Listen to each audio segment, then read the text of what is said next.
Alrighty guys, good morning. Happy fucking Monday. Hope you guys are having a wonderful morning so far, guys. Tonight we're going to be doing more Overwatch 2. Prior to doing so, however, we are going to be covering the patch notes from Helldivers 2. Which seem to be pretty robust. I had a glance over them earlier today, kind of ruined my initial impressions. But we're going to be covering that anyways.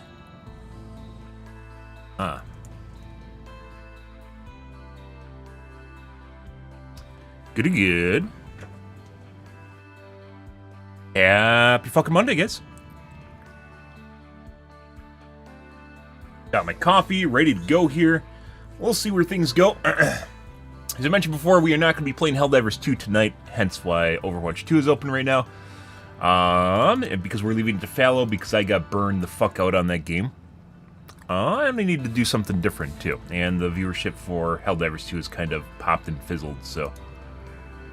I suspect the patch today will bring back some people to the game, but in general it's just kind of died out. So there's people that still stop by, but it's not enough to offset the fact, unless I was like a bigger streamer, it's not enough to offset the fact that the game is just really kind of boring at this point. No.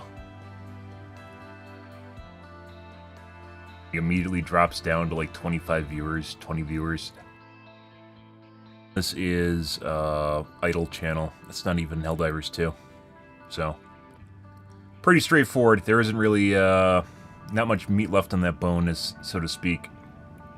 Overwatch 2 or Dead by Daylight would be a better opportunity for me. Or maybe I should even be League of Legends. I talked about this before. Start playing League of Legends.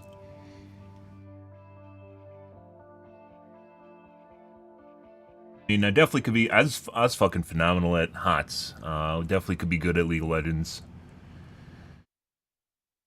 Just take a while. League of Legends obviously is not directly comparable to HOTS. HOTS being a very different kind of MOBA in terms of how it plays out throughout the match, as opposed to League of Legends. But there's a lot of people that still care about League of Legends. There's still a pro scene left in League of Legends. There's a lot of people that watch League of Legends, so... might be an opportunity. There's not really much left in terms of video games. I don't want to go back to Fortnite. It's considering Apex, but that's overrun by basically not only cheaters, but gamepad users. Yeah, also overran by gamepad users. Yeah, and COD I'm definitely not playing. I'm not playing any variant of Counter-Strike, which includes Valorant. That's boring, very boring games. Not much there, guys. Thunderstorm basically died out. The directory is still here. It's just mainly, almost exclusively, just people playing normal WoW. Since there wasn't a custom directory for Plunderstorm to begin with, you can't differentiate yourself, and as such, you get lost in the directory of people, because most of these people are not playing Plunderstorm. Actually, I don't think any of these guys are playing Plunderstorm. Last time we checked, it was like, we saw maybe 3 Plunderstorm streamers. They're gone.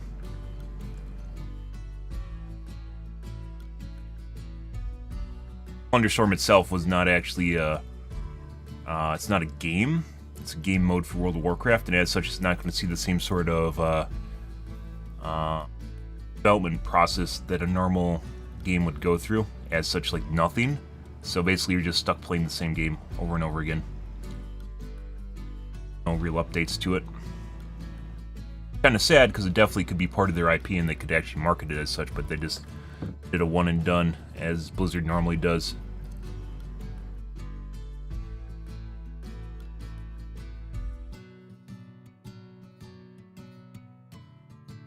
Alrighty. Let's take a look at the Helldivers Reddit here, guys. Take a look at the patch notes for today. I glanced over them already on the Discord. But we'll do it for stream. And there's a substantial amount of balancing changes here, in which the game desperately needs, both in terms of, I don't think there's really any stratagem changes, it's mainly just weapon changes. Balance changes to weapons, stratagems, and enemies. I didn't see the stratagem part, maybe I didn't scroll down far enough. I got to the bug fixes.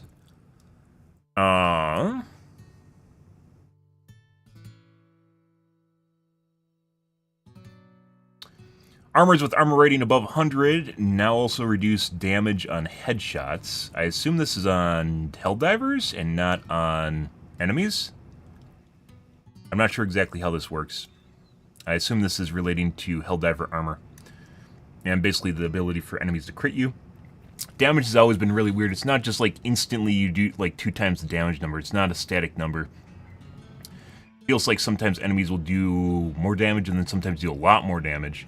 And obviously some of that is crits, but at the same time it also feels like there's some sort of mutator or modifier to enemies in which they'll do more damage in general. Big standout for that is sometimes you'll just get one-tapped by a charger when he charges you. Sometimes you'll get two-tapped by, like, let's say, a hunter, wearing light armor, that is. You'll get two-tapped by a hunter out of nowhere. The game has changed drastically in terms of the mobs and how they function over the course of the 2 months it's been out already. And we've talked extensively about it. Most of it has not been documented, by the way. In terms of either streamers talking about it, which I've talked about basically every change that's in the game, not just ones that are in patch notes, which other streamers have started doing now too, mainly talking about how tiles change in the procedurally generated instances, yeah.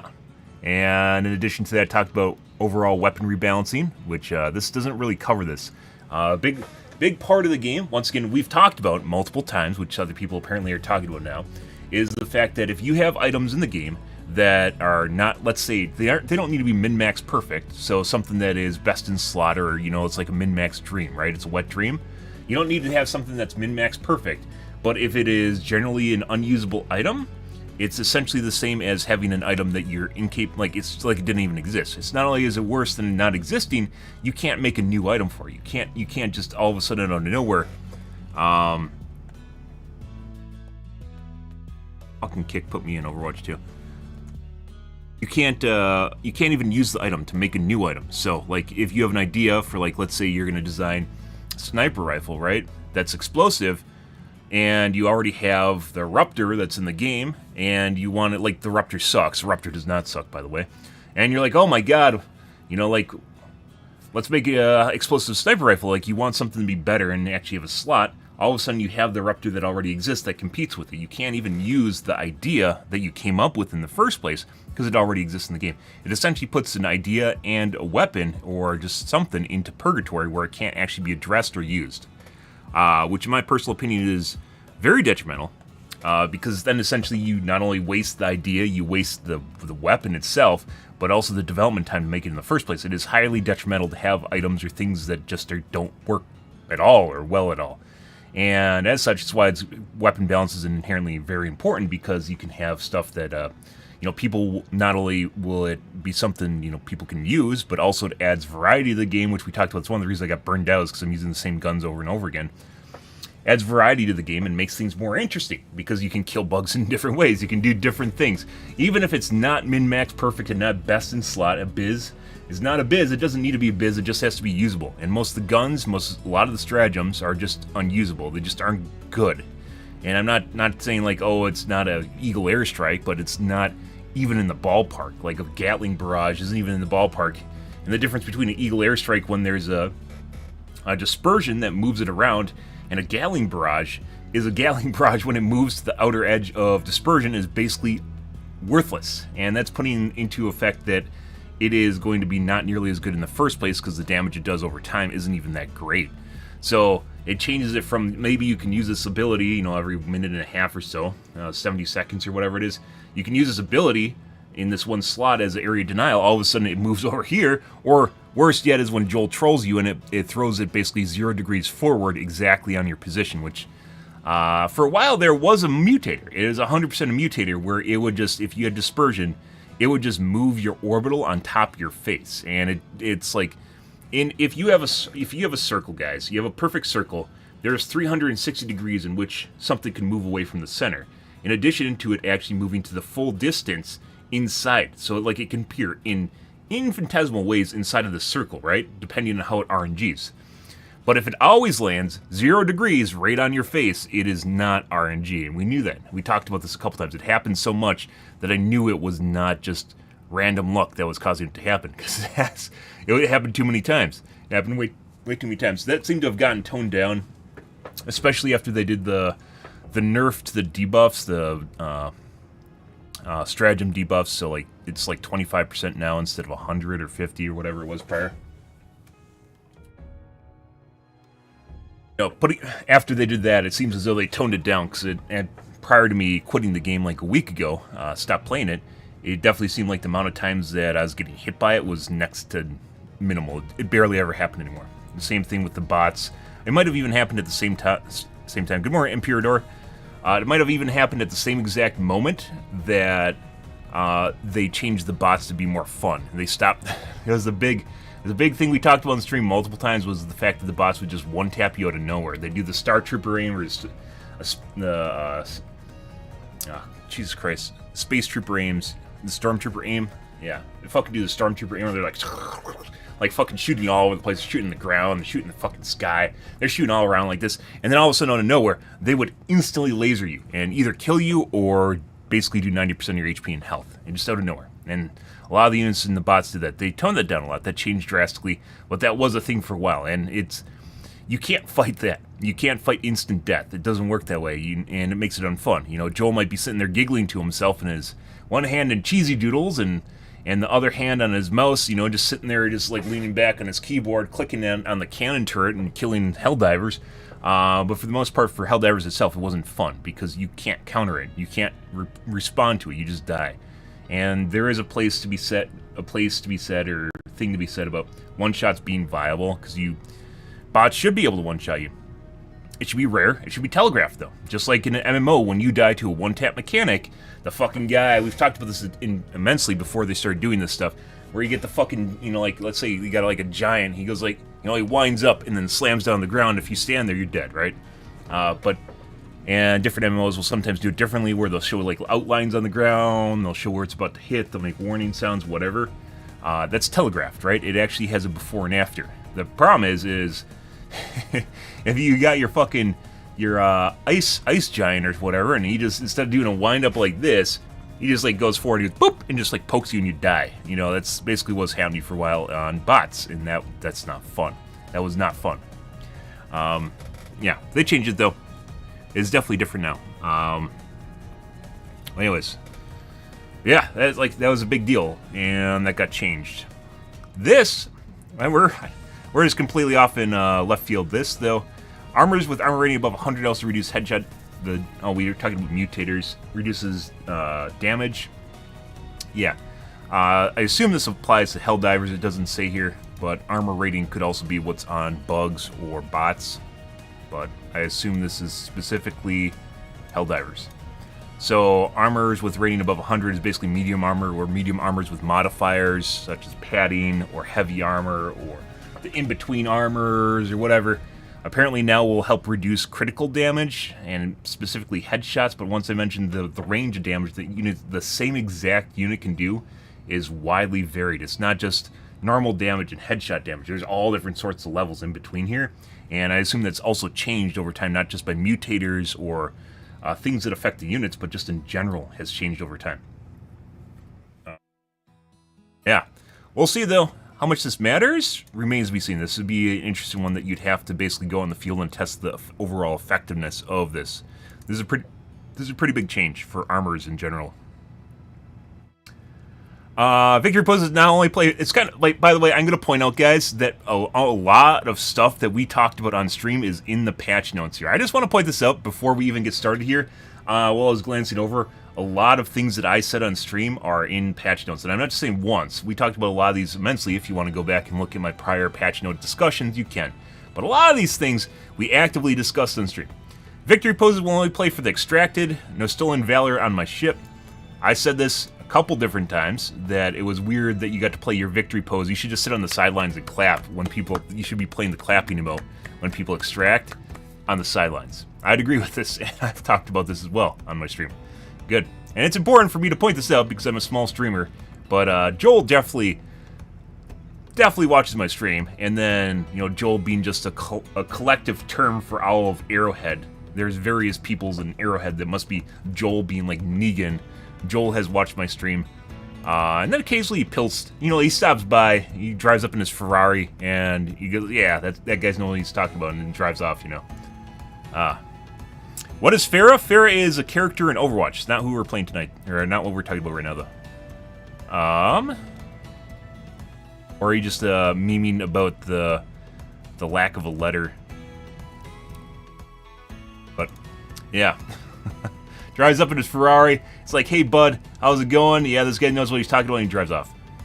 That's why I have him on my flip phone speed dial, guys. But let's go into this, guys. Exploding crossbow. We talked about this. Tried using it a lot. It does not work on bugs. It works on mainly works in bots. Yeah, Phara from Overwatch. No, that's we're gonna be going to Overwatch after we cover the patch notes for Helldivers 2, which we're doing right now. That's from talking about Overwatch. Exploding crossbow, we talked about it quite a few different times. The exploding crossbow definitely needed something, and when I was using it, it does not work against the bugs. The reason for that is because the small bugs move so fast, and the big bugs it doesn't do anything against. Like the small bugs, they'll get up next to you, and then you'll start hitting yourself. There's a ginormous fucking hitbox on it, so if they're anywhere close to you, it'll hit you. It doesn't really do a lot of damage, but it knocks you over, and that basically means you're about to die. Good morning, Edwin. It means you're about to die. So the exploding crossbow needed something, and we talked about this. It was the main criticism I had with the exploding crossbow, which is not what they changed here. The main criticism I had for the exploding crossbow was the fact that it has an accuracy. I'm not talking about the damage drop-off. The damage drop-off, I'm not talking about the projectile, dropping over distance. I was talking about if you fire this in a circle, it will hit. It has an accuracy issue where it will not hit dead center with drop. It will hit all over the place.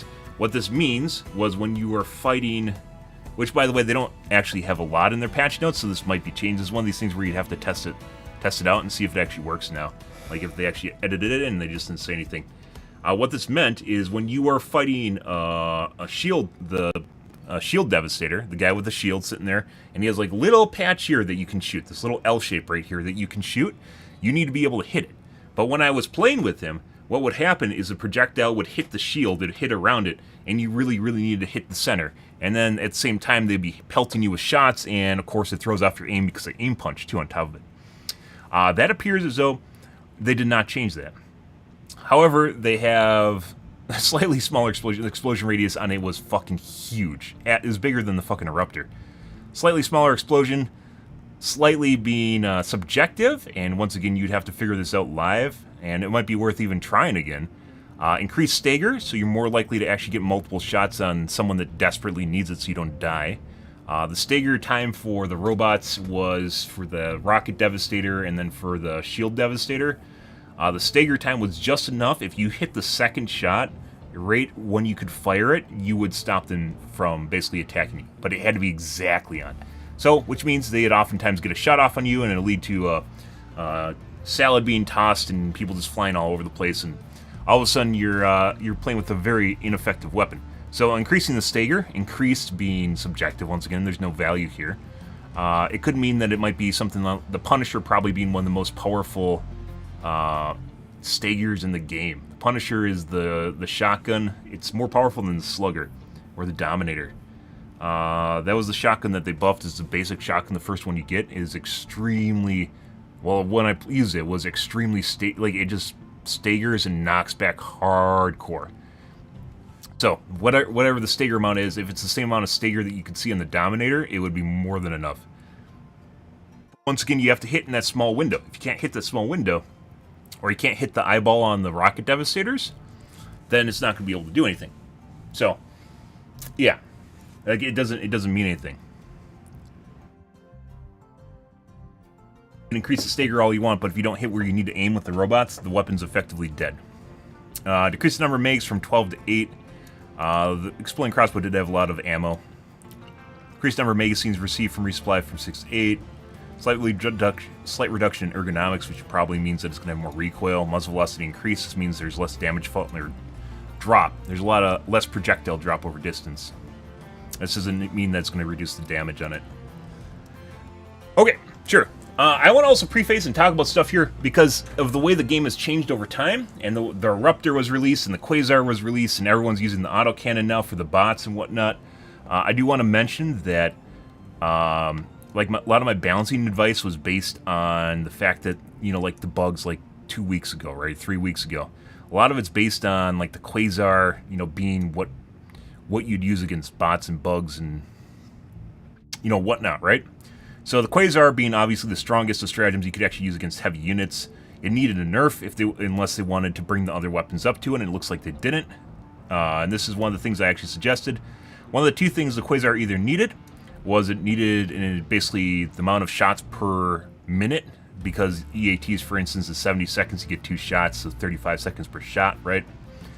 The quasar, on the other hand, was every 10 seconds it could refire. That's a lot of fucking shots. That was like, what, you know, base 66 shots per minute, right? Something absurd.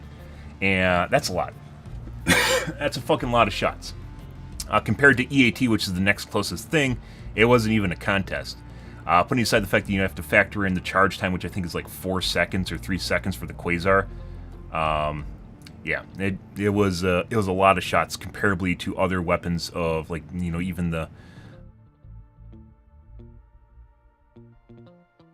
recoilless. Even the recoilless, like, you know, potentially has a higher shot per minute than anything else if you have access to ammo supplies, because you can just pick up a shitload and you can just keep firing that shit off, right? But then you have a backpack weapon.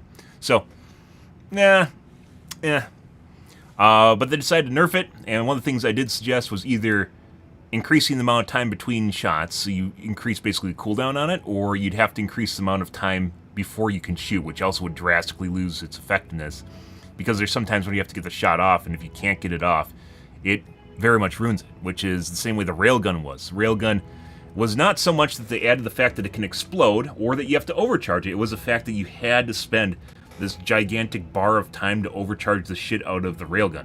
And what happened was, it meant that when you had to use it in clutch situations, you couldn't charge it fast enough to get it off. you couldn't get it up. You couldn't get the charge time up. And apparently they buffed the railgun in here too, which we're going to get to in a second. But yeah, this is one of my criticisms. The railgun needed nerfs in the first place, but then it also got nerfed too much, and now they have to bring it up. Like I said, there isn't a silver bullet to game balance, guys, and when we've talked about this before, it's like hysteresis. Sometimes you'll buff stuff too much, sometimes you'll nerf it too much, and it goes back and forth, and you have to taper it out. So over time, hysteresis line is where it will use a algorithm to smooth something out. It's oftentimes used with fans, right? So your fan doesn't go wee, wee, you know, like it goes up and down, like a straight digital algorithm, right? You know, it's just like up, down, up, down, up, and down as a set points trigger. It finds somewhere in between. And as such, there isn't always going to be a silver bullet.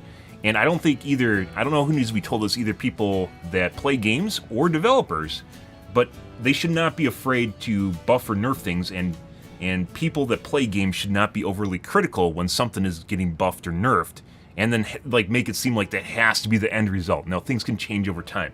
In the case of Blizzard, and with Blizzard games in general, guys, oftentimes that turns that cycle we're just talking about there, instead of it taking a couple weeks, Arrowhead development is very fast for the most part. They've slowed down, but they're probably feeling fatigued, so I don't blame them. Not every company can ramp like fucking Epic did for Fortnite, but in general, the case of Blizzard, where we have like a 2-week cycle or maybe a month cycle. You know, when's Railgun get nerfed like a month ago? Month cycle in Helldivers 2. In fucking Overwatch, Phara got her shit punched in like, what, 2 months ago? And she's probably not going to get buffed again for another 6 months.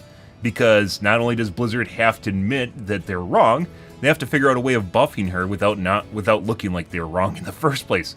Yeah, which is what Blizzard does. They don't undo changes they did that were wrong. They just side buff to make it look like they weren't wrong. It's really fucking stupid. It's not really gaslighting. It is power games. It's what people do to try and make it, you know, like, it's like politics. It's like admitting you're wrong without admitting you're wrong, so people won't criticize you for being wrong in the first place. It's really fucking stupid, because in the case of video games or development or just programming in general, stuff moves really fast. And it just happens. In the case of League of Legends, Riot has gotten their community so used to changes that they'll just cry a river about something and they'll just move on with their lives. And it's kind of like the end result, or the ultimate case you want to be, is where your community is used to change to the point where they aren't going to flip out their shit. I always go back to talking about fucking H1Z1, and now there's the AR-15 and the AK-47, and it turned into this this Team AK and Team AR, and they had to be like, everyone was at war with each other, and no matter what, they couldn't be right, and the AK couldn't be good, because AR-15 was the OG gun that was in the game. And then putting aside the fact that there should have been 15 fucking guns in that game, and it's one of the criticisms I had with the game. That was a decade ago. One of the criticisms I had with that game, one of the reasons I left, they stopped adding shit. They just stopped adding weapons and things to the game. And that ruins it. You need to have new content to keep things fresh. I don't know exactly why it happened, but they just stopped doing it. And it really, really killed the momentum of the game, because it just, there was nothing else to it. That's all it was just, you have these handful of weapons and that's it. And it turned into Team AK versus Team AR, and everyone's aligned to a side, and the obviously the devs couldn't, balance things anymore, because then they'd be aligning with one side, and you wouldn't want that, and then it offends another side. Like literally fucking religion, just all, like, people draw the lines in the sand. Just being able to get people used to fucking change all the time is important, so then people won't fucking flip out when there is change, because they need to understand that there's going to be change, and hopefully there's going to be change. Otherwise it stagnates. Not every game can be Counter-Strike, where people will play it for 20 years after the game's released, because all they want to play is Counter-Strike, Like, some people just want to do that. They just want to play that one game. And developers should not, even though it's kind of like a wet dream to, like Valve was just sitting there on their lawn chairs drinking their margaritas, that's definitely not what most people want when they play a game. And as such, a game can't really turn into that, because then just they lose interest and people quit. So it's always going to change. But in this case, the Quasar, this is basically essentially increased the shots per minute by 50%, putting aside charge time on the weapon, which I think is like 3 seconds, and you can figure this out with a calculator or whatever. But essentially, it goes from a 10-second cooldown to a 15-second cooldown. That's substantial. It's still not enough to obsolete the EAT, but it might also leave room open for recoilless to actually mean have value, that's good, because now all of a sudden we have a weapon that might be room-only viable. That being said, the Quasar, when you use it against certain units, it wasn't really exceptionally good against bots, and against bugs, I think it was good enough. And eventually we got to the point where there's so many bugs that it didn't really matter, and I don't know. It really depends, because the balancing for the bots and bugs has changed immensely, unrelated to Hell. It's almost like two different departments here. This is a Helldivers 2, so the divers themselves. This is a balance mainly for divers, and then of course the balancing for the bugs and bots always changes. It's always changed since launch. People that think it's only when they announce it are full of shit. It's always changed. They've added attacks to attack lists, which we talk about every time we see one. They've added attacks to attack lists. They've added new ways that units will approach you. They added new logistics. They added new spawning mechanics. Everything constantly changes with the bugs and bots, and they don't tell you. And they have a way of doing it. I don't know how. They have a way of doing it without updating the game. It's like the game actually receives like a manifest from the server or something as far as how the bugs are supposed to interact with you, because it definitely changes. It changes all the fucking time. We've talked about it. It's not just random. It definitely just always constantly changes. Every time, prior to Reddit flipping out and the Charger getting its ass nerfed because, oh my god, I'm in fucking Diff 5 and the Charger appears and I can't kill it, because they have no idea how to kill the goddamn thing. And obviously it's unstoppable Titan if you don't know how to kill it and you just run around like a chicken with your head cut off. Prior to the Chargers getting nerfed, they had all different sorts of attacks. They just kept adding attack lists to the thing. They made it like a mini-boss, which I wasn't against, by the way. I thought it was fun. Because the Chargers had they had a fucking charge. At one point, Joel being Negan, Joel tested all different sorts of things on our stream, and there's a lot of stuff I didn't see on other people's streams, but we definitely saw it here. The Charger did not start out with nearly as many attacks as it ended up with. They toned down the number of attacks and kind of attacks. They added in the ground pound, where it goes like roar and like hits the ground. They added in the butt bump, where it goes boop when it hits you next to you, which does all different sorts of weird shit. At one day, every time you got hit by the Charger, it just broke my legs. That would happen for a single day, and it happened so much that I knew it wasn't fucking random. Every single goddamn time I got hit by a Charger, it broke my legs, which means it just ate a med kit. Yeah, so it was a pretty good way of whittling down survivors if they just run out of med kits because they have broken legs. And broken leg means you can't run, and if your chest gets hemorrhaged, you can't regain stamina. So it essentially means you have to use a med kit or you die. More or less means you have to use a med kit. Yeah, Charger had all different sorts of fucking weird shit. The Charger would sometimes do a charge, and it would stop, and then it would do like a momentary fast charge. Sometimes that can be lag, but I've seen times where it wasn't the case, where it didn't just lag out, it stopped, and then it would it would fast charge at you, like half the charge speed. And then there's other times where it would do a slow charge. Slow charge being instead of charging at you, it would run. It would like walk fast. It'd walk faster than normal, at about maybe 50% faster than normal walk speed, and then it would just keep coming at you. You could outrun it, but eventually you just run out of, and then it would do a ground pound.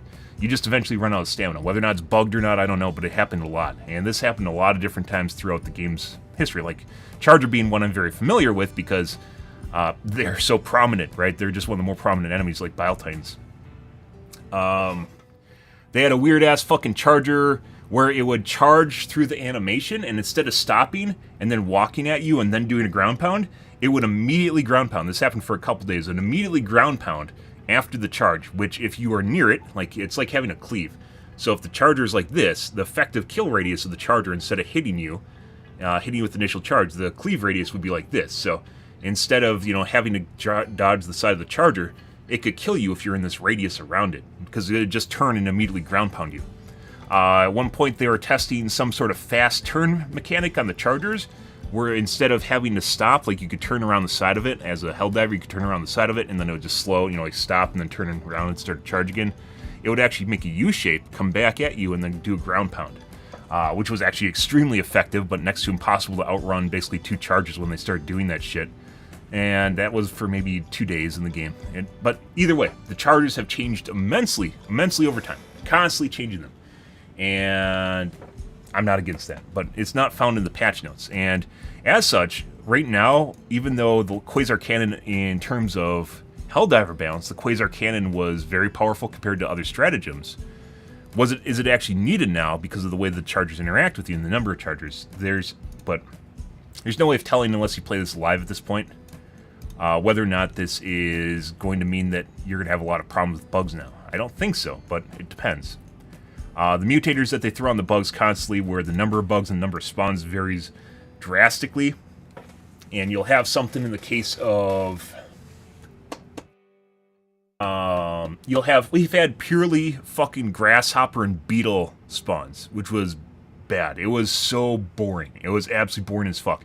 And we ended up with effectively our entire squad ended up with like something where 1,100 kills at the end, but all they were beetles and the little grasshoppers, not the hunters, the grasshoppers. So the little guys that go and then hop once and then they just sit there. Not the hunters, but they're small adolescent hunters or something. They fly. It's just beetles and those things, and it wasn't enough. Where in order for that to be effective, you have to do what was the fucking Egyptian mummy, the mummy, where you have just a fucking wave of you have a wave of beetles coming at you. Is the only way they could be effective because they're just way too easy to kill. They'd have to overwhelm you with numbers, but there's never enough to do that. And that kind of goes into the spawning mechanics in the game, which we talked about before, where there's only basically one place that can have a bug hole at once. I don't know if that's CPU limited or if that's intentional, but basically, if you have multiple Helldivers in multiple different locations, all of a sudden you run into a case where you can't have basically multiple assaults happening simultaneously, and it makes things a lot easier for certain Helldivers that aren't near them. And you can have one guy corral them.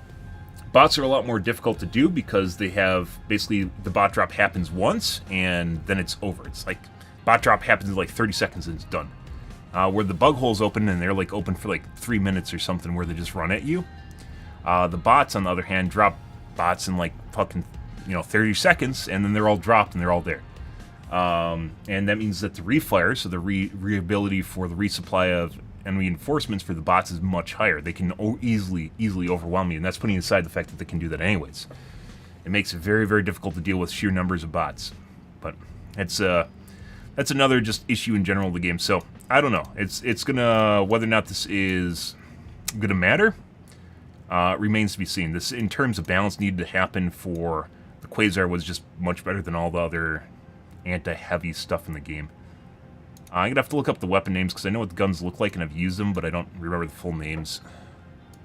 The Adjudicator is the heavy assault rifle, which I used exclusively as a heavy assault rifle. I do remember this one. This is the heavy assault rifle. I specifically called it the heavy assault rifle, even though it was labeled as a DMR.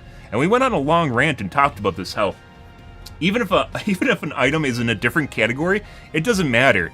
If it walks like a duck and quacks like a duck, but it says it's a pig, You know, it doesn't matter what Joel says it is. It's basically using a duck as a duck. That's what it comes down to, right? And in the case of the Adjudicator, it was a heavy assault rifle in my eyes, and it's how I used it. I never used it on semi-auto, and I barely ever sniped with it, because it actually kind of sucked at that, which was true. But on full auto, it was a pretty good heavy assault. It was very, very DACA heavy. It's very, very DACA heavy. It's a lot of fun to use, because it's basically like a heavy assault, just you know, when you're using that fucking thing, it's fantastic. I enjoyed using it, even though it wasn't as good as other weapons. It was fun to use. So we used it a decent chunk until I started using the Ruptor at the end there, because apparently it wasn't getting nerfed, and I thought that was an opportunity to show people that it was broken as shit, which it was. But now, they basically did that. They did exactly that, which we talked about quite a bit on stream. It is now full auto mode as default fire mode, as it should have been in the first place. They reduced the recoil, and the recoil on it was very chunky, but I think it was manageable. They increased the mags, which is another issue I had with the gun, which is it just didn't have enough ammo. You always ran out of ammo. They increased the mag size. Increased magazine from resupply, which is good. Which max. This is just quality of life for this, obviously. And now placed amongst assault rifles. As it turns out all along, guys, the Educator is actually a heavy assault rifle. Mind blown, right? But it also has a scope on it, which makes it kind of fun. So you can actually occasionally kind of snipe with it.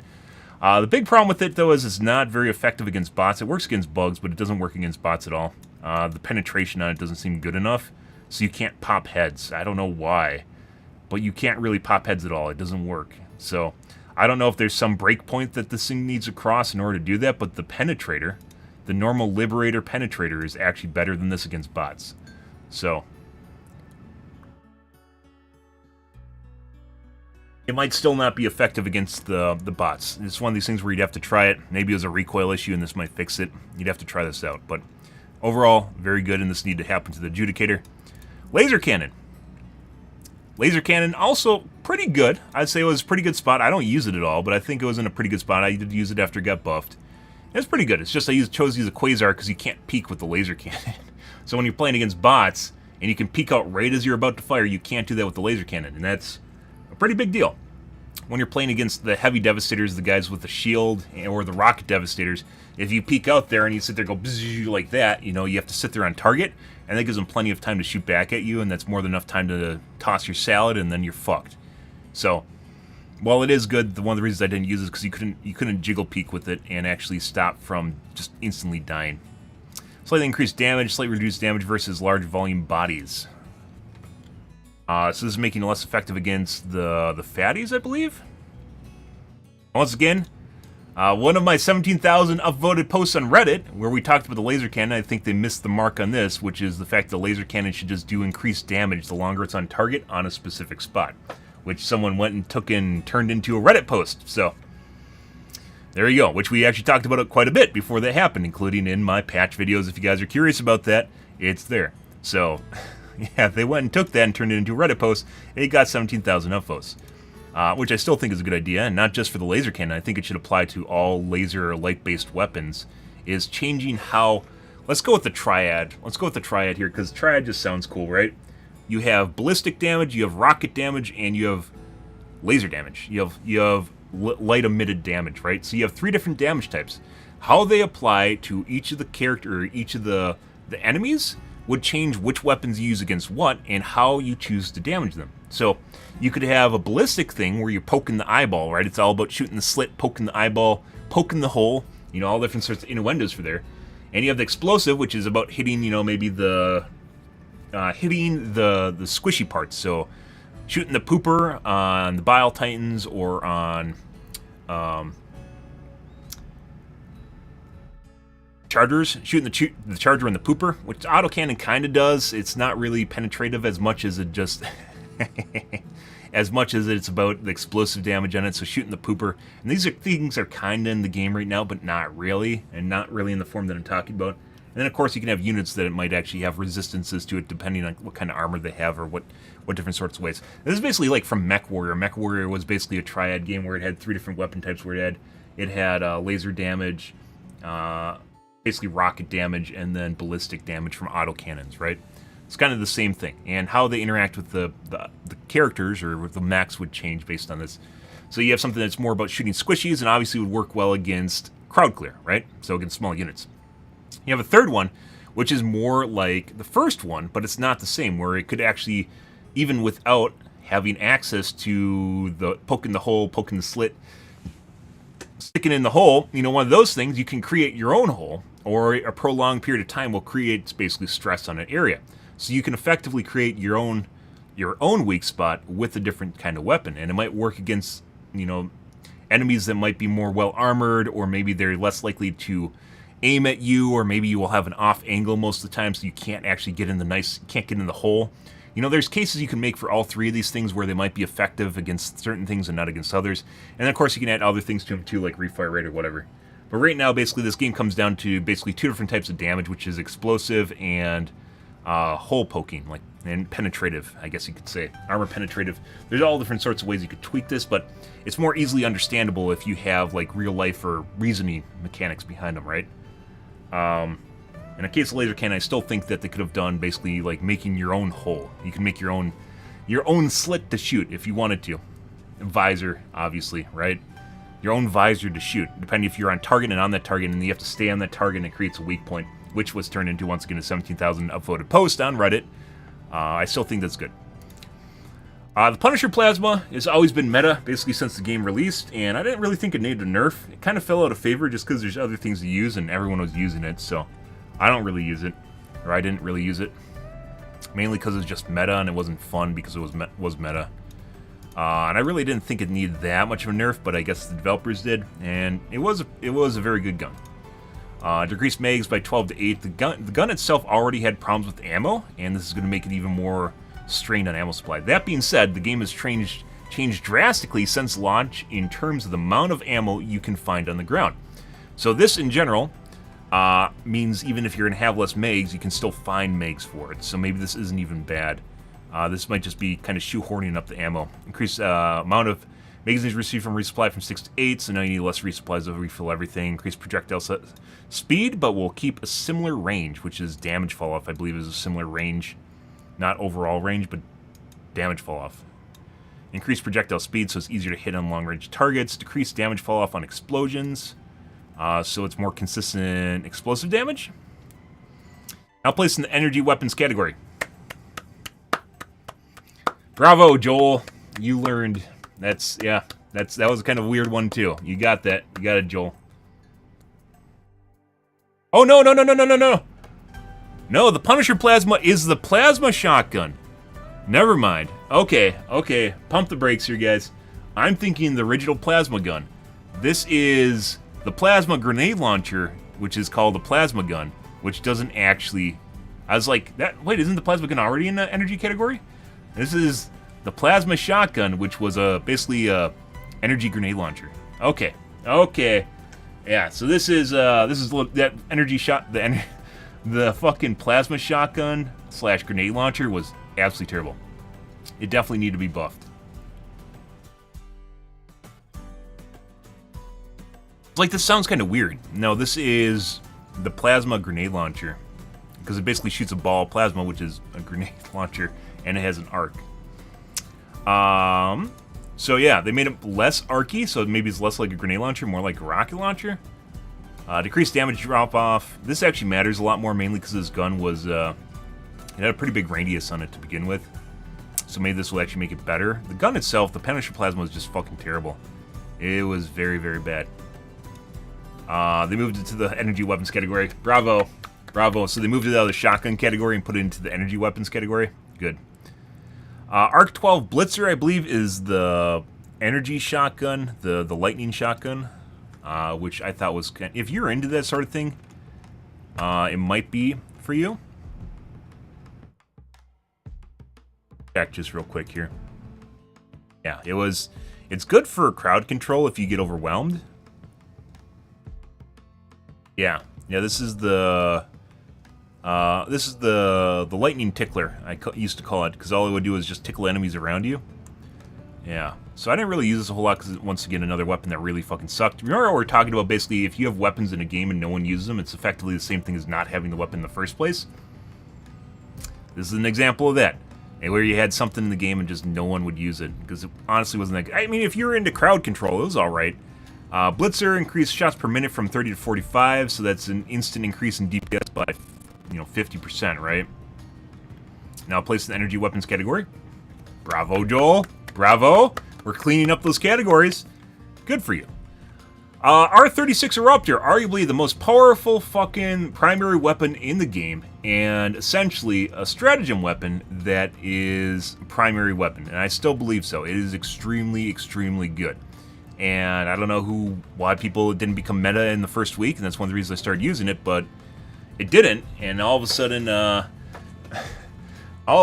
it needs a little bit of a nerf, maybe if you use it enough, right? So, I don't know. Eruptor, extremely good. Even with the decrease in maximum megs, which it had an insane amount of ammo. It had an absolute insane amount of ammo. Reduced it from 12 to 6, as it should have been in the first place. That's still very much in usable territory, because it is basically, it's essentially like having a rocket launcher, and you're not going to just spam rounds out of it. Explosion damage drops off slightly faster. The explosive damage on it in the radius is fucking huge.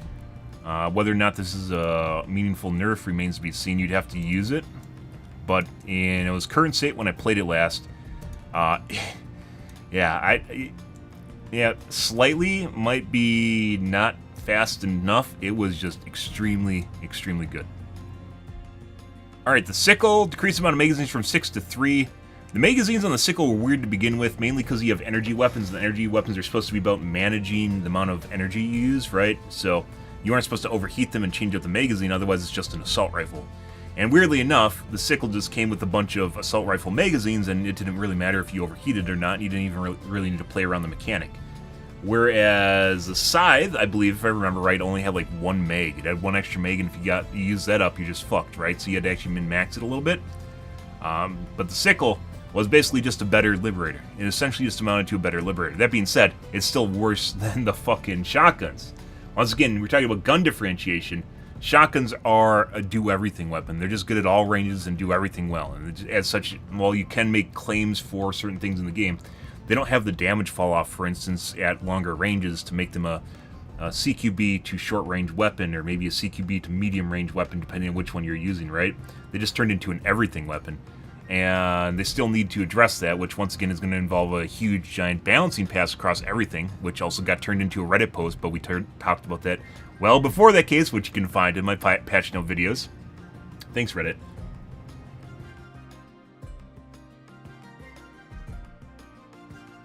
But the sickle is basically just a better assault rifle, and what might even be better than this is they should redo how fast the energy falls off on it and make it like a ramping curve. So the longer you hold down the button for, it'll just eventually just ramp up really fucking fast at the end there and overheat. And so it first forces you to make more tactical clicks or more burst fire and pick and choose when you fire it so it's less spammy, right? So you play around with the energy mechanic on it. And make it once again where you get like one mag. So if you overheat it and then you overheat it again, you're fucked. I think that was actually a pretty good idea, basically to offset the fact that it was a laser gun, right? But they didn't do that. More like the beam weapon too. Laser cannon I think has 3 megs on it. I don't remember offhand though. Scythe has been absolutely fucking horrible since the launch of the game. Increased damage from 300 to 350, that's not going to make it good. The Scythe just sucks a lot. It is really, really, really bad. It's not even about the damage ramp up. Even when you ramp it up, it just doesn't do a lot of damage. It's just really, really bad.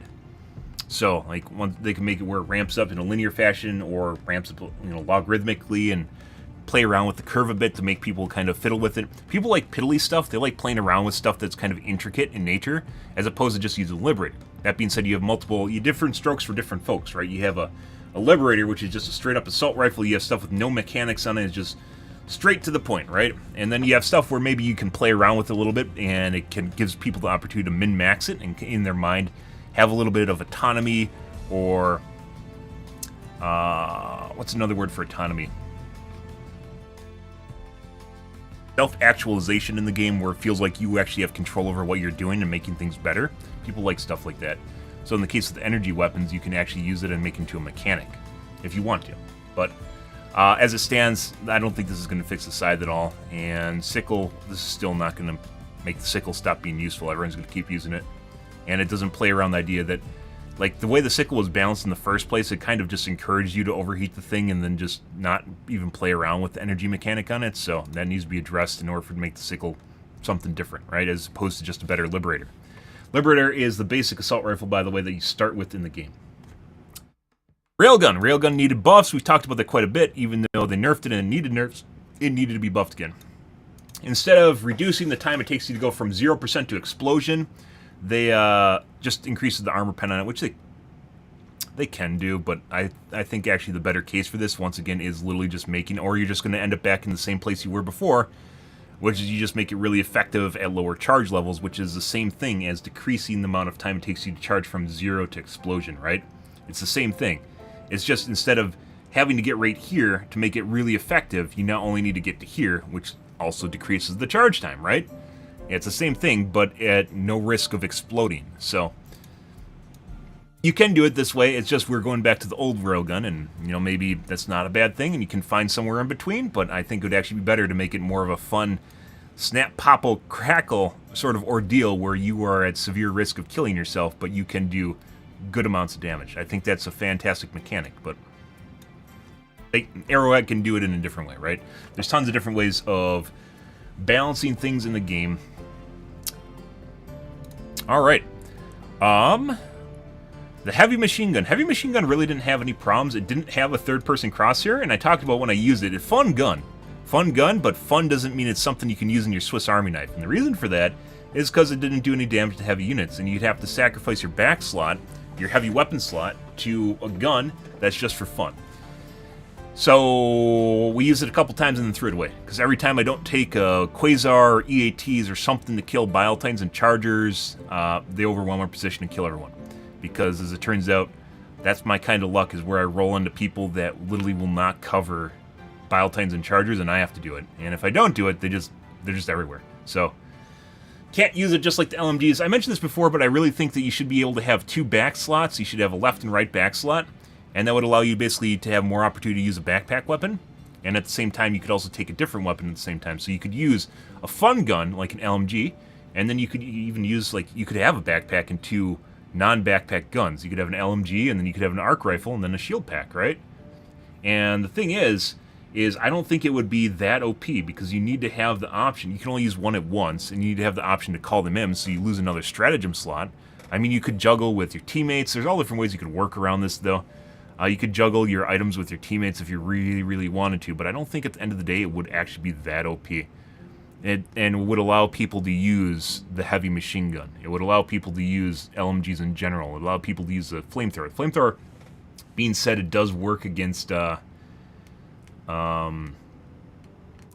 It doesn't work against Bile Titans. So, fun thing to use, but then the Bile Titans kill everyone. Because apparently I'm the only one that takes stuff to use against Bile Titans. Unless I take it, in which case everyone does.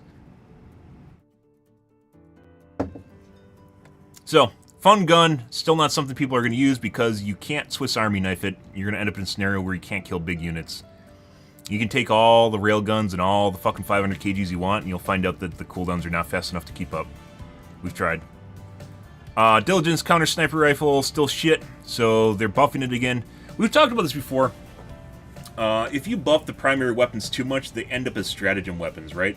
The idea behind stratagem weapons is you have something that is more powerful, but it comes at the expense of something you take in the game.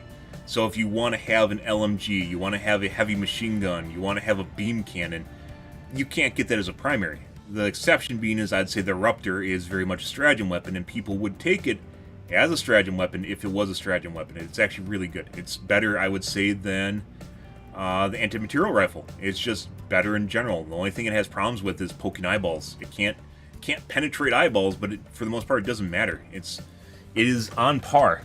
It is on par with the stratagem weapon, and it was when I was using it, and I'd stick by that. It's still very, very, very good. So, what do you do? Eventually, you're going to reach, even though it's a counter sniper rifle, eventually you're going to reach the point where you're giving people an anti-material rifle as a primary weapon. And is that where they want to go with the game? It also makes things like sniper rifles kind of pointless, because if you don't one-tap them, they're kind of pointless, unless you have like a DMR, right? Unless it's just like a fast-firing, slow-firing sniper rifle, or slow-firing assault rifle, or fast-firing sniper rifle. You have a DMR instead, which I honestly don't think is a bad category, and then just leave the snipers for stratagems. But otherwise, they're going to eventually end up at a point where either the snipers are going to appear really weak, or you're going to have stratagem weapons that are now primary weapons. And this is, I think there should be a differentiation between stratagem and primary. They're two different things, and they, you know, one's supposed to feel like a power boost when you get it, and the other one is supposed to feel like, hey, it's something I start with, right? So I don't think this is necessarily the end answer is just to make a sniper like the anti-material rifle. I think they should make it more fast-firing DMR. And then a pure sniper should be limited to a stratagem item, which it already is, for the most part, except for the Eruptor, because the Eruptor is a primary that you can take and use like a rocket launcher, grenade launcher, everything gun, yeah. Which they still haven't completely. I don't think this isn't a nerf to the Eruptor. It might be, this one might be bigger than they're saying, slightly being subjective, and what they say for slightly might be drastically different than what's in game. What I think is slightly, but this does not look like a nerf. Counter sniper, once again, just mentioned that. Yeah, it really just depends, and I don't think there's an answer they can have here that is legitimate unless they want to make it so it's so power curvy. Once again, as I mentioned, the game balance has changed drastically, so if they want to make every gun super powerful, they could, but you'd have to have the enemies be able to assault people fast enough so it doesn't matter, right? You have to make more powerful enemies where that doesn't happen. And then arguably, do you want this game to be progressive based like an MMO where every war bond comes out, replaces the prior gear, and it's a gear escalator, as it's called, a gear escalator, or at least in World of Warcraft it's called a gear escalator, where you just basically every expansion, every content patch, it just raises you up this gear escalator, and then a new expansion comes out, your gear right now just goes whoop like this, and then you have to climb the gear escalator again. Like, what do you want exactly out of this game? But if you want everything to be effective, which is one of the things that I thought was actually, you know, like everything's kind of balanced in the game, which I'm not against because it allows just casuals to play the game whenever they want, you know, then you have to figure out where exactly you want people in terms of power level. And this, once again, if you have a clear differentiation between your stratagems and your normal primaries, I don't think you're going to ever have a sniper rifle as a primary that's going to make people feel like, wow, this is such a great gun to use. Because in order to do that, it would have to become the AMR. So, where do you want to be here is the question, and I don't think you could ever make an effective sniper rifle. You just make them faster firing, so they're more like an assault rifle, and then just not as good. It's just what it comes down to. You're never going to get a AMR experience out of a primary. It just doesn't work that way. The Diligence, also a really shitty sniper rifle, even worse than the counter sniper. I guess they buffed that a little bit. Once again, I think they should actually just be DMRs. I don't think people will ever be happy with this till they are the AMR that's in the game, the anti-material rifle. They won't be happy with any of these until they're the AMR, just because of the nature of the way sniper rifles should be. You just don't give people snipers. You make them anti-material rifles, or you do something fucking weird where they have to like lay down on the ground and deploy it. You could do, I mean, you can balance anything. You want to give people an AMR, but it's not an AMR. You make them have to fucking sit there and deploy it, or the fucking ergonomics on it are absolutely horrible. Yeah, you could do a lot of things to balance it out. Just be aware you're going to have to give people a miserable experience. For pros and cons to everything, right? You have to give people a miserable experience to offset the power curve that they're going to get. So, yeah. The Redeemer. Slight increase in recoil. What was the Redeemer? I think that is the SMG sidearm. Ah, yeah, the machine pistol that I have on single shot, and I use it effectively like... I use it like the single shot pistol, because it basically is just a single shot pistol with the same damage and a bigger magazine. Yeah. Yeah, hey look guys, here is the SMG that is just better than all the other SMGs that I legit use like a normal pistol, even without using it on full auto, and it just has the option of full auto. Yeah, that probably needed a nerf. It probably needed a fucking nerf. And slight increase in recoil is not going to do it. Either that or they have to buff the other pistols. And there's one pistol in general that's really bad. It's a laser pistol. It's horrible. I believe we calculated it out and it had like an eighth of the DPS of the Redeemer. Like, damage per second was an eighth of what the Redeemer is. So, yeah, I don't know what planet they're balancing things on, but it was not good. Peacemaker, I believe, is the normal pistol. Hey, look, they buffed it. They buffed the damage by 25%. That might be worth using over the Redeemer. That being said, it only takes like 1 to 2 shots to kill things with the Redeemer, the small fry. So, is a 15, like, we reach breakpoints once again where you just one tap a small unit, right?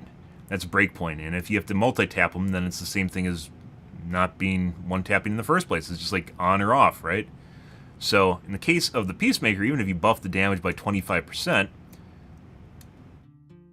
how is this going to impact the game? Maybe this is a breakpoint, and maybe this will one-tap Small Fry, and where the Redeemer has to two-tap them, maybe this will make a difference. And this, actually, you could change this, and you could make it matter if the mutators on health pools, I'm very certain are a thing in the game, were more varied. So certain units will take more shots than other units will, just by nature, they have different health pools, right? So there isn't a breakpoint anymore. It muddles the water on breakpoints, and then turns it more into an average of units and your effectiveness over units, as opposed to something where I can say, written in stone, that it only matters so much, right? So, is this enough to offset the Redeemer? You'd have to test this in game because you don't know health pools and you don't know the mutators on the units. Is this enough to offset the difference between the Redeemer or not? Don't know. Maybe, but probably not, I would say. We'll have to see. Senator is the fucking Magnum, which has always been lackluster, mainly because it takes forever to reload on the thing, which they changed. And I didn't suggest this, but it is a very good idea, which is a speed loader. And they increased the damage from 150 to 175. This does more damage than some of the fucking snipers. Remember what I said, guys, about not having an effective sniper? Don't turn pistols into fucking snipers either. This is really fucking stupid. Like, Counter-Strike started this shit, and then Call of Duty also started doing this shit. Don't make pistols into snipers. I think it's a really dumb idea. They should go bloop. So while it does do damage up close, if you shoot something that's like short to medium range, and it doesn't need to be real life, by the way. This does not need to be realistic, which I'm pretty sure it's not realistic at all. Because if you have a 50 caliber Desert Eagle and you have a 50 caliber Barrett, which is, you know, the anti-material rifle in most games is a Barrett, a 50 caliber Barrett, right? They both shoot 50 caliber, which is basically the width of the bullet, but a 50 caliber for a Desert Eagle is like a giant. It's like a giant 9mm, and the 50 caliber for the Barrett is like literally like something you'd find in a machine gun. And it is literally something you'd find in a machine gun, right? Like a Browning. It's fucking huge, and literally different ergonomics and different ways they play. And once again, it does not need to be balanced perfectly to real life. But a 50 caliber Desert Eagle is not going to be the same gun as a 50 caliber Barrett. And just because of the way the ballistics work on the guns themselves, the size of the barrel, and basically the fucking kind of projectile it's firing in the first place are just drastically different. So, you know, like, even if you talk about real life, it's not effective in real life. You start getting up to like medium range, whatever medium range is for you, with a Barrett, or with a Desert Eagle, so a really big hand cannon, which a Senator, there's all different sorts of hand cannons, like a 44 Magnum would be close to somewhere around a Desert Eagle, right? You start getting out to a 50 caliber in terms of a Desert Eagle, and, you know, arguably, you know, gun aficionados will probably tell you that it's a fucking dumb idea to have a 50 caliber in the first place, because the Desert Eagle makes a 357, which is slightly smaller, but it's still very punchy, and at the same time is just much easier to handle, right? Desert Eagle, in terms of real life, is actually just a really terrible gun, because it's, it literally is a hand cannon. And as it turns out, whether or not it breaks your wrist doesn't really matter if you can't get it on target and you can't hit it on target, and it's also extremely heavy, right? But putting that aside, you're talking about in-game balance here, I think it's a really bad idea to turn pistols into snipers. And, you know, putting aside how shitty the primary snipers are in the first place, this should really have, like, all SMGs, unless they're, all pistols, unless they're something very specific, should have really high damage fall off. So they should go maybe to short range. They go bloop like this, right, at short range, and that's it.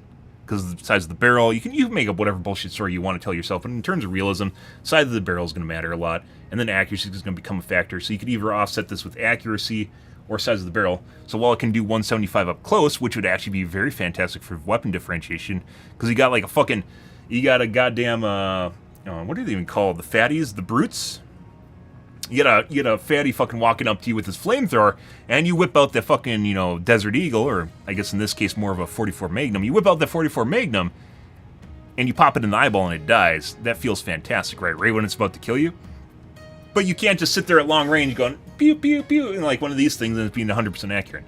I think once again, pistol balancing for Call of Duty and Counter-Strike is dumb, and Counter-Strike is not a game you want to duplicate in terms of weapon balance. It's fucking horrible. And the only reason it stood the test of time is because people liked it and it took off. It's not somewhere you want to be. It's not balanced at all. They tried to balance it. I don't know if you guys remember. If you're a bit older, you probably do. At one point, they made it so the guns had a market in source. In which case, the guns that are used the most would cost a lot more. They'd go up in price, and people eventually just CVAR'd that out. But at one point, they'd have a market price, so in-demand weapons, instead of changing the gun balance, they just make things cost more, and people flip the fuck out about it. It didn't even touch the weapon balance, instead it touched the weapon economy, and people flipped out about it. The guns in the game are not remotely balanced in any way, shape, or form, and the game's barely balanced. It just comes down to the AK and the M4, and then maybe throw in a fucking sniper in there, and then you got your econ runs, and that's pretty much it. Yeah. But, making pistols into snipers, I think, is really fucking stupid. The whole meme of 1-digs, it's Counter-Strike. It's not something you want to duplicate in a game. But the difference being is if it goes bloop like this, I don't see a problem with that. You had a 175 damage where you get the burr, burr, burr, like running up on you, and you just pop it in the eyeball, it's dead. And then, it's a little bit further away, you just go keep poking it, and it's like, and then flamethrowers you, It'll teach you the range of the weapon, but at the same time, it'll still feel clutch and still feel like it's kind of a meaty weapon, right? But a lot of games do not gun differentiate properly, which we've talked about extensively in Helldivers 2, prior to it ever becoming a 17,000 upvote post, prior to other streamers talking about it, which you can find in my balancing videos on Helldivers 2, which I'm going to keep talking about because they've become a thing at this point, not that people know where it's coming from, but other people have picked it up. I'm going to keep pointing it out where it's coming from in the first place, because no one's going to toot my whistle for me. Something like that I don't think is terrible. Just having gun differentiation isn't bad, and pistols should be the clutch. It's when your primary is out, you pull it out, or something where you need a supplemental weapon. It's not going to be as good as a primary, but it'll get you by, right? That's the idea, is it gets you by in a tough situation. Real life, I think Battlefield has done one of the best examples of, well, used to. I don't know what 2042 is like now, but did one of the best examples of having a secondary, which is, it's not nearly as good as a primary, but you can whip it out a lot faster than you can reload for that clutch moment when you really need something, right? That's exactly what a secondary is in real life. You run out of ammo and you need something, you reach for a secondary. You don't reload, sit there and jiggle your magazine in close quarters with someone or something, right? It's the whole reason for having a secondary. But game developers don't really care about real life logic or even why they do it in the first place, or even try to think things out. So in the case of most games, they have turned, which I hope is not the case in Helldivers 2, they have turned pistols into snipers, and I really hope that is not the case. And they could fix this 100% just by having damage drop off. So they make you're go bloop, like that's it. That's what it does. And people would probably go, "Oh my god, it sucks so much," and then you realize that the damage falls up close. It's also why it's actually really important to have a weapon range, which we've talked about. I've mentioned multiple times, is the ship, and they missed the mark on this. The ship should have a weapon range on it. It should be an upgradable part of your ship is a weapon range. It would make a lot of sense. And you could even show people damage numbers so you could get a feel for stuff, right? And you can test stuff out before you ever buy it. Why they haven't done it, I don't know. It's something very easy. I've said this since H1Z1 days. Every game that's remotely competitive or remotely takes itself seriously should have a training range, because it allows you to train. If that's not straightforward, I don't know what it allows you to train. If that's not straight to the point, you can train. Yeah. But if there's a weapon range on the ship, for instance, they could see that there's damage drop off and what range it happens at, and whatever the content creators fucking jerk off over. Hey, look, what is an effective gun at 50 yards or 100 yards or 100 meters or whatever unit of measurement they have in Helldivers. I don't fucking care.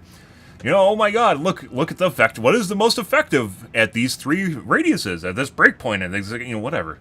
But either way, it makes things more fun. Weapon differentiation makes everything more fun. And I really hope this isn't just, hey, the Senator is now a sniper. Because if that's the case, you immediately obsoleted and made people feel bad about ever taking a sniper rifle. So, whatever. Anyways, moving on. The Dagger is the really, really, really, really shitty laser pistol. And I say that. We used it for like maybe 2 missions. It is the really, really, really shitty laser pistol. It does, I think we calculate, like I said, it was about the 1/8. What is an 1/8? Like 22%?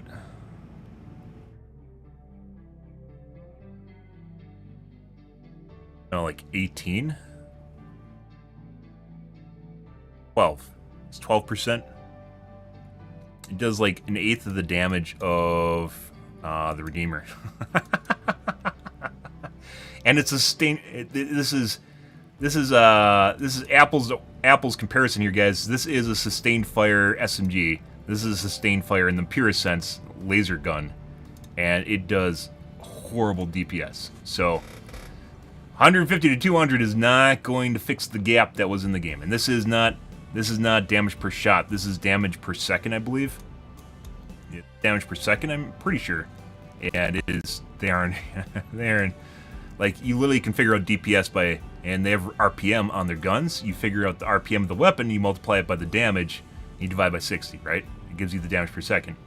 And this is in damage per second. So, Joel, if you have your notepad out, you can legit figure out these two, which I assume you know this. You can legit figure out what the DPS is on the weapons. And this is directly comparable to this. And this is really bad. Even it does, and this is putting aside the fact that a dagger would also be just something you wouldn't want, right? So the advantage of having an energy pistol is that it doesn't run out of ammo, but you want a pistol as a backup weapon. You aren't going to use this to sustain fire.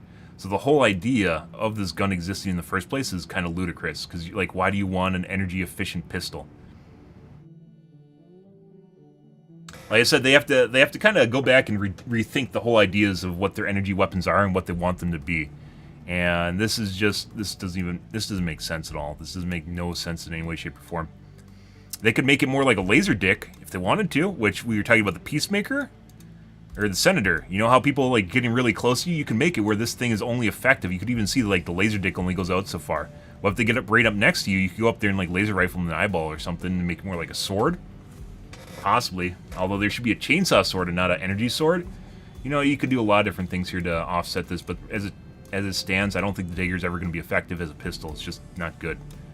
They would have to make it a Redeemer, and then the Redeemer would be bad compared to the dagger. So why would you pick it? It's just always bad. Alright, scrolling down here, guys. Liberator, basic assault rifle in the game. DPS, in my personal opinion, extensively by the Penetrator. And this, once again, is putting aside the fact that the shotguns are just better than everything. So once again, it's not comparing the assault rifles against each other. It's comparing them against everything. Yeah. There's really no downsides to using shotguns, so... but anyways, the Liberator is basic assault rifle. I would say it's kind of impotent. They increase the damage by 10%-ish. 8. Okay. The concussive, I would say, isn't even that horrible, but since the, what is it called? The shotgun tickler is in the game, you know, it sprays out lightning, it kind of makes it pointless to use it, so. Because it has basically the same effect of the concussive Liberator. I used a concussive Liberator for a while, and one of the reasons I talked about it and I said it's still not a horrible gun is because it causes stagger. So if you have problems with enemies overwhelming you, you can stagger them with the concussive, but... you know, obviously it does less damage than the Liberator does. And I guess now it doesn't. Actually, it does, because it has like half the RPM of the Liberator. So, they could actually make this better, because they can make it more of like, either increase the area effect on it. It doesn't really have an area effect. Increase the area effect and stun radius of it, so it's more like an item that helps people out. Once again, it's not about balancing always at top MMR, so at diff 9. You can have weapons that are good for things that Helldivers at higher difficulty are going to find pointless, because everyone plays the game at different difficulties. So you have people that are, you know, having more issues with getting overwhelmed. You give them a gun that is good at crowd control, or dealing with groups of people so they don't get overwhelmed, and, you know, it has a spot, right? So it doesn't need to be a DPS race. In this case, they could still find ways to make concussive better. The concussive itself, I don't think, is clearly labeled on what it does. This gun is mainly about the fact that it has a potential for stunning units or slowing them down a lot, which gives you space. It's a space maker. The Dominator is that the SMG? SMGs are all really bad. We talked about this before, and I think that has a lot to do with the main SMG you get with the game is very slow firing, and it's almost basically it's a shitty assault rifle. The Knight, which is the DLC. The DLC SMG has problems with hit registration. It fires so fast that the shots don't count properly, which we've seen. Even though it has like 2 times the DPS of the Liberator, which is the basic assault rifle, it kills basically just as fast or slower than the Liberator does. It has something to do with, the Knight isn't even on this list, by the way. It has something to do with the hit registration of the gun itself, and that's putting aside the fact that it has ridiculous recoil, because it does. It seemingly does not deliver the damage to the target. That a lot of games have issues with fast-firing weapons not landing damage on target. It's not just Helldivers 2. It is 100% a problem with a lot of engines, and there isn't a lot of things that actually escape it. But the Knight being also one of those things, they might not even need to buff it as much as fix the hit registration. There's a lot of ways they could do that. Well, some ways they could do that. Some ways to kind of band-aid it if they wanted to, which is just making it so fucking fires slower, but visually looks like it fires faster. Yeah, and it would probably also do it. And it would be pretty easy to test that this is an issue, by the way, by turning it into a laser rifle and just time to kill. Dev could easily test it, the hit registration issues. Anyways, the Dominator. What is it? Oh, the Dominator's a shotgun. Which shotgun is it?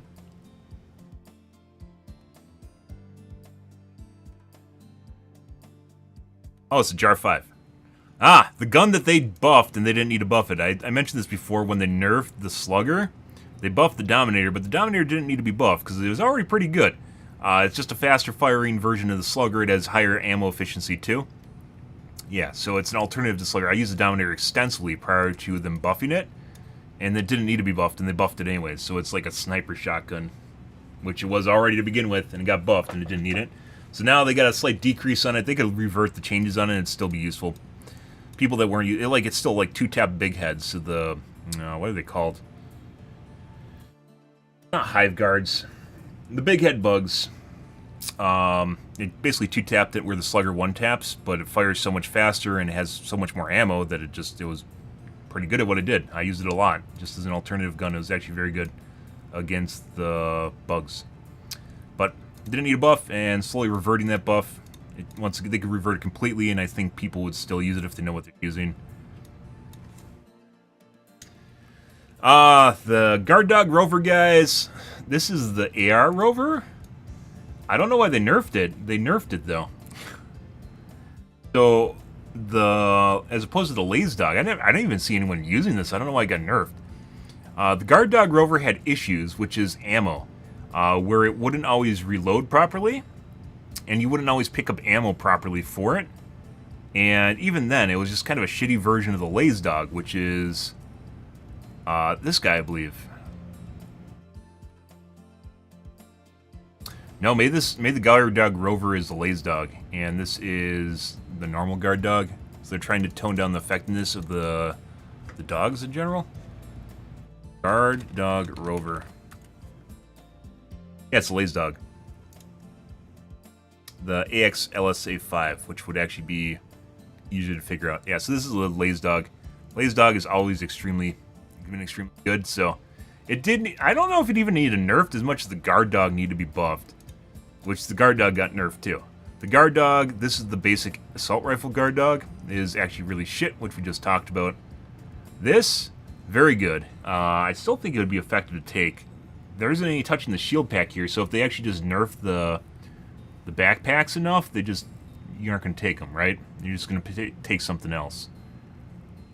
Which I guess then would make maybe backpack weapons more effective? Possibly, maybe? So, I don't know what they're attempting to do here. I wouldn't even say the Laze Dog needed a nerf, because it was very good, but you're giving up a backpack slot to do it, where you could take a shield pack instead, right? Shield pack just being the go-to goat of if you just gonna pack. Shield pack is insanely OP. Which I generally don't need, because I usually don't need it anymore. Where I did need it at one point because things were so OP. I still use it against the bots, though, because you have to use it against bots or you just die. They nerfed it. Did it need a nerf? I don't think so. I mean, it was really good. But you're comparing it to the shield pack, and the shield pack is still really good, so. Yeah. The Guard Dog, on the other hand, had a lot of issues. A, it is dependent on ammo. B, it doesn't reload properly. C, when you pick up ammo, it doesn't actually pick up the ammo properly, so you'd always run out of ammo. That's a bug, so they might have fixed it at one point. It has a lot of issues with ammo. Lots and lots of issues with ammo. And I said that instead of nerfing the guard dog rover, which they did here, which actually will make this maybe more effective, is increase the range on the basic assault rifle rover, so it fires out further than the laser dog. Because the laser dog, I'm pretty sure at one point they reduced the range on it, on the laser dog. Is this true? I don't know. You know, if they fix the ammo issues on it, it might be useful, but once again, I think the end result here is they should have increased the range on it. I don't think this is a viable pick, purely because it's based on ammo. I don't think this is a viable pick over this until this gets more nerfs, terribly to these two. But then the alternate option here is you just take something else, like a shield pack, and you say fuck it, right? For the extra damage, because then you'll just live all the time. Whereas at lower MMR, where not at Diff 9, people might have problems with surviving. They're going to be more inclined to take a really, really, you know, good shield pack over a guard dog, right? So, yeah, I don't know if this is the best course of action, but you know, I think they're trying to make these two equal to each other, and I don't think this is the way to do it. People like having differentiation more than they like having homogeny, so things that are identical to each other, right? So if they just nerf, they increase the DPS on this, and they nerf the DPS on this until there's like a trade-off where you can't tell the difference between the two, and then people are like, yeah, whatever, and then they'll just take something that feels more meaty, like a shield pack. So, I don't know. Gun differentiation, or differentiation in general, is usually the way to go. Make things more nuanced and weird and quirky, so people have a reason that they take it and then feel better about taking it, right? Becomes interesting to take. Overall, burning damage nerf. Burning damage is very good now, especially for the flamethrower. They nerfed it a bit.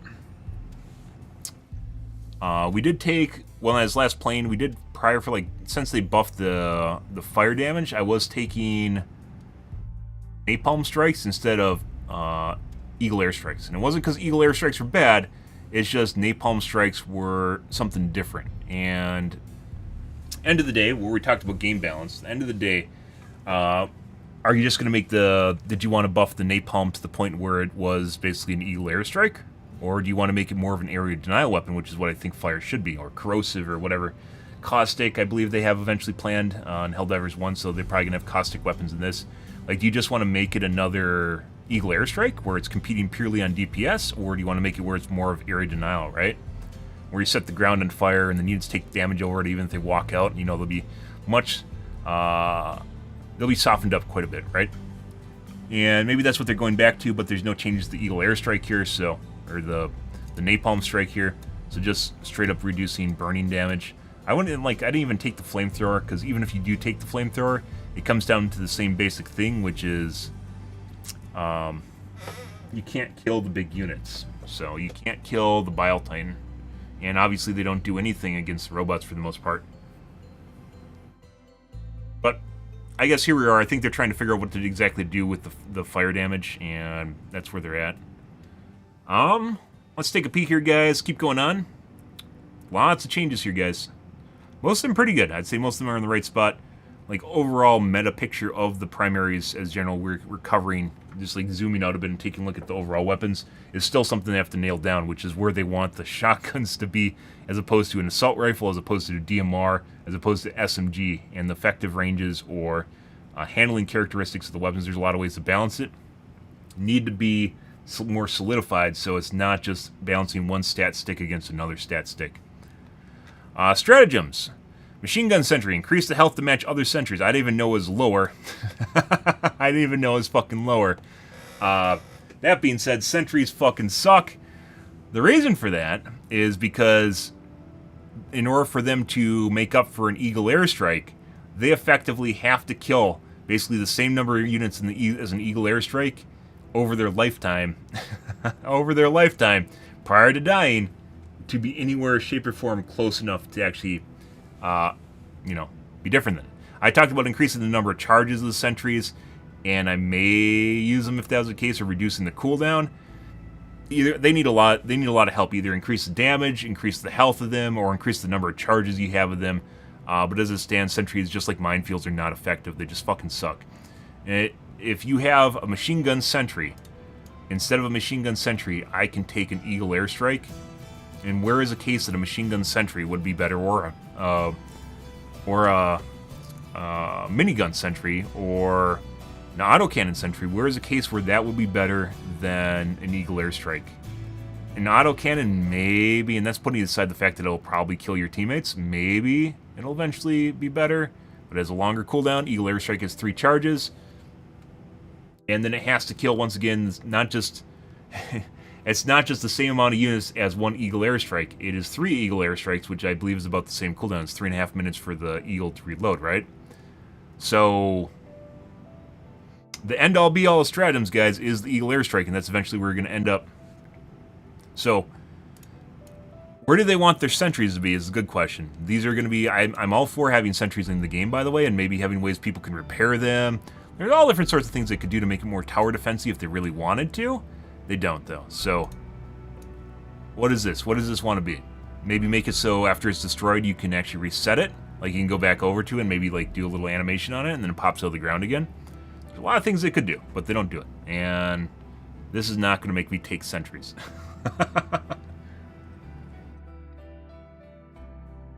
Tesla Tower, increased health by 33%. Tesla Tower is the short-range turret where the things get near it and they get zapped, and it also kills you, by the way. You know what happens? Chargers walk up to it and kill it. So this is not going to fix that problem. And maybe they should make, you know, they probably could increase the health by 300%, and maybe then it would be meaty. So like a charger has to sit there and tank it for a bit. The bile times also just easily kill them.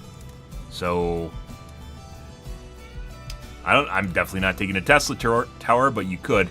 The airburst they added to the game, we did not play around with it because I haven't been playing since they added it. From what I saw, putting aside the jokes of it just killing the Helldiver, which apparently was quite true, buggy, people possibly were using it in the wrong way, which is they're using it as like some sort of direct shot rocket launcher, and you want to use it more. An airburst in real life is a round that fires over the top of something at a set fuse duration and then shoots down. It's like a MIRV, just like that. So like the airburst stratagem in the game, where it goes boop and it goes, which I assume is what they wanted to do, or something like it. But in game, instead, it was basically like a flower. It shot the location, and the rockets just spewed out of it. A lot of people thought it was going to be a flak cannon, but flak's different. Flak would actually just be flak, which would be effective. However, that's not what was in the game. So, that's not what they had planned here. It looks like they tried to make it. There's apparently going to be... apparently, this is the first patch. By the way, it's rare for them to patch on Monday. They probably had ready on Friday, but they decided not to push it in case they had issues, which is smart, by the way. I'm sure if they pushed it Monday, first thing in the morning, it was ready last week on Friday. They just didn't want to do it on the weekend because no one wants to do 24/7 pager call. So, I can actually see this patch is 100%, because they weren't working on the weekend. This patch is 100% ready on Friday. But they're like, yeah, you know, I was on the weekend last weekend. I didn't really like it. So, you know, like Joel's like, you know, maybe we should wait till Monday, you know? So it's like a work week and we'd actually get a weekend off, you know, one of these things. And I don't blame them for that. My guess is if it was ready on Thursday, they would have done it, but that wasn't. So, but Monday patch, very, very random, but not random, just different. Here it is, guys. And they said apparently there's going to be a fix for the rocket launcher, a bug fix for it. I don't know if this is the complete fix for it. However, yeah, I assume it would be more of basically flies over the top and shoots down, like the airburst rounds do, like the airburst stratagem does, which actually kind of sucks. The reason for that is because for some reason it doesn't register properly on units even when it hits them. For some strange reason. Once again, I think that has a lot to do with too many things happening in the game and the game not registering them properly. Like we were talking about the Knight SMG earlier. So, but this, from what I saw, the airburst rocket launcher actually uses rockets that pop out of it. So, this might be different in how it functions. Whether or not this is a fix for it, how well it works, remains to be seen. I haven't played with it yet. We will play maybe either later this week or maybe next week. We'll go back into Helldivers 2. And we're leaving it to fallow, though, so I get time to recoup my enjoyment levels. Let's see. Enemies. They always change the enemies constantly. It's kind of weird that they're saying that they're doing this, but they probably want people to be more observant of what the enemies are doing. Which, once again, if people, for the longest time, a lot of people in this game literally thought nothing was changing with the enemies. talked about it basically since the game launched on my stream. Every time we saw something change, including the tiles, other streams that started to pick up on that for some strange reason. They started to figure out that Arrowhead is changing stuff without saying they change stuff. Yeah, and as such, they're more observant of things around them. Is one of the things I actually criticize big streamers for, because they're apparently they're just reading patch notes and thinking that's all the game was, which is hilarious. But now all of a sudden they notice things that change and act differently. So, anyways, they've made balancing changes. Bile Spewer and Nursing Spewer's move speed slightly reduced. The Spewers definitely drove up the difficulty a lot. These are what I call ticks and corrosive bugs. Corrosive bugs being the bile, and nursing are the ticks, which are just, if you've ever seen a giant tick, they literally look a lot like that. If you ever see a tick that is basically giantly inflated with blood, they literally look like nursing spewers. But putting that aside, movement slightly reduced, so they made them more like they're more like crocodiles, where they just run really fast and try to stab you, which I wasn't really against. And they definitely drove the difficulty without there being extra chargers or bile titans, right? But they're on a mutator; they don't always show up on the planet. Sometimes they do, sometimes they don't. The big problem with them was when they basically either make no noise and then show up behind you and spit on you, or they pre-spit. So because of the way the game works, sometimes they will aggro to you through walls. A lot of units, especially if you play against bots, will do this, where they'll aggro through walls, and they start shooting at you through the wall. Corrosive Spitter and the Bile Spitter would literally just start, or the Nursing Spitter would start shooting at you prior to you coming around a corner, leading you. So it sees you maybe 3 feet before the corner, 4 feet, and starts spitting. And then when you're coming around the corner, you're already getting spit at the moment it sees you. So, yeah, that was a line of sight issue more so than the spitters just being extremely, extremely powerful. But it looks like they nerfed the movement speed. Hulks, force required for them to stagger slightly increased. So they're probably making it so it's more difficult to deal with them. Some of the units already had, or some of the primaries already had updates to their stagger. So they're probably adjusting the breakpoint on them, where you can stagger them basically eternally. But considering there's a shitload of them on the map, I don't think that's necessarily a huge problem. Oh no, Hulks are the fatties. No, Brutes are fatties. What the fuck are Hulks? No, Devastators. Devastators are Rocket Devastators and the Shield guys. Hulks are the fatties. Okay. Yeah, so they changed this a little bit to make it harder to stagger them. But if they're taking a full hit from a railgun or something, or a Quasar, probably should stagger them. I wonder, like I said, it depends on what the breakpoint is for this stuff. Where they actually start getting staggered by normal weapons. They made it less likely for the Hulk Scorcher to instantly kill you. I think it's a bug where you just instantly die. People were saying it's because of the updates to the flamethrower. They were doing that prior. It was just you just sometimes just instantly die when they touch you. So they might be adjusting a little bit to give you a little bit more flexibility here. It just remains to be seen whether or not that's enough to matter. Sometimes you can stim, sometimes you can't. So, Devastators, which are the Rockets and the Shield Devastator. Fire rate slightly increased, only the standard Devastator, so that probably is the guy with the halo. I think that's still a Devastator, is the guy with the little halo across his head that appears in lower level missions. They also come from the Doggos. The Dagus spawn a litter of Devastators, and they're the basic ones. So I think that's the basic unit only, but it might apply to the Rockets and the heavy, the Shield Devastator. As we've seen, this might just be the basic unit, the basic Dagu Devastators.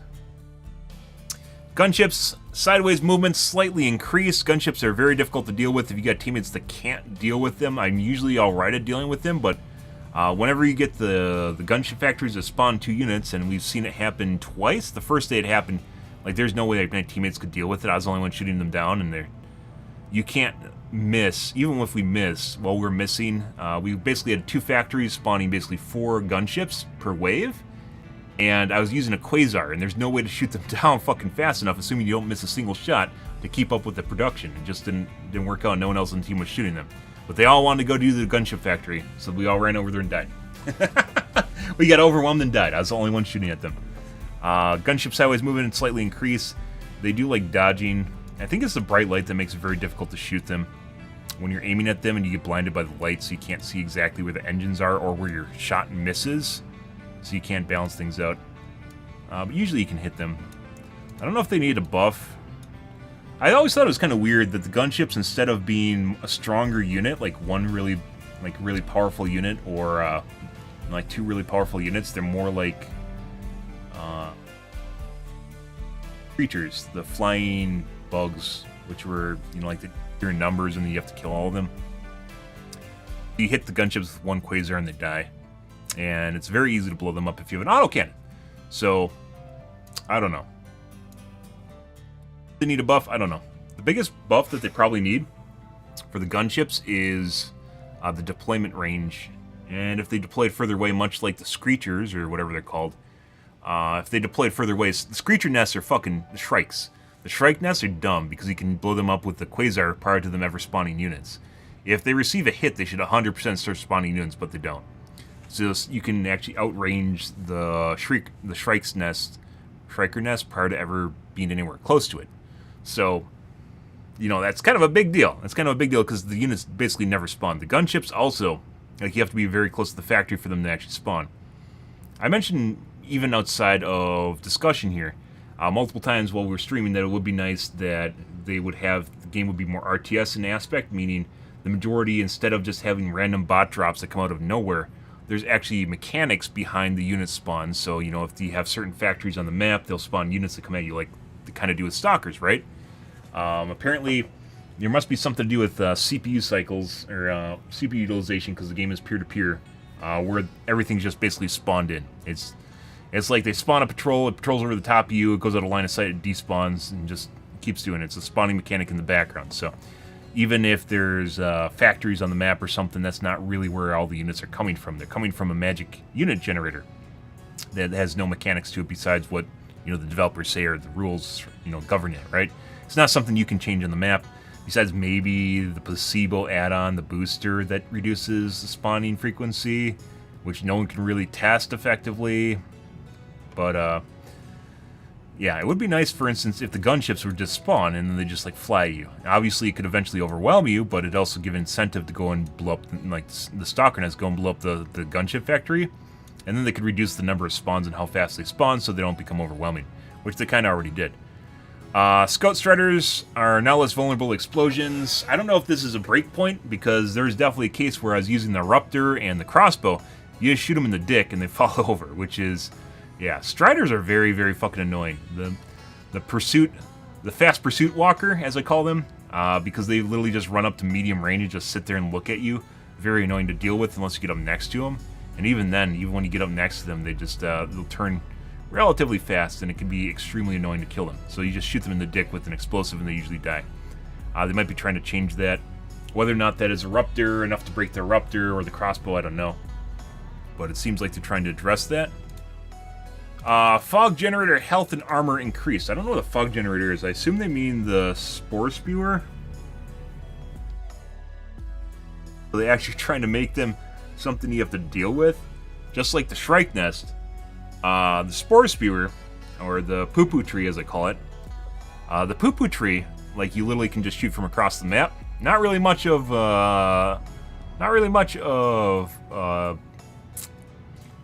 major influence on the map when you can do that, is it? Yeah, so... Yeah, you know... I mean, there's a lot of ways they could deal with that, too, where they'd make it so you literally can't see it till you're right up next to it. Like, you'd actually have to go into the fog somewhere around... And you could probably judge where it is if you do some approximating based on the size of a blob of the shit. You can figure out exactly where it is and maybe blindly shoot it. I think actually would be a better mechanic than this. If they're talking about the Spore Spewer. Spore Spewer are just like the Shrieker Nest, kind of, yeah. Hey, look, we're just dealing with it and never actually dealing with it sort of ordeal. So, gunship spawners now have a much lower cap on how many gunships they can have active at the same time. Like we're talking about, where we had the gunship factories that are popping out 2 per factory, and then there's 2 factories, so it's spawning 4 gunships. Yeah, once you get like 12 or 10 of those in the air, you're just dead. Like, there's nothing your squad can do. They have to literally run away. They have to run away and despawn. And a lot of people don't know how to do that. That's nothing to do with the mechanics of the units, like the, hey, look, we're killing the factory, or hey, we're killing the units. That's to dealing with the meta, which is the background coding. And like, people shouldn't really be fighting games on coding level. That's not really, not very fun, but at the same time, it probably means there's something broken in the game. Coffee is going from hot to chilled coffee, guys. There's a lot of patch notes here, guys. A lot of good things, and the stuff they all needed to do. Once again, I'm not against them actually just pushing... If they have a more nuanced way of doing this, where we're talking about them constantly like streaming content from like their Twitter marketing department comes up with, they put it on the in-game monitor. It would be nice if there was a way for them to do this without patching the game at all. Just like with the enemy units, which seem to change drastically depending on their mutators, which I'm pretty sure they adjust constantly. It would be nice, just like they adjust the blueprints for the procedural generation for the tiles or modules, as they call them. Depends on what you want. The little areas, those are all inside of the procedural generation engine. So it picks and chooses where it puts them and what units it's putting there and how they're arranged. It would be nice if they could actually do that with the weapons, and then they could just go to town with just like tweaking stuff continually. And I mean, they could eventually tell you, but I mean, there's also ways they could just tell you in game too, like plus minus, you know, effectiveness of weapon increase or decrease. So then people test it out a little bit or try it, so then they get more stats on it, and then they go. You know, there's a lot of really cool ways you can be very agile with development, and I don't think it is disruptive to the game. Because there's a lot of things in the game, and you don't need to change everything all at once. But you could actually change areas, and then people would, you know, mess around with the area, and then they go back to whatever's meta, right? There's a lot of ways you could do it, and I think while this is cool and everything, where they just did a big balancing patch here, there's a lot of cases where they don't need to do this, in my opinion. But they could, you know, maybe not do this, but do it faster and smaller and faster, so then it's less of. Which they kind of did a little bit, right? They did the balancing patch like 3 weeks ago.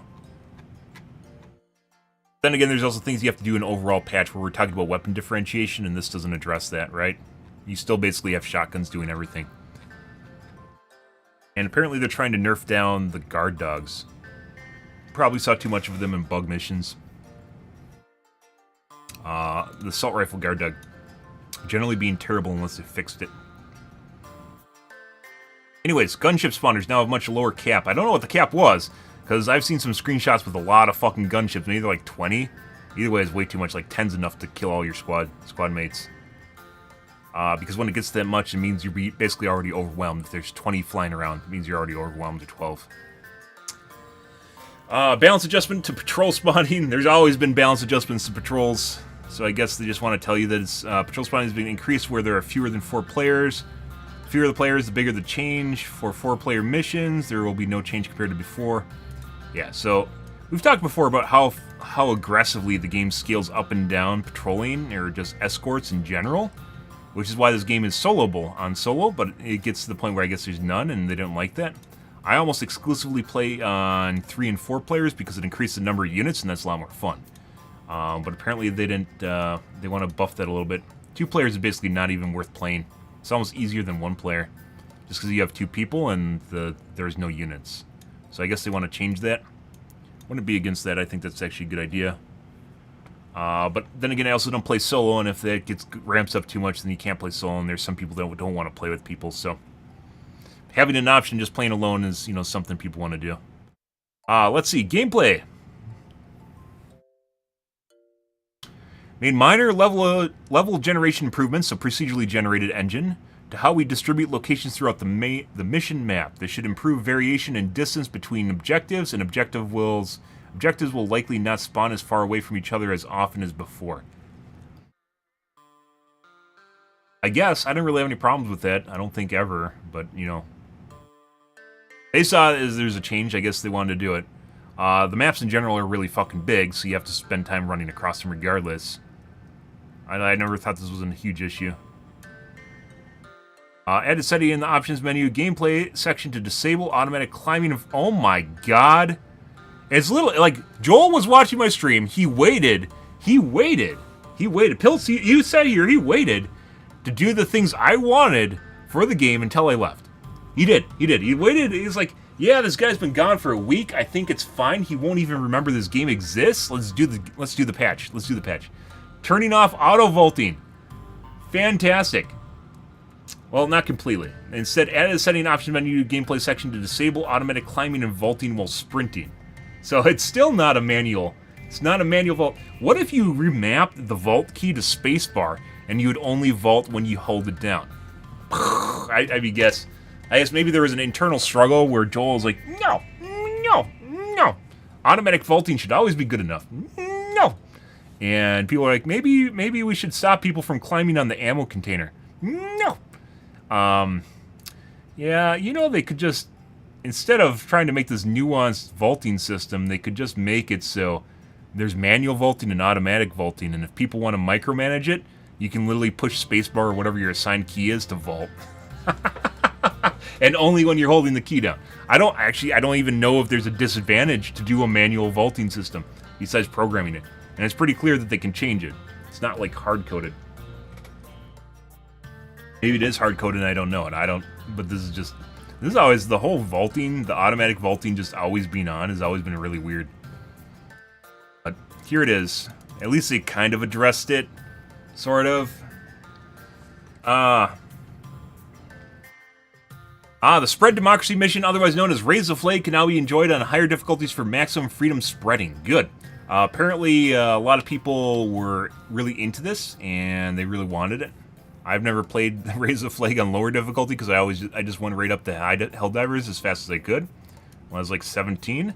Never played this mission, but I guess you can now, so that's always good. More variety is always good. But then again, it could also be like the extraction mission where you just constantly get overwhelmed by bot drops and you just lose. So, you know, maybe there isn't any freedom spreading at all, which is still kind of weird that that's still broken. But readying up, Helldivers now salute to ensure maximum democratic readiness. Remember how we're talking about people not know? We've talked about this basically every time it happened where someone wouldn't click in, and you know that guy thought he clicked in. Like, he's still sitting there, right? He's still sitting there, but he thought he clicked in when he didn't. That's a visual indicator. We talked about that on stream. Basically, every time it happened, it's like maybe 1 in 4 missions, you'd get, like, you know, wait like 30 seconds or 20 seconds. Well, like, I found just spamming the ready button makes an audio cue so that people know something's going on, and then they click the button. Almost every case where you have someone that doesn't ready up, it's usually someone that thinks they're ready when they're not. Joel watching my stream, guys. Joel watching my goddamn stream. Add to ambience the tremor planetary hazard to underline the severity so Helldivers can react accordingly. So I think this is earthquakes. Unless they added a new one. This is earthquakes, which I don't think were ever a big deal. I don't mind them adding cues because it's, you know, like, makes it more immersive. So, good. Shots that ricochet from heavily armored enemies will now properly hit the Helldiver who fired them. Trigger discipline is highly recommended. So ricochets were something where it'd ricochet off at an angle, right? When you hit the target at an angle, it glance off the armor and hit something else, right? It wasn't ever really, like, it just indicates that you can't actually penetrate, right? But they turned it into a mechanic now where if I'm understanding this correctly, if your shot ricochets, it just shoots you. Which means you might just instantly die. Like, if you're using a heavier weapon, if it ricochets, it just kills you. Like, it just always bounces back at you and kills you. Why? Why is that there? I mean, this is gonna make the autocannon definitely... Because autocannon, you get glancing shots if you don't know exactly where to hit.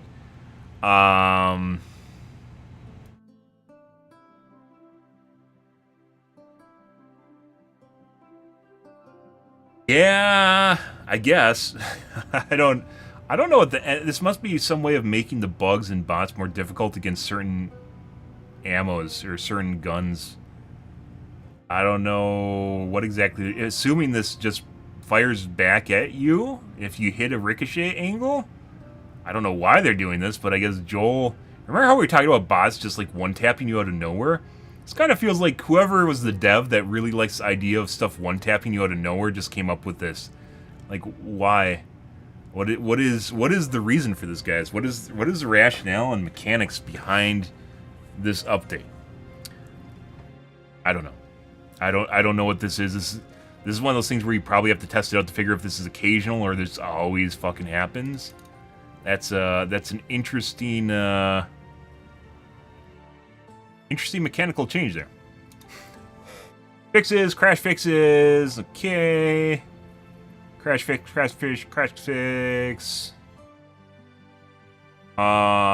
Fix superior packing methodology, ship module not working properly. It sometimes worked. It had to happen. It definitely worked at some points, and then sometimes it just doesn't work at all. Fix that. Fix the blast absorption chip modules that it correctly increases the sentry's resistance to explosions. Okay. Still not going to take sentries, but good to know. Players cannot navigate search and social.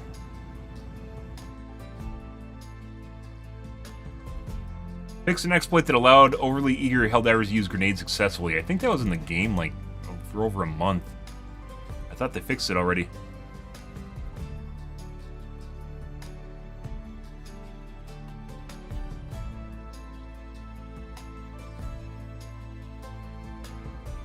Fucking hate black and white text, by the way. Or white and black text, excuse me. It like burns, it like sears into your eyeballs, and then I look around and I just fucking see the words on my eyeballs.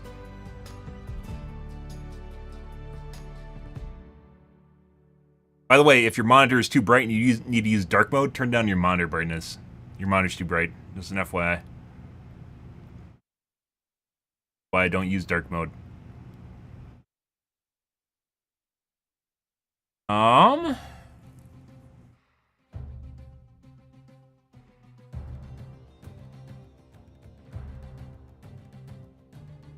Fixed the issue that allowed traders to try and sabotage the extraction shuttle by deploying sentry stratagems below it. Yeah, fuck those guys.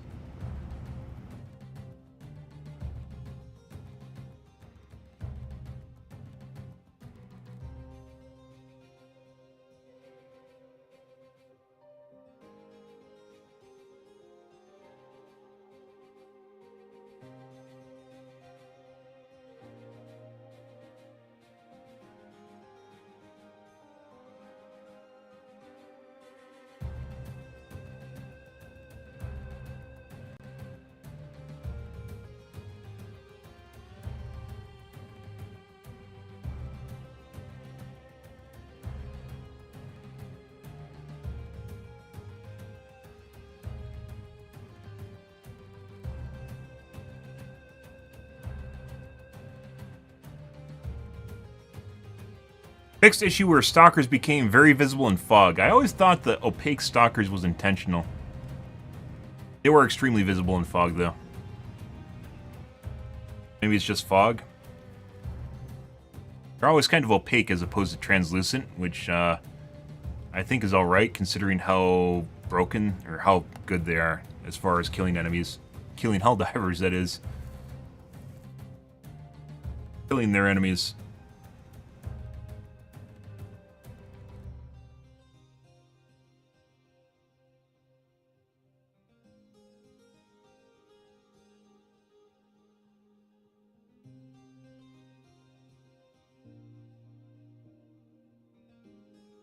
Lots of bug fixes. Most of these I haven't encountered.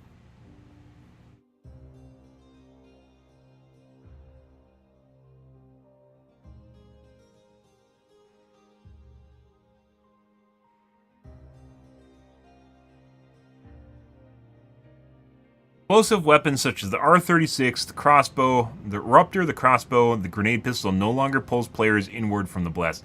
I thought that was intentional. I thought that was a Joel fuck you. Like Magic Cut Developer 101 shit, where they just try to fuck you with a, you know, like with an ability.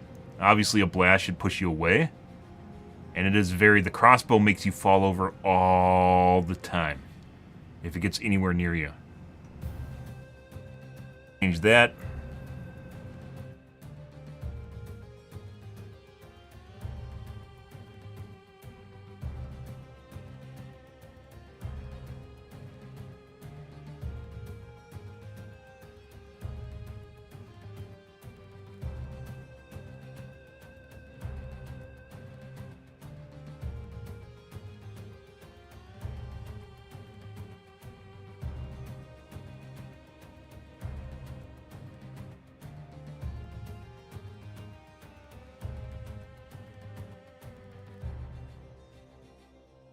Okay. Damage, known issues. Damage over time by hosts.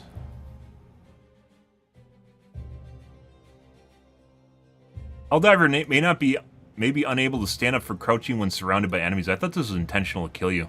Which I'm not actually against, like they're on top of you. I wasn't actually against, I didn't think this was a bug. I thought this was a way, like with the hunters, I thought this was a way for the enemies to basically show that you're basically fucked at this point. And sometimes you could get out of it, and sometimes you couldn't. Which I'm not actually completely against. I think if you're surrounded to the point where the enemies are on top of you, maybe it's time for you to die. maybe you're dead. Maybe you're actually dead, unless you can crawl out of it or crawl to an opening where you can stand. I don't actually think that's bad. So, yeah, like for all the shit that I give Arrowhead and Joel on occasion here, like this is one of the cases where if you got to the point where there's hunters all over your body, maybe it's time for you to die. Like sometimes it just happens, and I thought it was actually part of the game where they just get on top of you and start humping your corpse, obviously.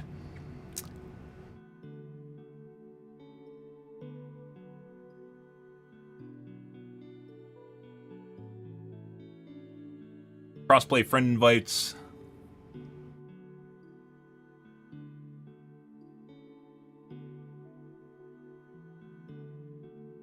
Line scopes.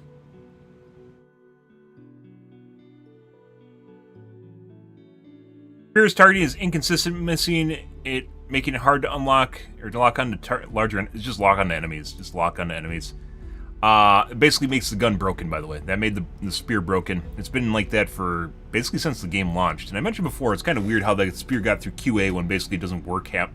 For me, I got to a point where 80% of my lock-ons would unlock, and I just stopped using it. I couldn't do it. It's RNG, and RNG sometimes just really does not like me.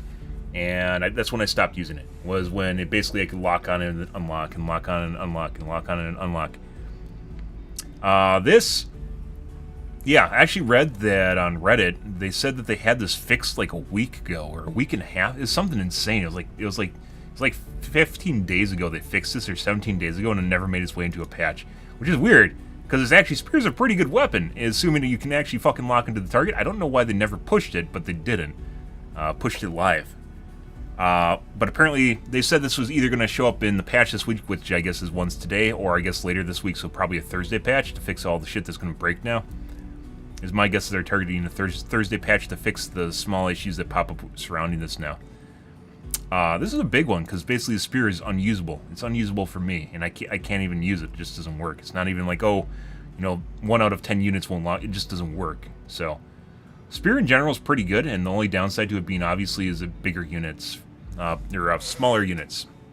So, you can't use it on all units, and as such, it only works against like certain things, and there's weird nuances to it. Once again, nuanced stuff and weird, quirky weapons that our people like. And the spear has weird quirks to it where you overshoot like a charger, but that's intentional because you shot over the top of it.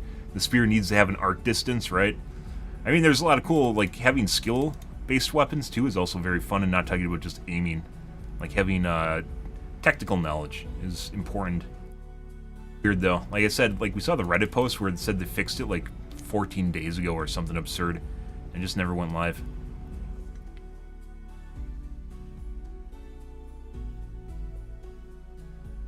Explosions do not break your limbs except when you fly into a rock. I thought limb damage wasn't always assured. This sure sounds like explosions will always break your limbs now. That remains to be seen though.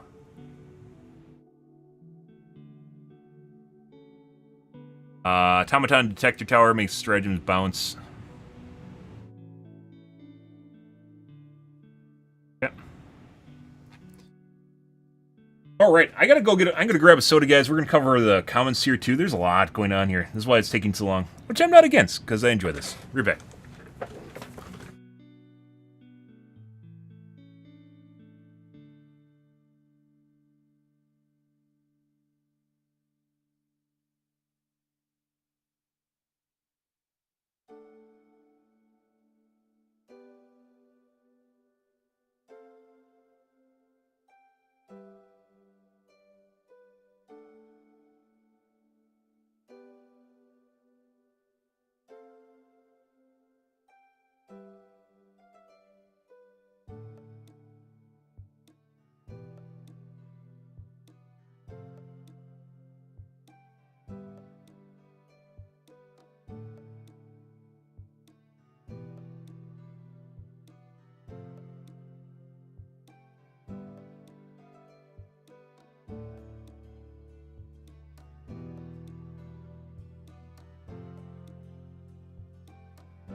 Alrighty.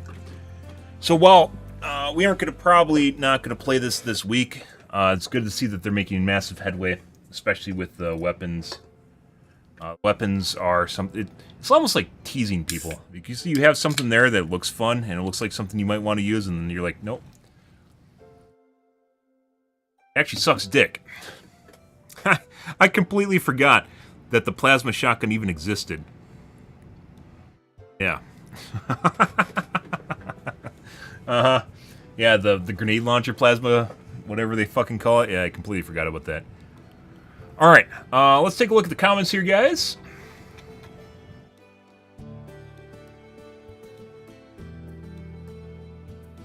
Moderator, the reasoning behind the crossbow changes. The crossbow has medium armor penetration, same as Slugger, Ruptor, or Dominator. The weapon's armor penetrating value not being listed in the armory is an oversight. I see. The major problem with the crossbow wasn't armor penetration, it's the fact that it has dispersion. Basically, we talked about this accuracy where you shoot here, not talking about drop, and it goes over here and then drops. The accuracy of the weapon itself makes it very difficult to use, despite the fact that it has flight time and projectile characteristics, right? Flight time and drop. Someone explain what that means exactly. Bullets ricochet 100 degrees back at you. Yeah, kind of curious. Something you have to see in game.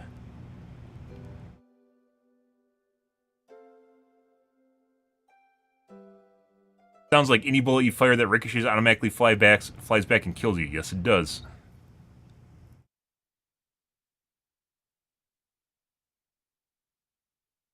It's true this total bullshit. Only bullets that fly at zero angle opposite should hit you. Yep. No, that's not. Realism is not a balancing mechanic. It is bullshit. Depends on how they want to do it.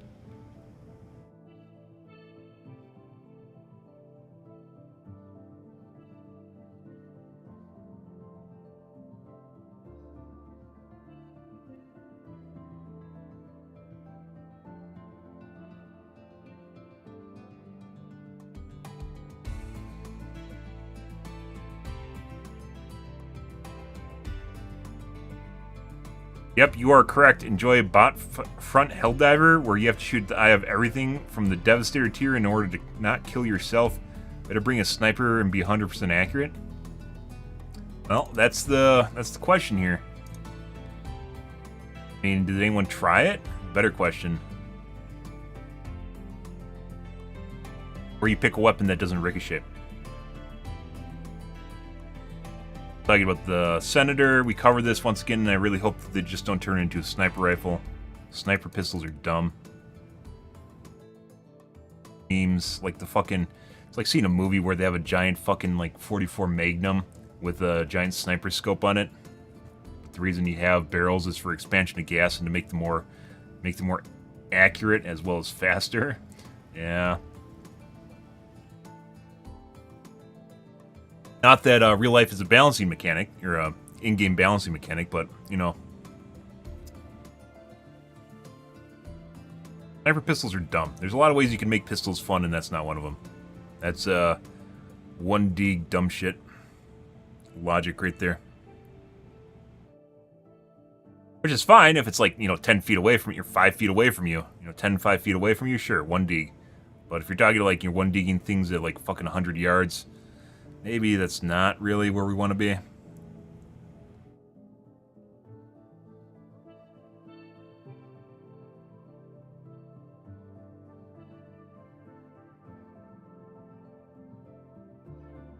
Talking about the beam cannon being nerfed slightly.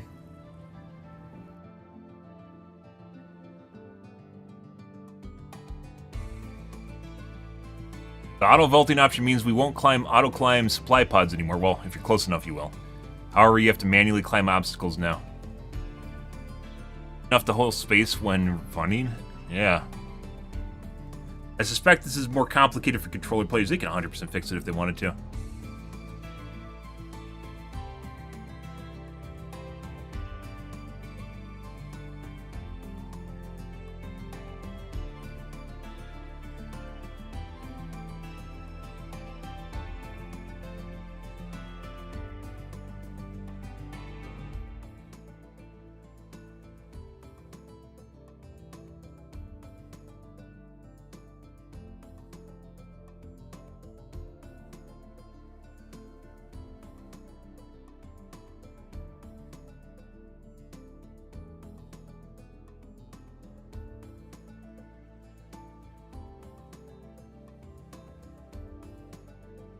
Reason for not having an auto manual toggle on vaulting. Good question. Ah, I found something undocumented. Commas have been added to the numbers on the map interface. Or if they want to be real assholes, they could use the dot. Some places in the world, instead of using a comma, use a period. Which I in no way, shape, or form agree with. But there are some places in the world that use a period instead of a comma. Yeah, if they want to be real assholes, they could 100% do it. I think it's some places in Asia that do that.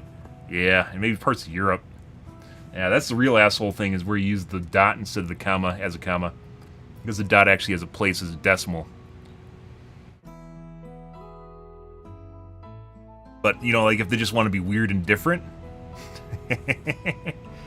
Scout Striders are now less vulnerable to explosions, but why? Because they want to make them an actual useful unit. I'm not against this, by the way.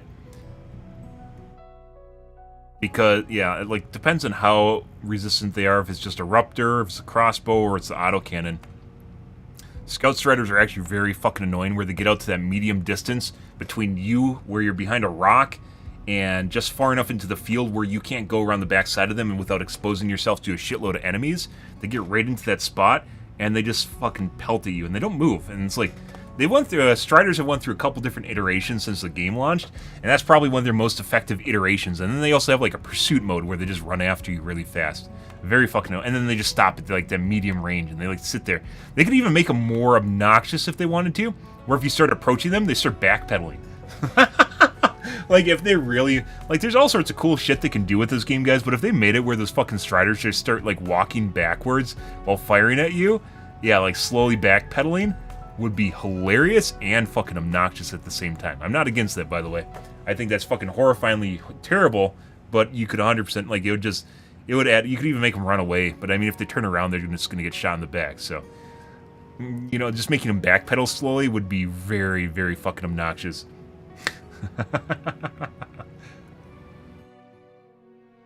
See, Joel? See? You don't need to make everything one-shot kill people to have fun.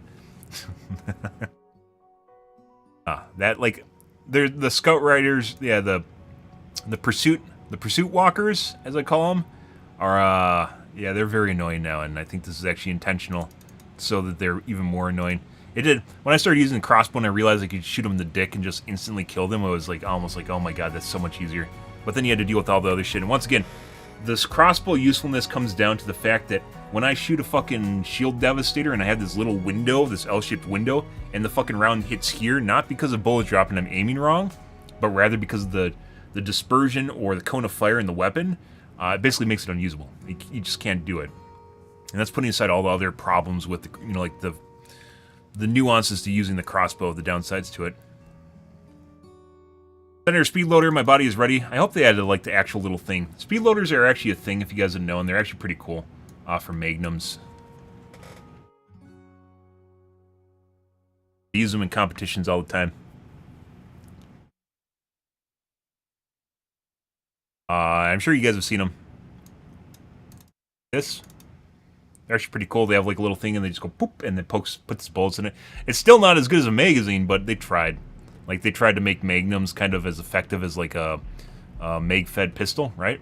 And so they have speed loaders, which are honestly really fucking cool. Just by looks, are just really cool.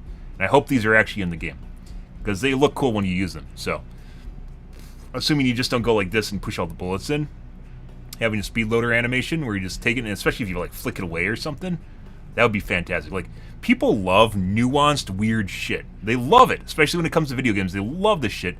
So if you actually pay attention to this, where you flick it open and then you put it in, and then like you just like throw away the loader bit, people would love that shit. They absolutely like they just start frothing. They just get hard and froth all over the place. It's exactly what you want, by the way. Yeah, speed loader. I didn't come up with that. I mean, I've seen them well before it was offered. I just never really used the Senator. Pistols in general are never really competitive with each other, so. Oh. Ah, the Tesla Tower Charger runs into it and still one-shots it. Yep, as I mentioned, sentries have a lot of problems. Giving you 33% extra health is not... They could have given 300% extra HP, and it probably still would have issues. Yeah. Once again, if they made it where you just go up to the turret and you go boop, boop, boop, or something for like 10 seconds and it pops out of the ground again, maybe then it wouldn't be horrible, but current iterations of turrets are just bad. They need a balancing pass, overall balancing pass to the category of turrets themselves to make them useful. The whole category needs a revamp. And if you wanted to, you could turn it into a buff for the ship where you have to, like, you know, the buff that you're going to give them, instead of making it a patch note, you just make it so people have to grind resources to do it. I don't think there's actually an issue with that, by the way, is where they make the... But, I mean, the problem with that is if you have to nerf them again or you have to rebalance them, then you have to rebalance basically the add-on that people ground out. So, I guess it depends on what you want to do. But it gives some people something to do.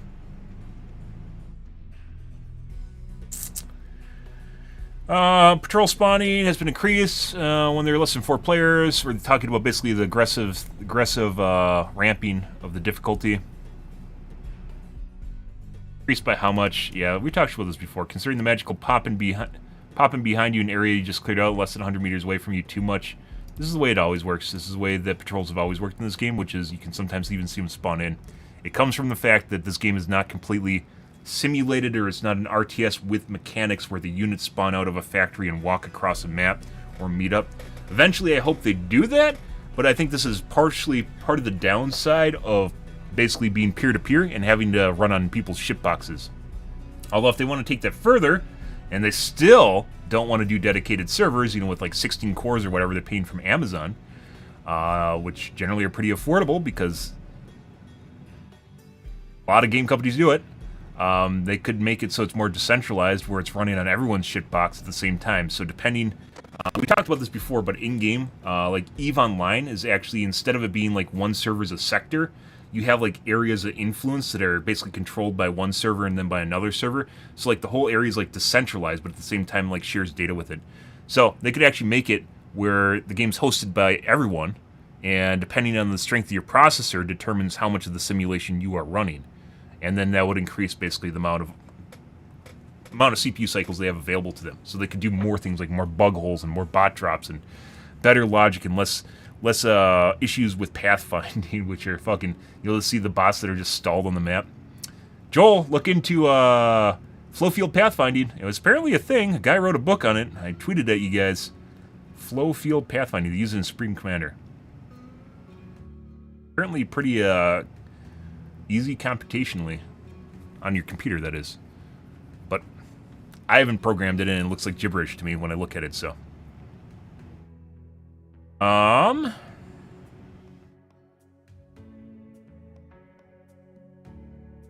Someone quoting basically a hearsay post. Yeah, we looked through this post. I'm not going to 100%, I'm definitely not going to look at that and take that for word of mouth. It's kind of shit when people start talking about stuff. At least he quoted this, the numbers here, but this is basically hearsay at this point, because you have one person that didn't really list how they tested stuff at all, and like, you know, the amount of passes they do, like the number of tests they do, wasn't really anything they ever discussed, so their numbers are just completely open to no confidence. Yeah, like some of the stuff I agreed with in that post, and there's other things that just seem like they're just making stuff up.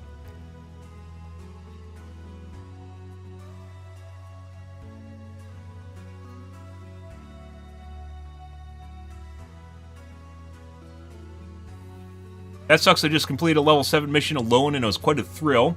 Despite constant random spawns just right behind me, I don't think it'd be feasible with more spawns.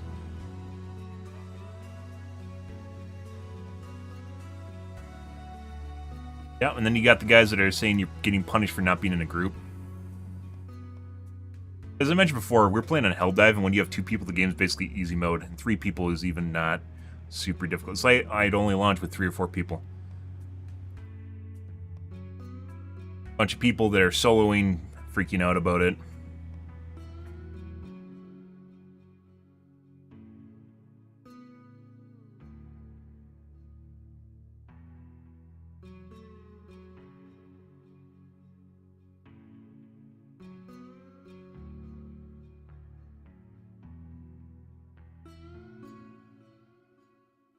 Tried using the bullet dog last night for bugs, and his change was already good.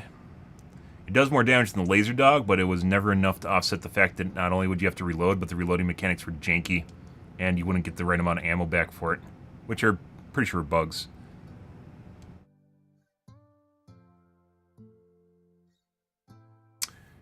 People saying you have to play with others because of the nerf to scaling. Or buff to scaling, whichever way you want to look at it. Still no spear fix. This was already talked about. We talked about it earlier. Apparently he's going to be on Thursday or sometime this week. He said it was either going to be on the initial patch or going to be later in the week. I guess they have so much on their plate, they're just going to put it in with the other bug fix. But it's still weird. They said, according to the Reddit, I think it was a Reddit post, they said that they had it fixed. They just didn't push it for like 2 weeks. That's a long fucking time. I guess. Autocannon with all the nerfs. Yep. Never really used the autocannon against bots, and I probably should have. They stated once that to them the autocannon is a perfectly balanced weapon. No, they said it was a perfectly made weapon, not a perfectly balanced weapon. They said that they loved the design on it, which I would agree. It's one of the best designed weapons in the game. They didn't say it was perfectly balanced. This is someone just making up shit because they misread it. They don't seem to like to admit when they're wrong. I disagree. They definitely seem to change stuff when they're wrong. They just don't say it. They don't need to say it. You don't need a public apology when they nerf shit. Because they can just... Once again, remember how we're talking about people getting solidified in their camps if you don't change stuff constantly? This is what happens. You get people that aren't used to change, and then they make up this fictitious position that everyone starts aligning with, and then it turns into us versus them, and then people start crying a fucking river when something they like gets nerfed. And you don't want that. You want people to be in flux, so they're like, yeah, whatever, this is the new slice of life, right?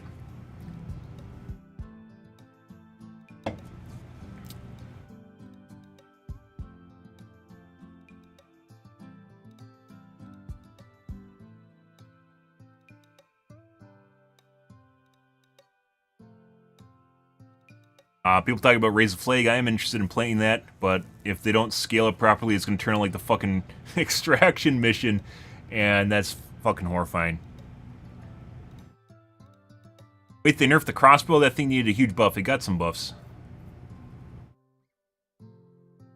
They nerf it super hard.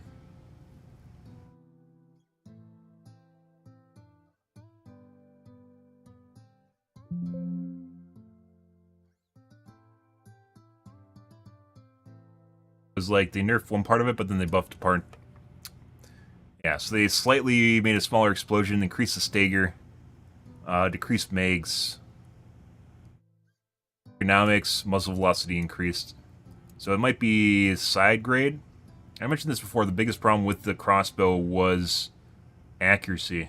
It's not the damage drop off. I'd say that's kind of like a side grade.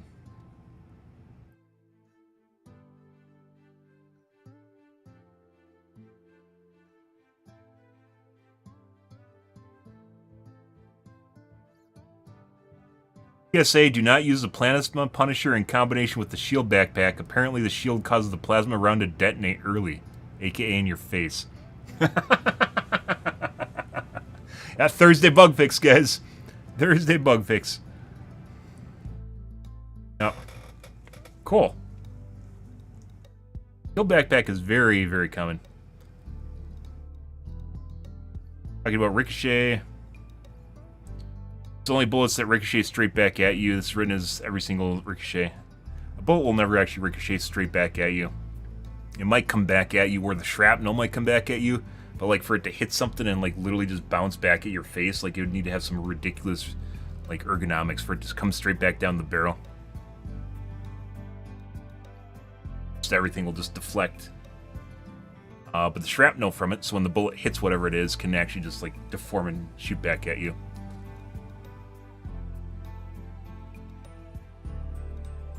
Pulse crossbow nerf is insanity. Like I said, I think it's a side grade, but it might be a nerf. It doesn't need to be a nerf. Like I said, it's the accuracy. It's literally where the dispersion of the arrow, not the bullet drop, not the flight. It's the differentiation, the cone of fire for the crossbow. Because then you can't hit the fucking L. You need to be able to shoot the slick guys, poke the hole, get the arrow right in there, right in the eyeball. You gotta get it right in the eyeball, and if you can't do that, then it's pointless. Not good against bugs.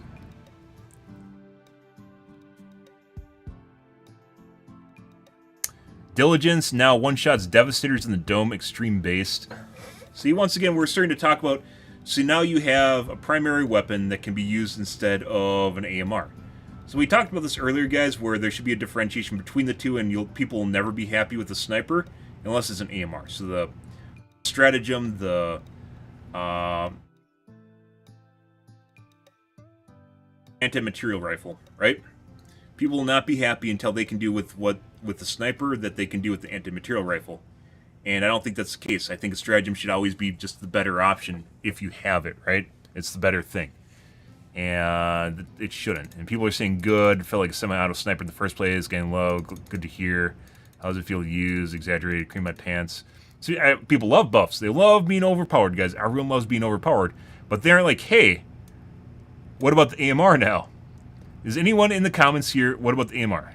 Exponentially better, on par with the slugger. Going back to DCS and AMR loadouts based. Okay. Yep.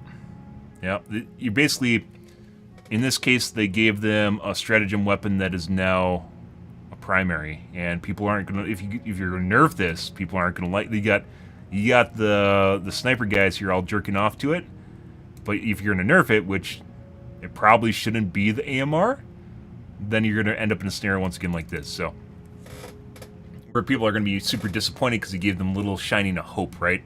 Which is also why I said that there probably shouldn't be any snipers in the primary category unless they are, like, there's extreme downsides to them, and there isn't. So, it's just an AMR, only it's not a primary, or a stratagem. Pearl spawns, scaling again. Scaling discussion, player scaling discussion.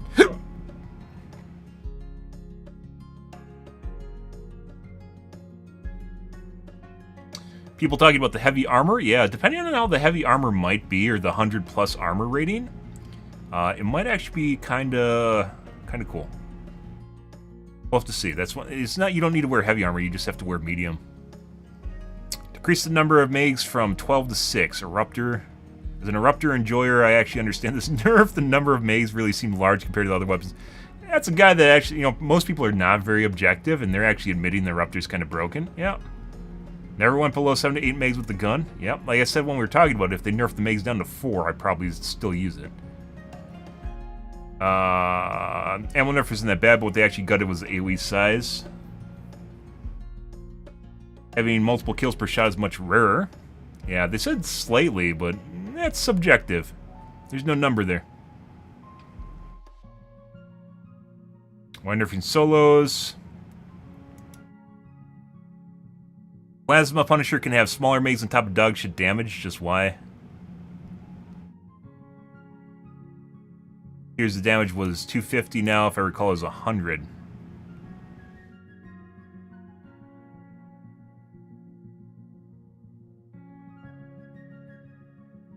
There's been 250 that explosive damage to the tooltip. For all the arc users out there, don't bother using the thrower on Hulks no more.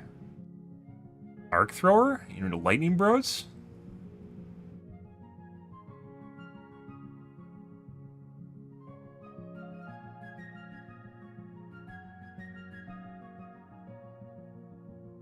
Blitzer? I didn't see anything about the thrower in here. It got buffed. Tickler got buffed. There's nothing in here about the arc thrower.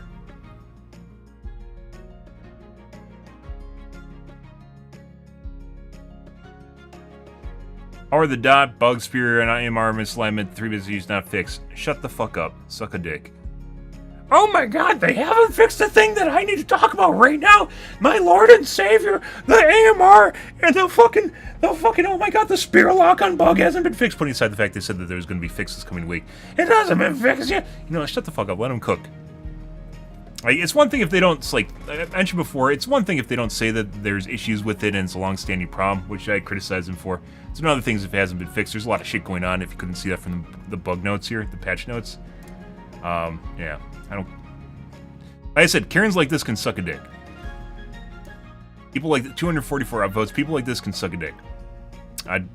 It'll get fixed eventually. It's not like they aren't doing anything because they're doing a lot of shit. Once again, very fast-moving development, and good for that. They're working on it.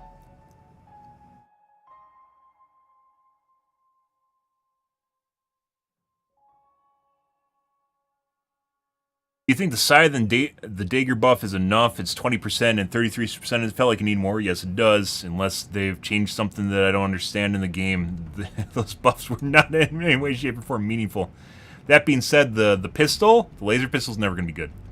Unless they come up with a different strategy for using it, it's not going to be good.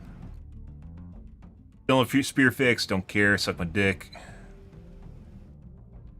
AC untouched. I can go back to sleep with it under my pillow.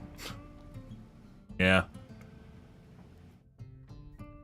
AC.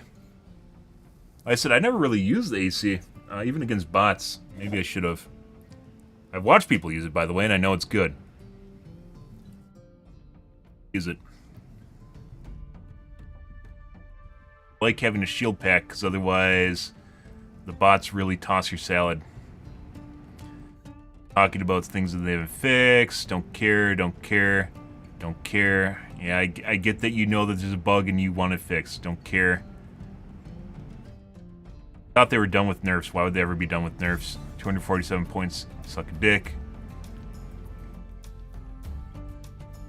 People talking about spawning scaling for player numbers.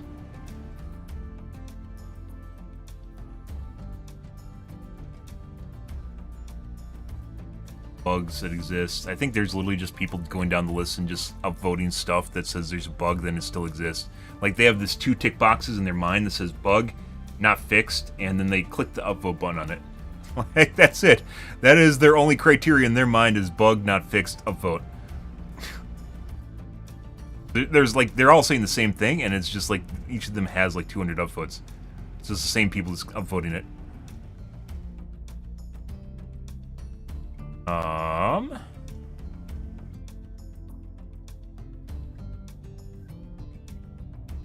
don't know what this guy's trying to do. The guy's trying to summarize. This guy must be on a fucking Adderall trip or something. I think he's trying to summarize with using numbers the balancing logistics in their mind. I don't know what this guy's doing. Something. Playing nerf divers at this point. I mean, they buffed some things. They buffed a lot of things in addition to nerfing things. That's why you get people used to just changes all the time. You don't fucking wait 6 months to change shit and then people freak out about it. I get the idea of nerfing OP weapons. It doesn't seem to change the fact my fun is reduced. I just got used to the Dominator and was enjoy using it was OP-ish. I used the Dominator before it got buffed, and not really after it got buffed because it was already good. OP at all and took a lot of skill. Now it will be harder, like, bro. I used it with 200 damage and it was fine. Not like the game is easy on health type just because I'm using the Dominator Lamau. That's not how game balance works. Something's too hard, you can reduce the difficulty, guys. People don't seem to think... Once again, we've talked about this before, and I think it's interesting to bring it up. We've talked about MMR being in this game. And what I mean by that, I think it's kind of interesting to address this, is that you can't pick the maximum difficulty level you can play on. The maximum difficulty level you can play on is there based on your skill. And if there was MMR in the game, obviously you make things sweatier. I'm not completely sold on the idea, and I think it would be interesting for a change, is that the game would pick the highest difficulty you can play at. So you can't pick it. Obviously you could select the lower difficulty if you want to play a lower difficulty, but you can't pick the upper range of the difficulty. Only the game can do that for you.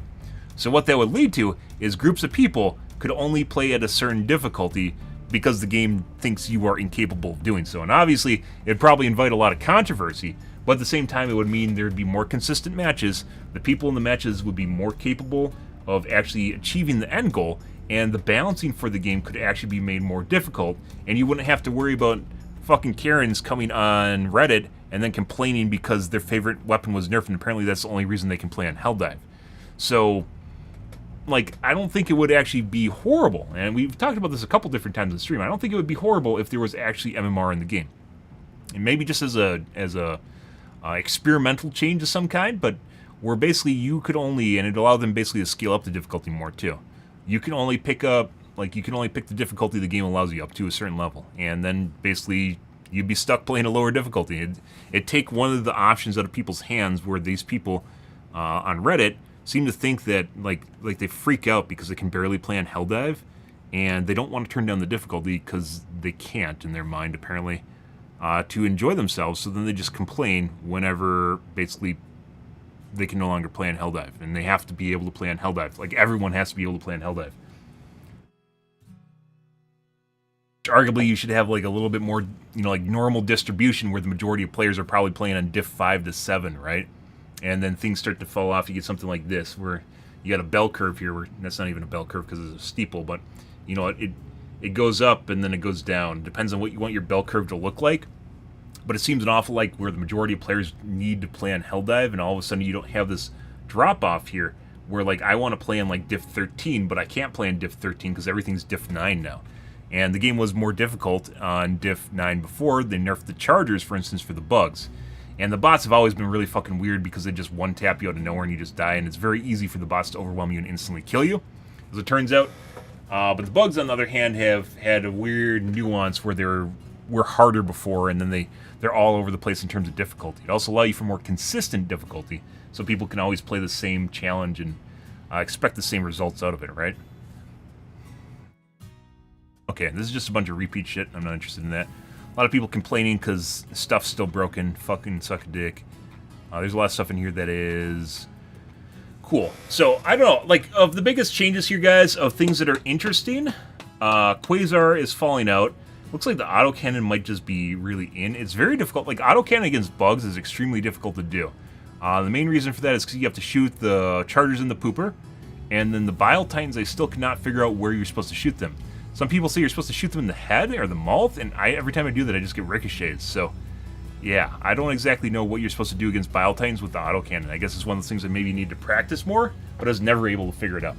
Autocannon just being probably one of the best, stratagems in the game right now. But they readjusted the Quasar, which did, compared to like the Recoilless or the EAT, was the obvious logical choice. The Adjudicator, much better place, which is basically the way that I use it in the first place. Laser cannon will be interesting. Probably the biggest. I mean, there's a lot of big changes here. Armor or railgun might be usable now. It depends on how it works. Anyone even talk about the railgun? 7 hits. All of them are in this ginormous fucking post. This is the only person talking about the railgun is literally this one guy. He gave up average numerical nerf values. What the fuck is this? Get the fuck out of here. Like I said, this guy is like literally tripping on Adderall, whoever the fuck this is. Like literally just snorted a line of Adderall before he made that post. Probably just threw it into ChatGPT too. Excuse me, if I average all the numerical values of all the nerfs that were put into the game, we can see that we are at a net loss in the current state of the game. Like, okay. Yeah, all percents are directly related to each other because it's a percent, right? Oh my god.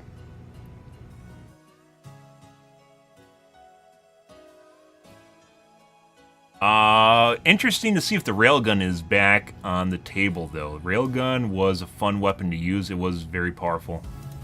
It needed a nerf, but it's basically unusable now. Whether or not the railgun works now, we'll be curious. All about the charge time on it. Literally all about the charge time. It takes too long. If we had to summarize this, what is this? I mean, a lot of people nerfed the scaling. The buffs, depends on the direction. Nerfed player scaling.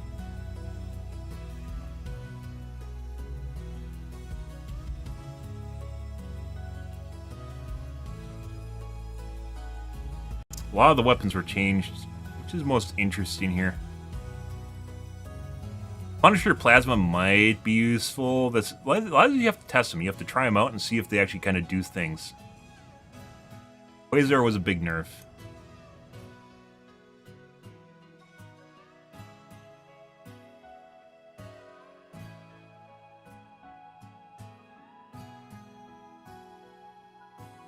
Disruptor might be a big nerf. Slightly drops off faster. According to the post, that's not the case, but slightly is subjective. Ah, the snipers are now becoming stratagems. Oh, we'll mention that. Okay. We are going to 100% make a highlight of this and pop it to the YouTubes, guys. Make a highlight of this and pop it to the YouTubes, guys. Story. We'll give it a sec.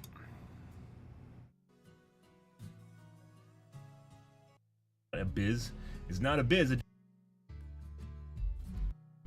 No real updates. I don't think there's really any stratagem. They just did a one and done as Blizzard normally. Alrighty.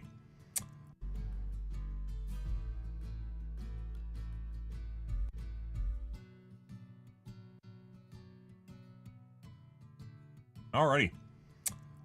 Let's take a look at the Helldivers Reddit here, guys. Take a look at the patch notes for today. I glanced over them already on the Discord. But we'll do it for stream. And talk, there's a substantial amount of balancing changes here, in which the game desperately needs.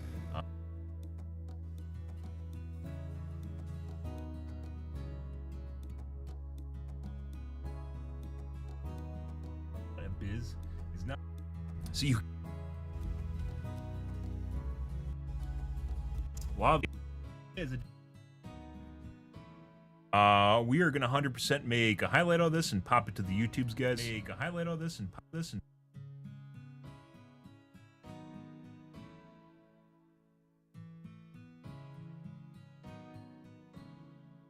Once again, we're not going to go back to Helldivers 2 today. Probably next week, maybe Tuesday or Thursday, on a patch day. Give it more time.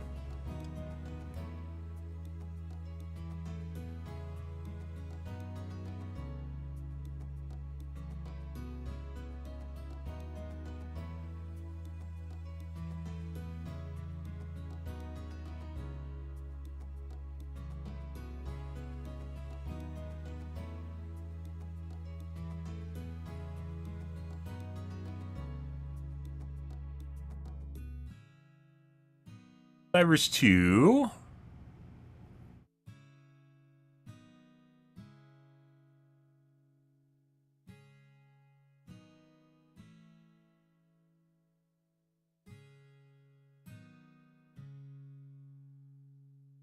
Snipers breaking the stratagem barrier. Senator useful?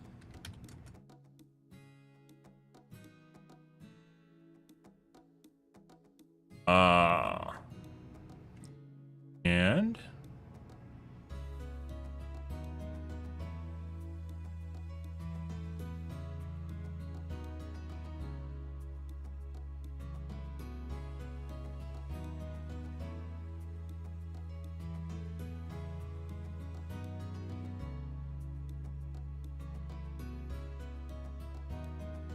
fucking sentry turret. We increased the health of the Tesla tower by 33%. Yeah. I don't like. It kind of makes you wonder. I'm not trying to be too hard on Joel, guys, but it does make me wonder. Like, if he watches the Charger literally just run over the turret and it blows up, and like he's like, huh, maybe we should increase the health by 33%. Maybe the stop point isn't 33%. It's how long do you want the turret to last versus how fast it dies, right? In terms of balancing, right? You know, like, what do you want the turrets to do? What do you want the sentries to do?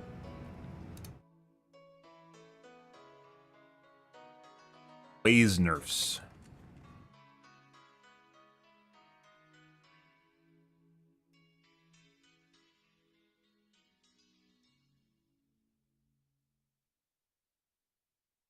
Long patch note discussion, guys.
Done. Done and done.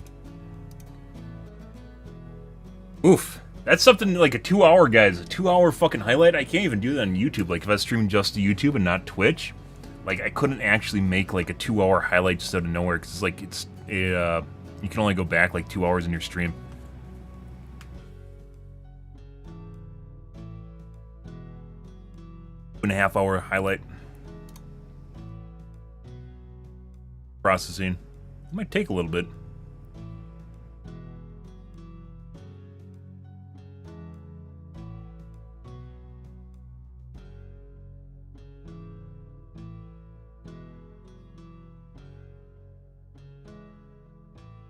No processing.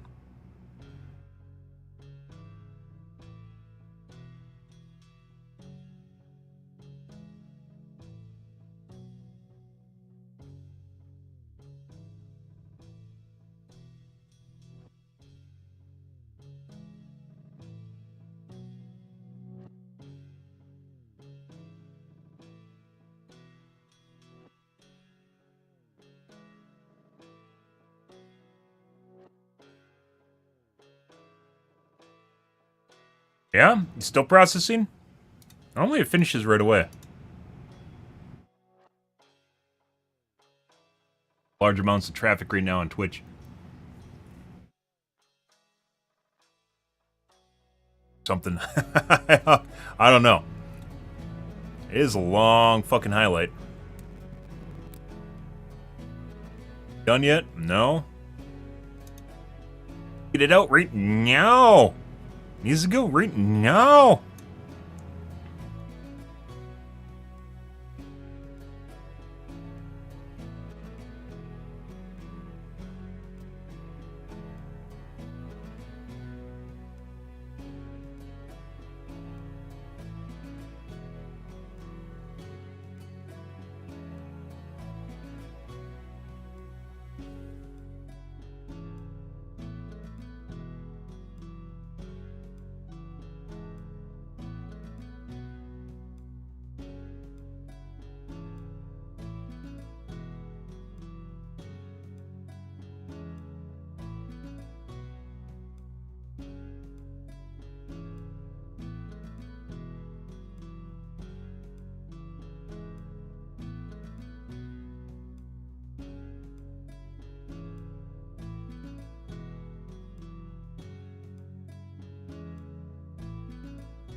Hold on a second, guys.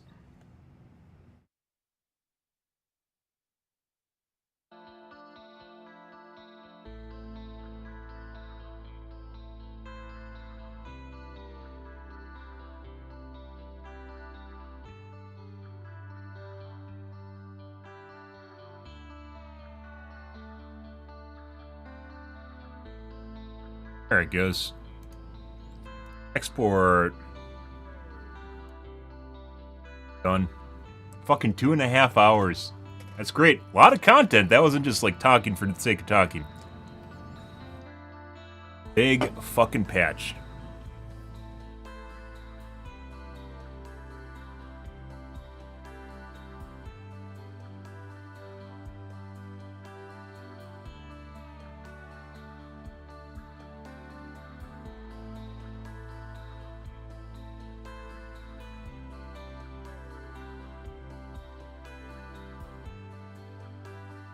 There it is. Yeah.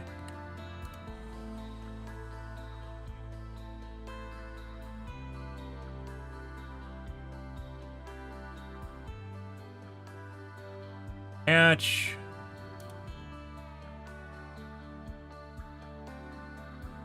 Patch. 0.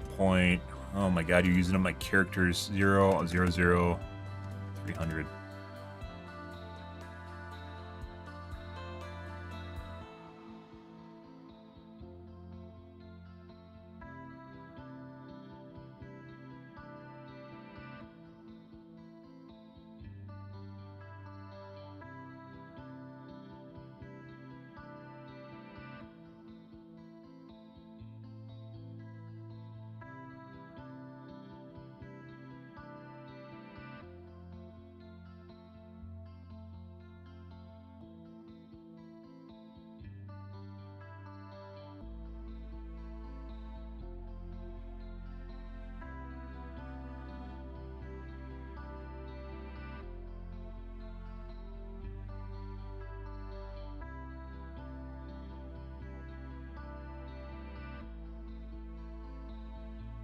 Yeah.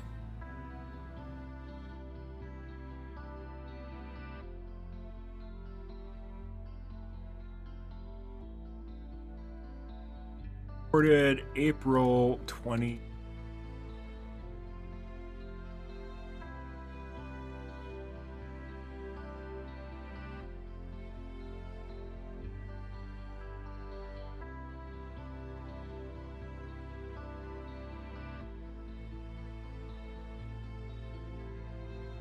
Eggs.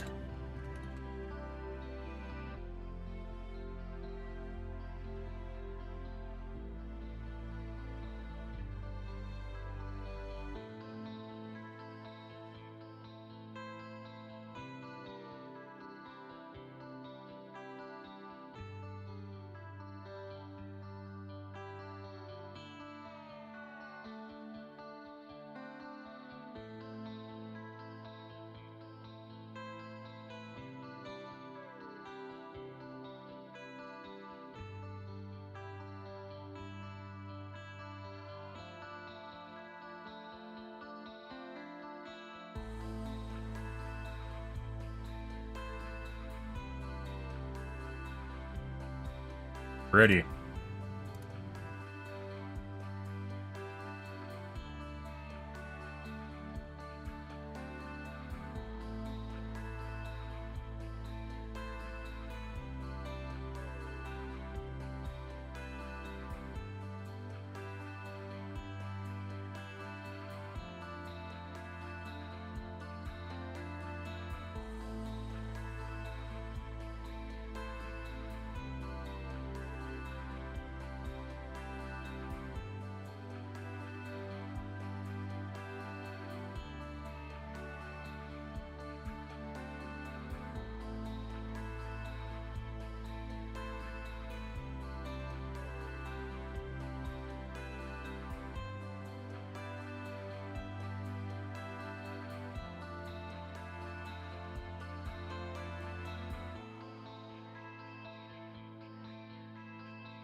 That.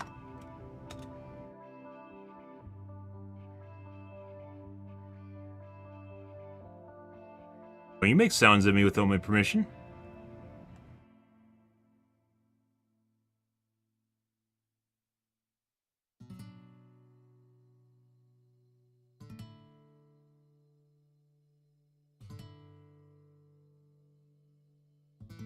Discord?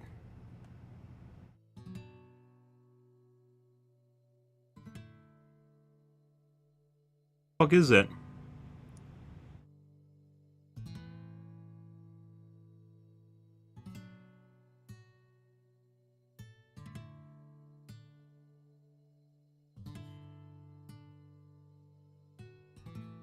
$3 yeah. I mean, there's a lot of patch discussion, guys. There's a lot of shit going on there.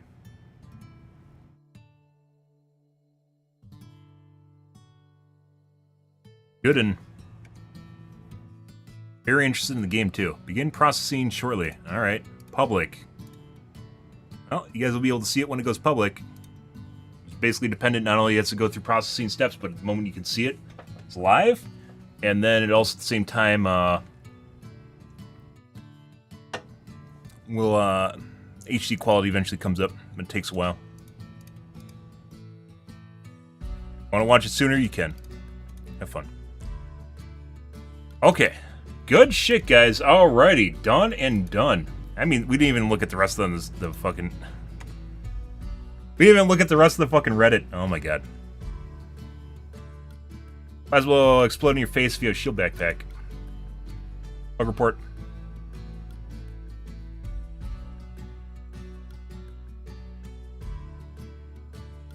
Play a grenade launcher. Ah! Oh no!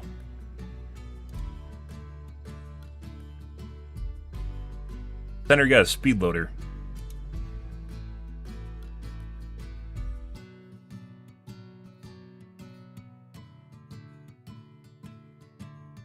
Most of the 24 things being changed or being buffed, there's like maybe 2 I'd consider a nerf, and most of the nerfs are just reduce the maximum megs carried. I'd agree with that. Fucking lie. Depends on how you look at the weapons.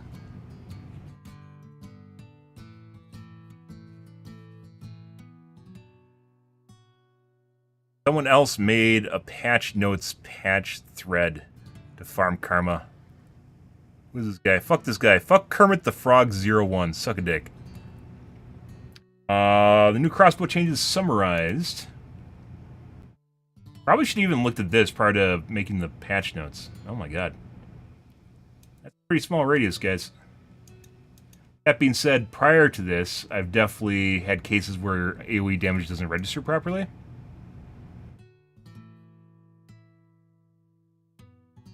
Crossbow itself wasn't very good. Good, slightly for Arrowhead is apparently a very different experience for most other people. New patch and the devs ruined it all once more. Totally not exaggerated. Rant.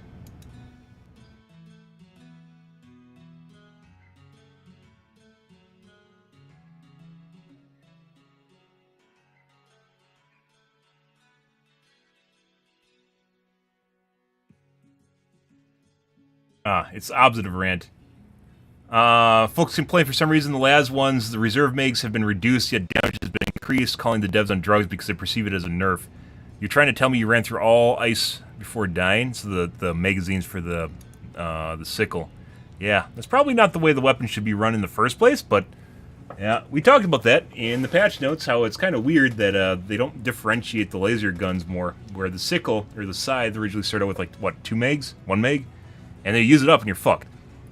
So playing around more with the power ramping and the energy mechanic isn't really a thing, as opposed to it just being another shitty liberator. Or better liberator.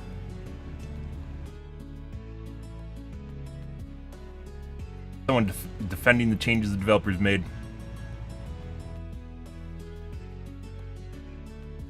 Reload animation for the Senator uses both speed loader and manual reloads. Yeah, that's what it says in the patch notes, where if you unload the whole thing, it actually loads fast. Probably a lot faster.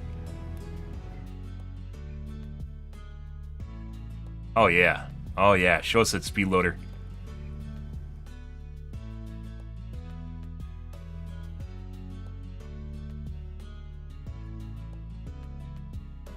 Yeah, you gotta dump all the ammo. It's like the same amount of time. Actually, less time to use the speed loader.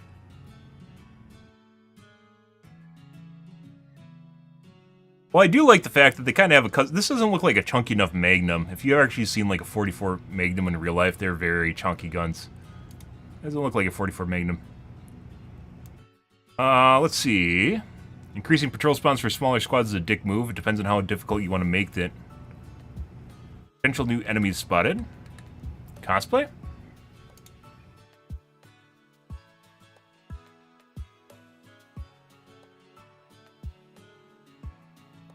Armor 3D printed using galactic armory files. That's hilarious.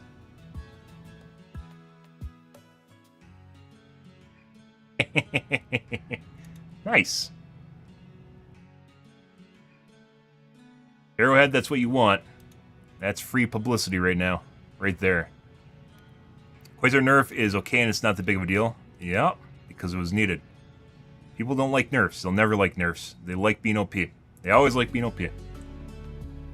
Almost everyone is subjectively imbued in a game to the point of religious zealotry in anything they enjoy.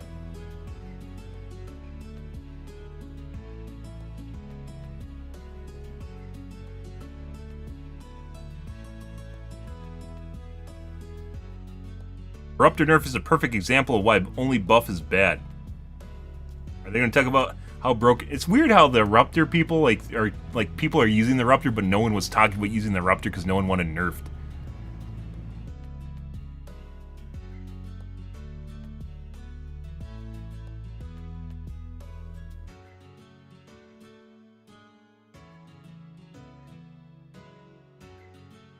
Buff every weapon to be like this. We're erasing an entire game mechanic. He's talking about the ammo utilization of it.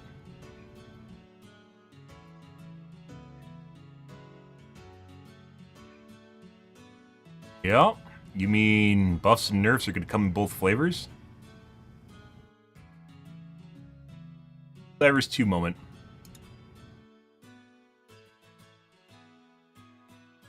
Crazy person using the manual turret.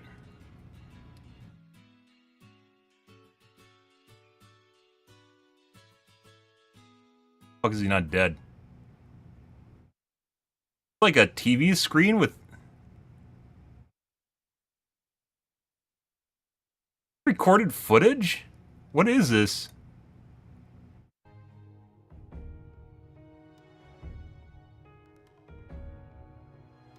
It looked like an edge of a TV screen.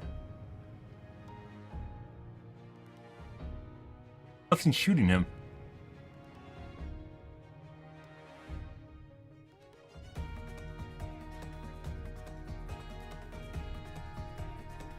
Alive. How is nothing shooting this guy?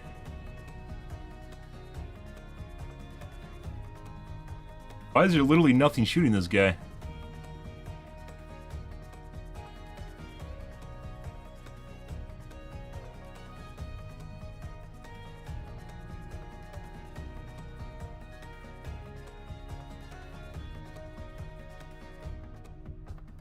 Streamer mode?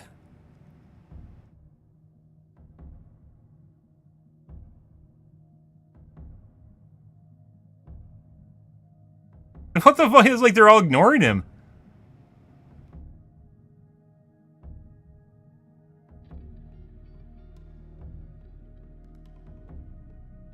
I mean, there is a streamer mode for sure. We've talked about that a couple different times, guys.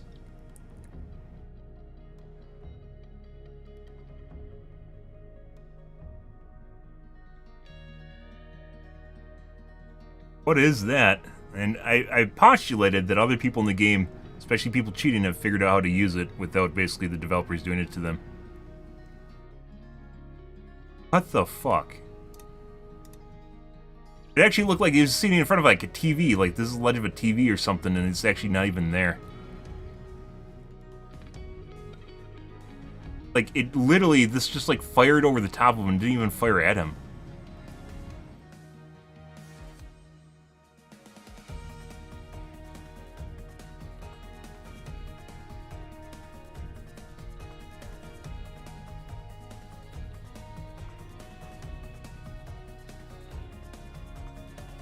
Oh, is absolutely none of this targeting him, guys. That's the... Putting aside what you're seeing in this clip, the most remarkable thing here is the fact that nothing is shooting him. Even need to use a stim? Didn't even look like he got shot, he just got knocked over. Hey, this is just completely ignoring him.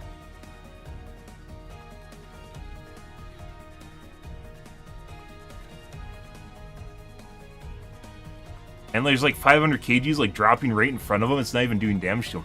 The fuck is this? That is sus as fuck, guys.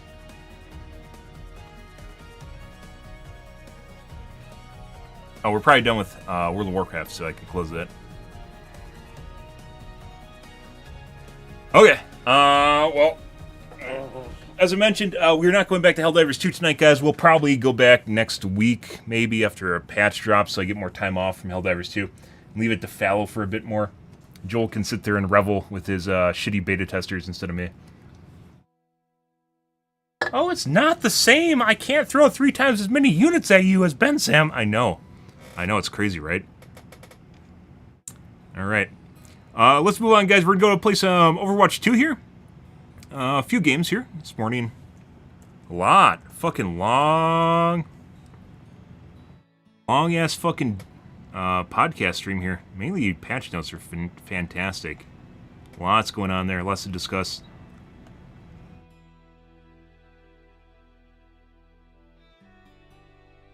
Right, moving along.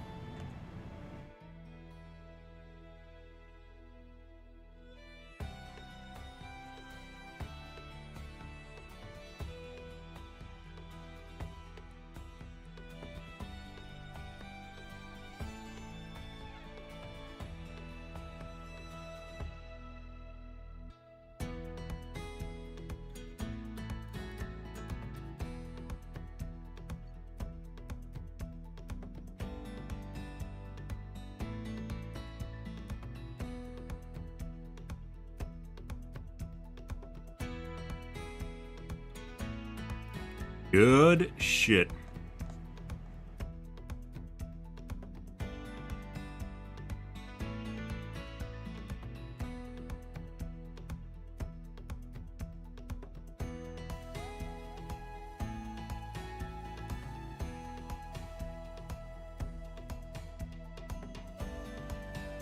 All right. Let's get some Overwatch 2 in, guys. Jesus Christ.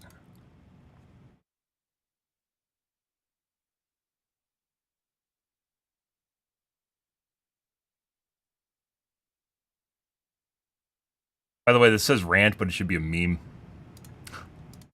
I love the kids that overreact to everything and any sort of nerf, just ruining everything. It's like they're on their last straw, and the only thing keeping them alive was the eruptor before it got nerfed, sort of shit. Huh.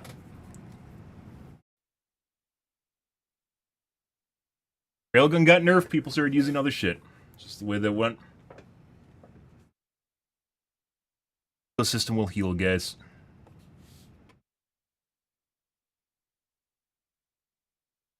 Let's see.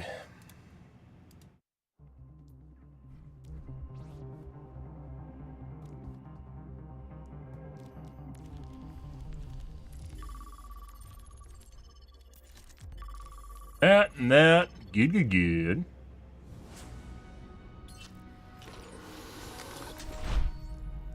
Strike from above. Nature will heal.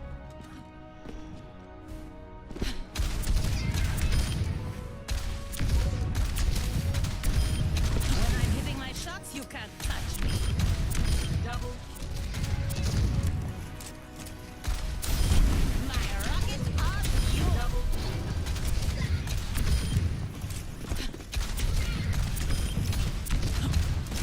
Double kill. Triple kill. Multiple hits confirmed. I don't think so. Got him. Maximum impact. Double kill. Taking off. Double kill. Double kill. Move. Messy, but we got it done.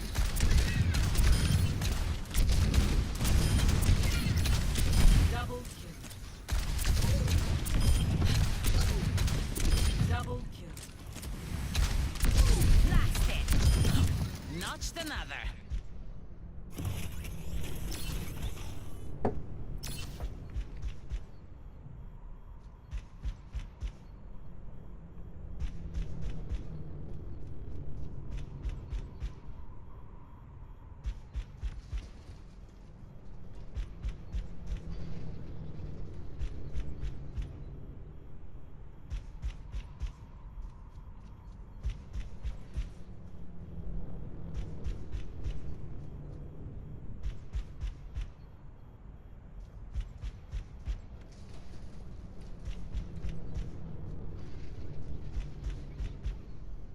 There's new monitors coming out too.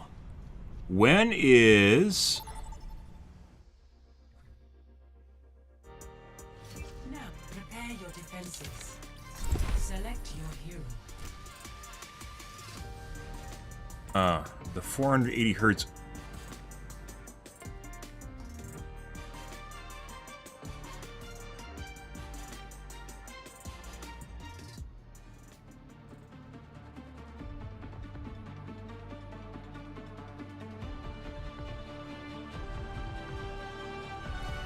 Strike from above. There is always room for improvement. They're doing the new swanky 240 hertz 4K or 480 hertz 1080p, but there's actually a native 1440p 480 hertz monitor coming later this year. OLED. No one's a natural. We all have to put in the work. That sucks for Phara now, because you used to have to No unnecessary risks. ride the edge, and you can't do that anymore. Regen your rocket, or you don't regen your jets fast enough anymore. 4, 3, Hello. one. Attackers incoming. Defend objective.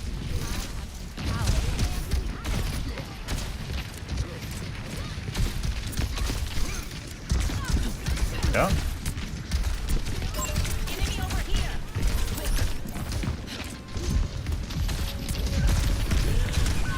There's a Reaper there. There used to be a Doomfist there.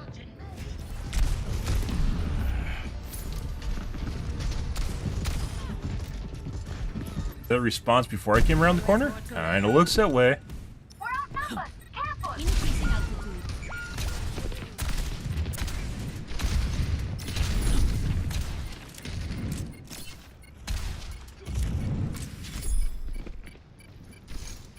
Man? No. I guess he's done. Alright. Objective lost. Stop the payload.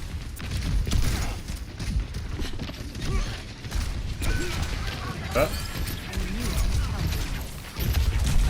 Not waste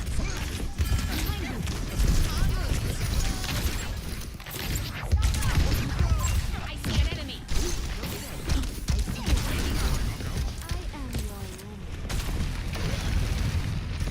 uh.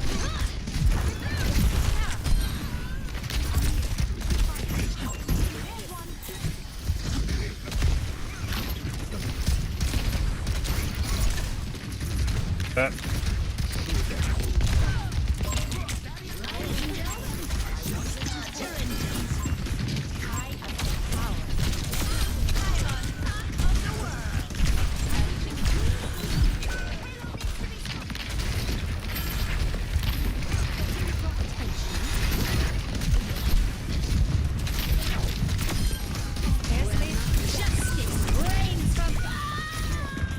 Wrong one, guys.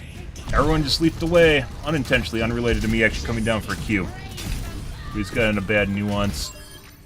Bad part of the flow. Aerial position. Wasn't reactionary.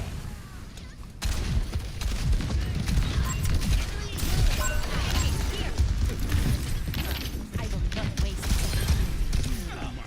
Uh.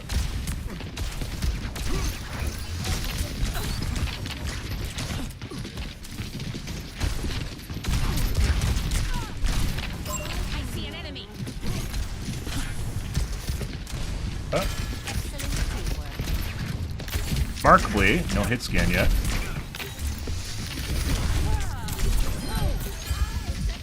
Getting a lot of focus, too.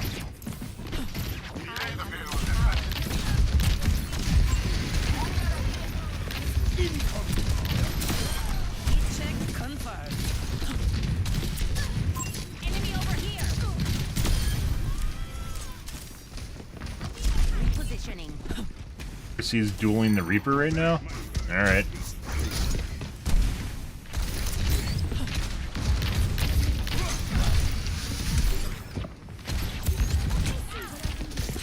Thanks for the assist.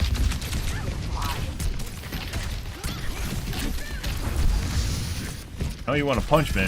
Like, literally all you're doing is trying to punch me.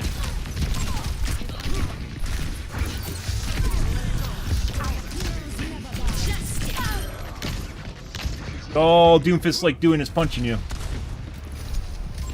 As a Phara. Like, get some horny guys. All systems nominal. Taking off. Require assistance at my location.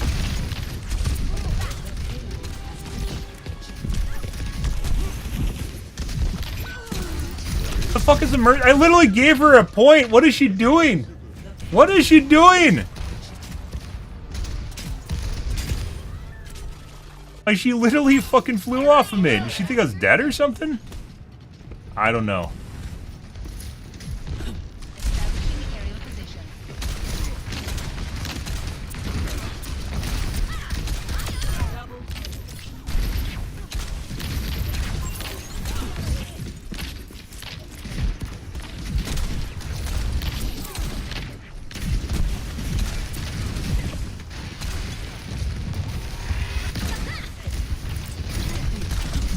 I don't think so.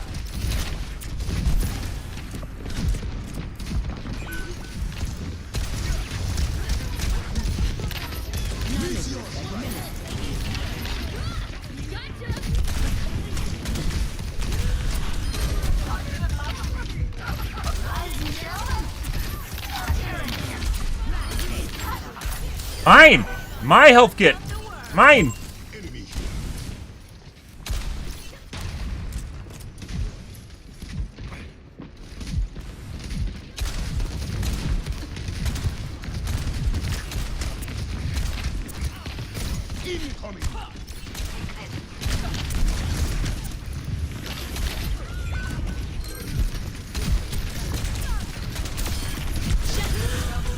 Fuck the Lucio. I don't even know where the Lucio is.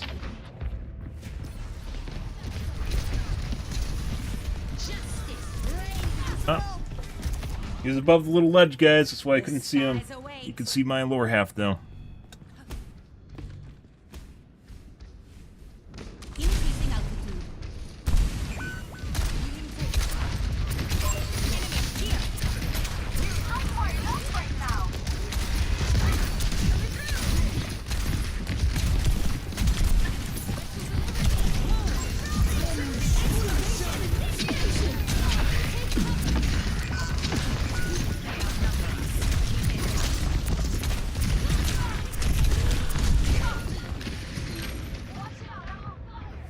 The shit there, guys.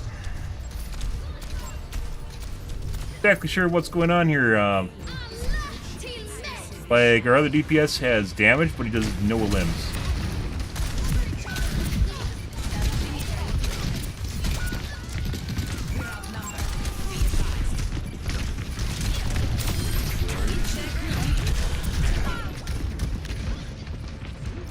Probably should have went for medkit. I didn't know where the, like, who was there. As the tank was there, I could have went for medkit, though. Let's show him some air power.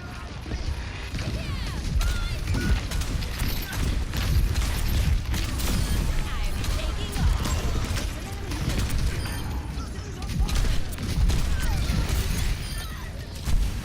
Repulsion. Your strength, charging.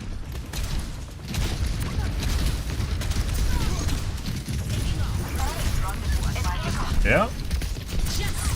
Oh, so close. I fully expected him to come at me. I thought I could kill him, though.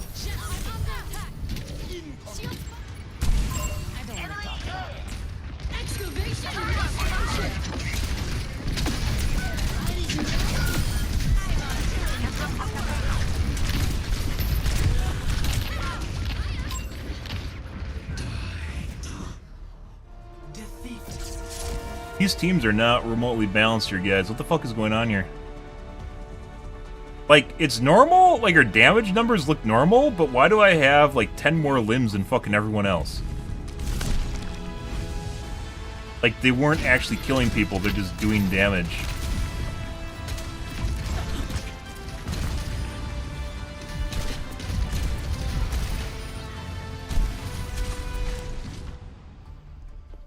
Christ. That was fucking weird. That was something. Hit scan either, like we should have easily had that. But I was the only one generating kills. Look at this. Normally limbs don't mean anything, by the way, it just means you touch someone. But this effectively, from what was happening in this match, means I was basically soloing players and killing them without the rest of my teammates even touching them at all. Like, they weren't even doing anything. Very, very weird match. That damage numbers.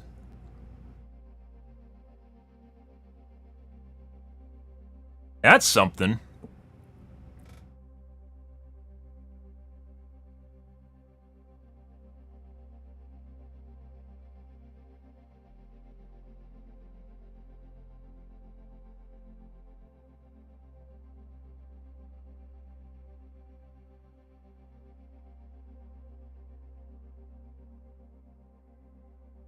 Very, very weird match.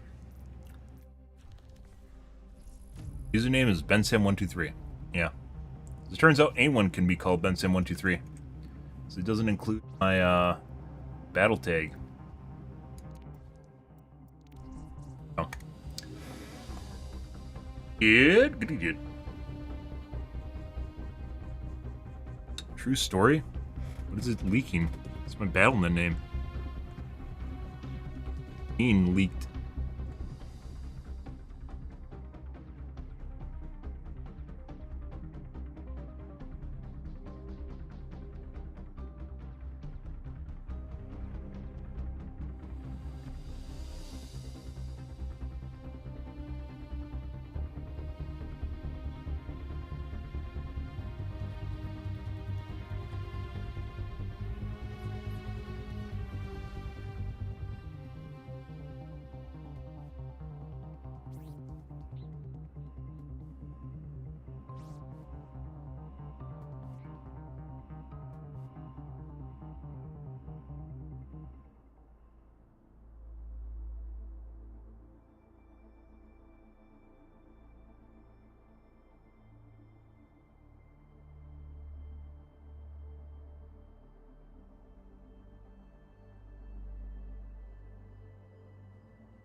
Next game. Arriving at watch Gibraltar. point Gibraltar.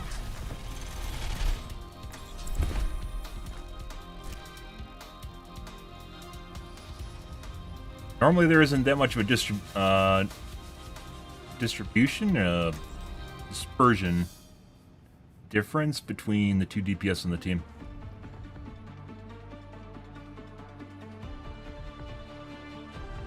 Never even went. Strike from above. Take care of crew. Who knows what we'll find out there? How much fucking Xanax do you think Venture's on, guys, to enjoy their life? They just fucking cracked out of their mind. It reminds me of someone that's on, like, lethal doses of Xanax. Forget regulation. After this mission, I'm throwing a party. Maybe they tried to duplicate the vibes from Tracer. Makes people slow and lazy. It also makes them quirky and happy. And if you do that and like snort a line of cocaine, you probably have Venture. Attack commencing. We expected that guy to actually go under.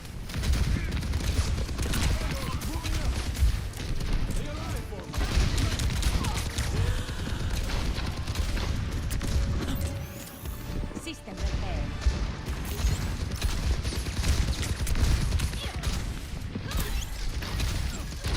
Dispersing. Hit not okay. Doomfist. Huge stutter. Oh my god! Slane, stop scanning my computer. The fuck is going on here?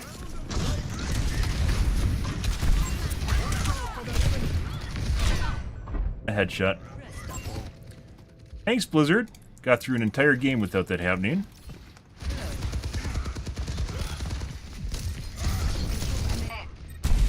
Let's show him some air power. Aerial positioning underway.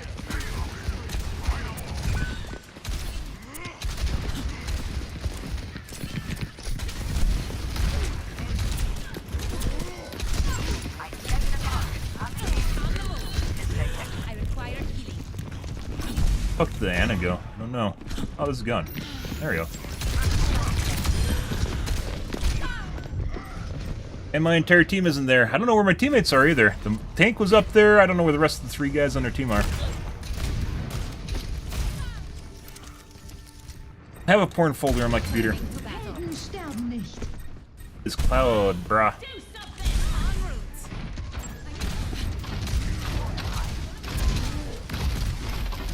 Over here. Let's move up.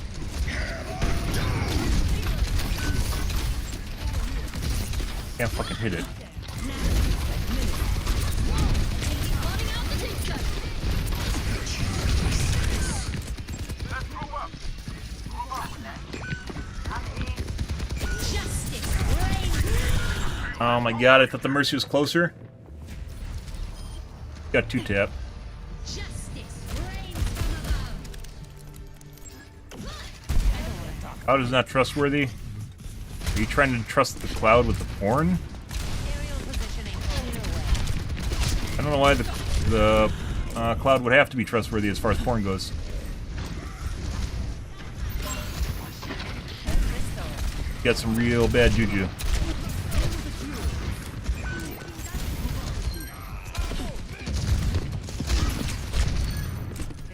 Ash is extremely accurate. That was right on my position behind the wall. Healing. I knew I could help. They're in low HP, so he could kill me with the Dispersing. fire. Taking to the air. Dynamite.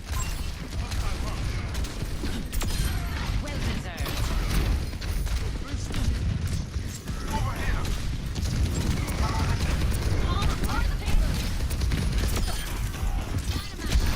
Down me once. I'm pretty sure the Ash is cheating, by the way. Do something. Thanks for leaving the fucking circle. And the fucking infinity field. Vulnerability field.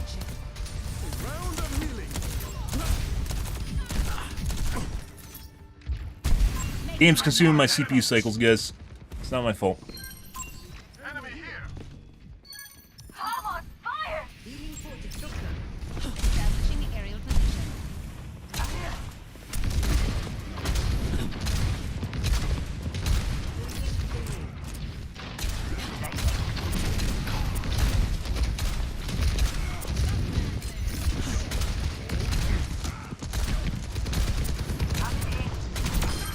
Perfect hit.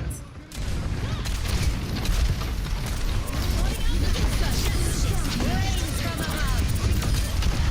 Check it.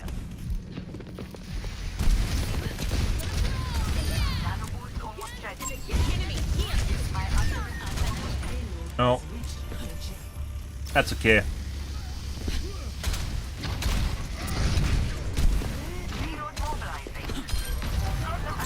see an enemy. Issuing an alert. How are you still here?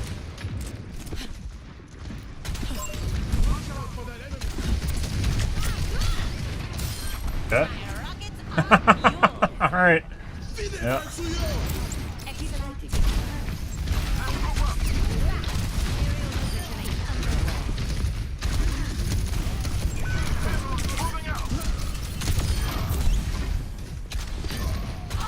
Bunch of concussion? I'm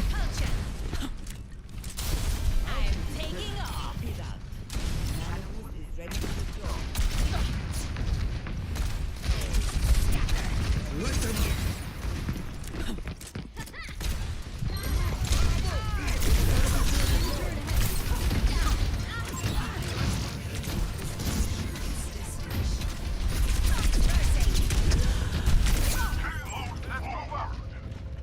I mean, sure.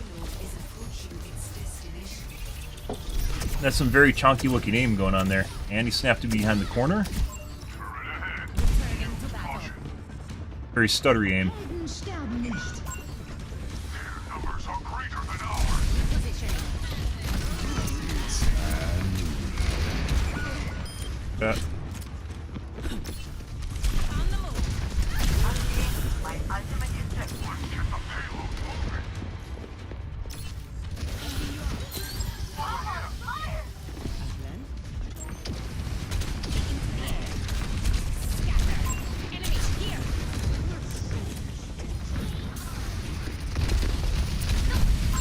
Enemy here.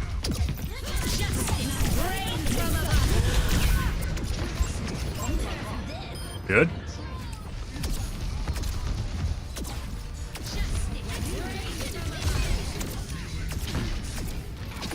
They're back. Thank you.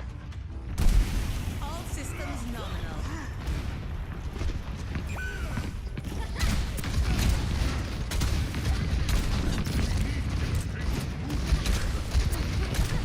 Dispersing. Enemy over here. Establishing aerial position. Over here.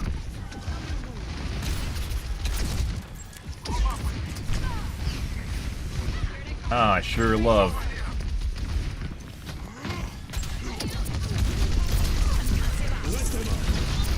Enemy here. Do something. That's 3 in a row.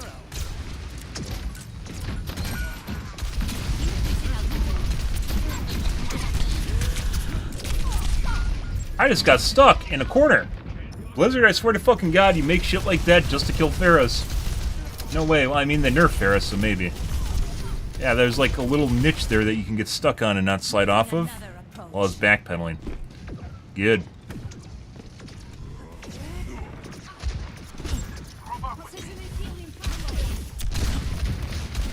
Let's move up. Fire in hard, Angel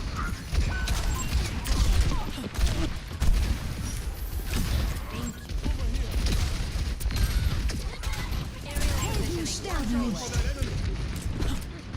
Uh-huh.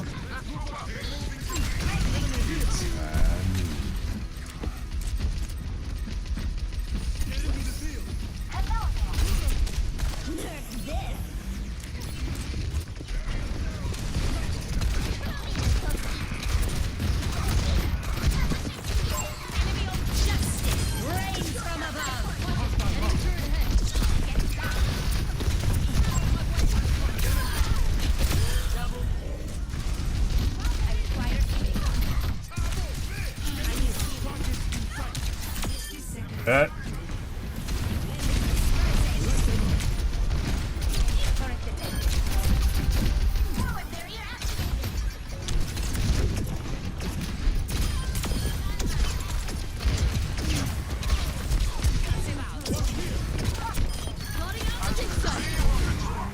know where the fucking Mercy went. Alright. Guys.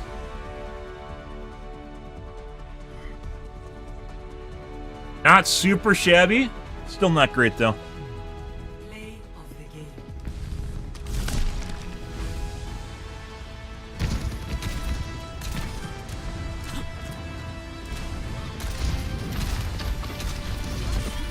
Justice reigns from above.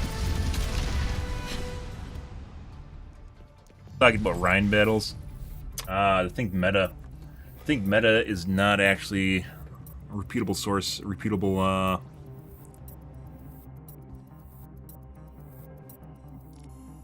honorable. Meta is not honorable. There we go. Not repeatable, honorable. Dost thou refuse to Rhine duel? Huh. Dost thou refuse the Rhine duel?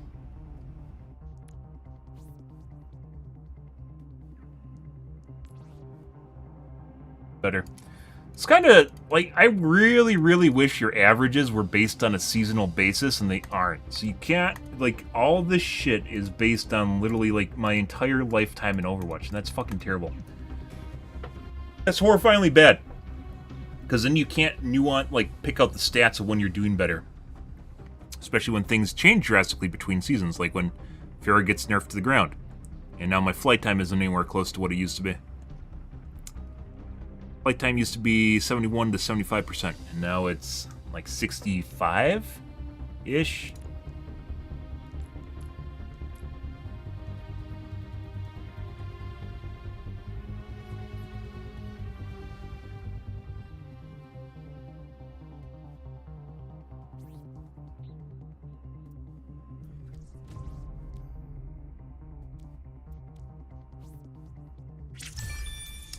Oh yeah, you wanna be having a endorsement orgy?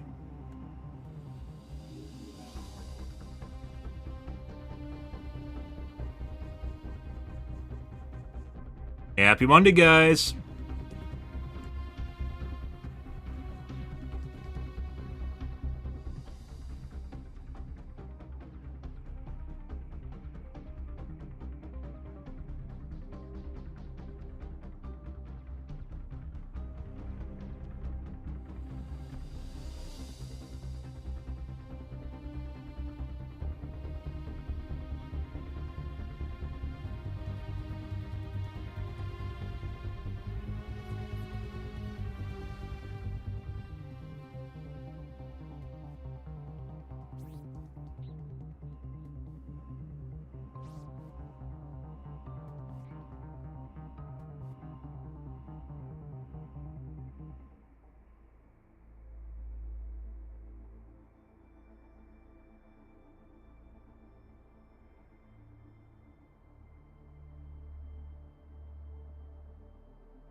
Now we wait.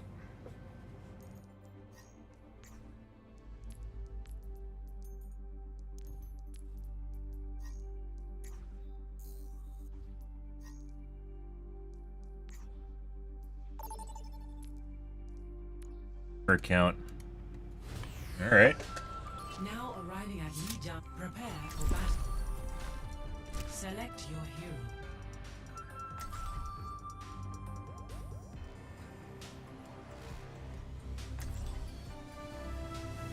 Pretty good.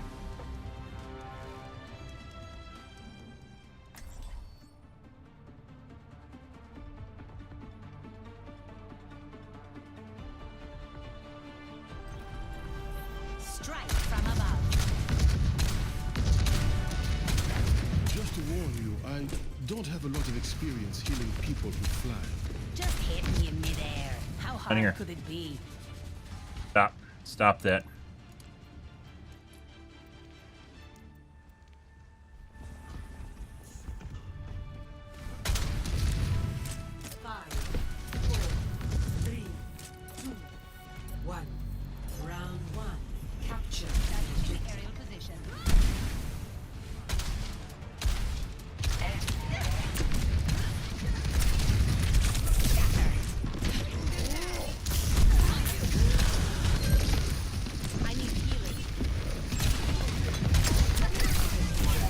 Alright.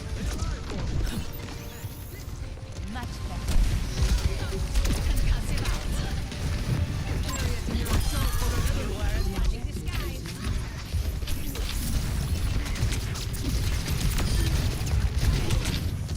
Aerial positioning underway. Repulsion.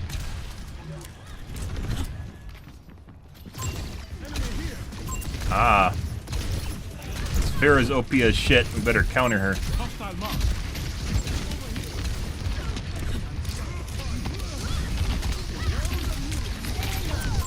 Watch out for that enemy. Blasted.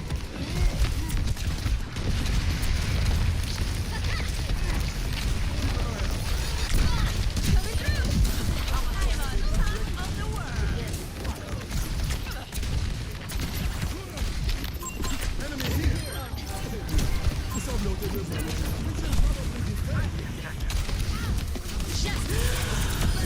Talk about danger close.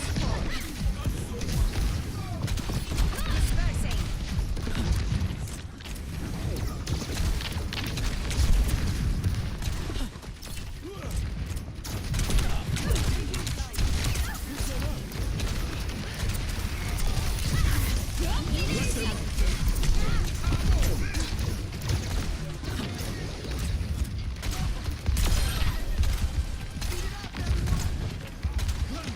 Fucking Bath put their fucking field in like the worst possible case. Phara missiles through Bath field are fucking insane. Like, absolutely insane. And like, he puts it in a weird, awkward place, like, just for himself. It must be some stream, like, that's not new. Streamer advice from someone. By the way, you don't actually need to put it in like some sort of extreme spot or anything like that. Just like a little bit of an angle so people can shoot through it.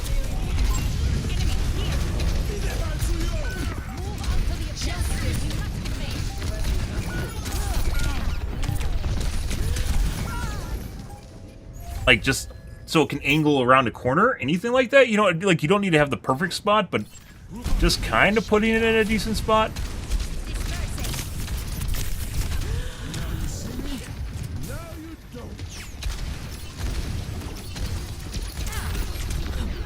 Yeah.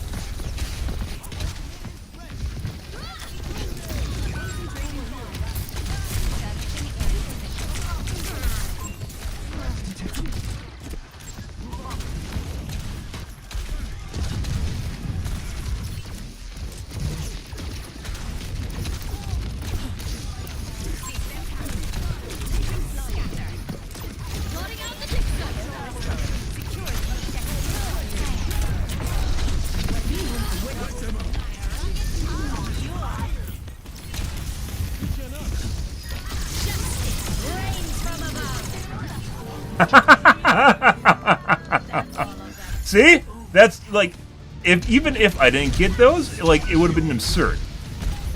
Ah, yeah, the cripple duel, guys. Now, Phara versus Phara, neither can fly. Can't wait. Echo is, by the way, just superior to Phara. I just play Phara because I miss Phara and I like Phara. Echo was superior to Phara even prior to the nerfs. Echo is just a better Phara. I think this mission might inspire my next single. Yo, save the day. Like, instantly through the battlefield, like, instantly delete anything with Phara's Q if you hit missiles on him. Yes. Flying the friendly skies. That's hard vacuum, babe. That's hard vacuum, babe. Capture the objective. Okay.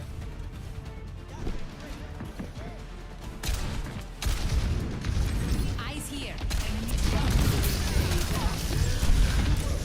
Oh.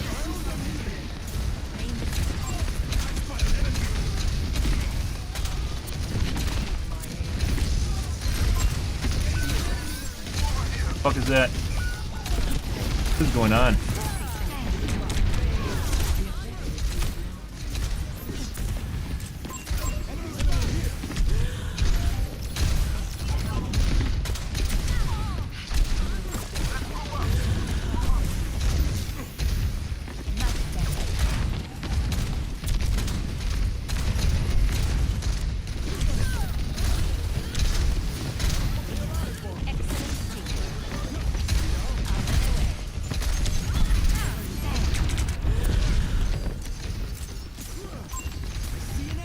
Lots of focus. Lots of fucking focus, guys. All on me. Let's show 'em some air power.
No, he's won. Why am I not pointing him out? Because I killed myself. Lizard! Why can't I free look when I'm dead and keep, like, point stuff out? Why is it not a thing, Lizard? Still not a thing. Enemy spotted. You can only point out the last person that did damage to you. Wait, what? Why? Keeping the heat on.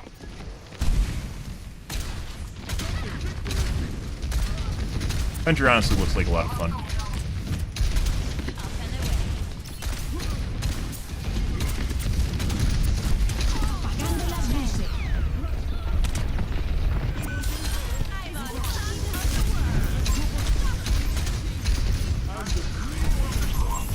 Oh my god, you gotta be fucking kidding me.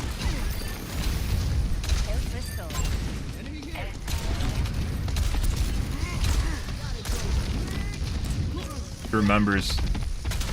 Winston will remember Phara Q.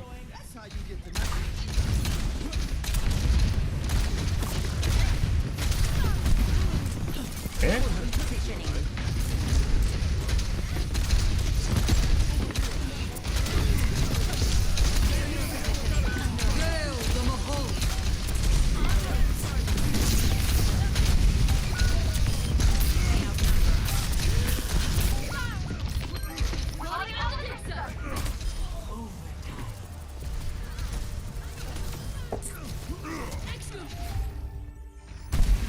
I don't stay down.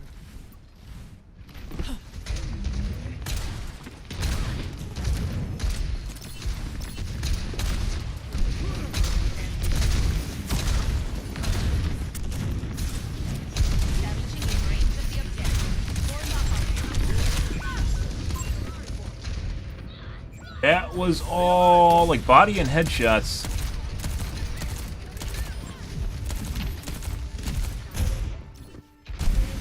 Always more to learn. Repositioning.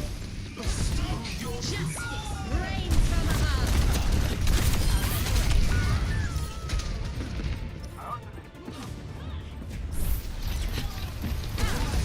Justice reigns from above.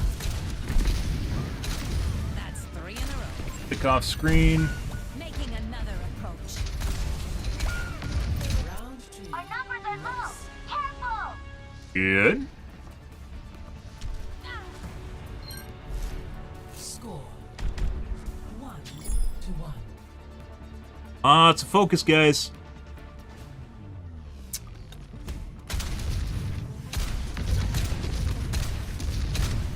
Can't wait to get out there. We don't have Sombra hacking us constantly anymore.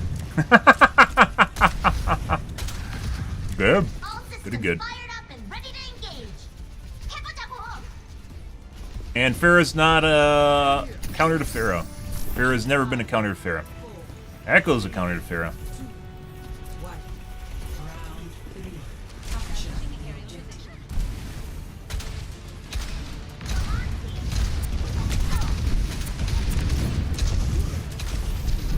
Exactly the reason you just saw. System repair.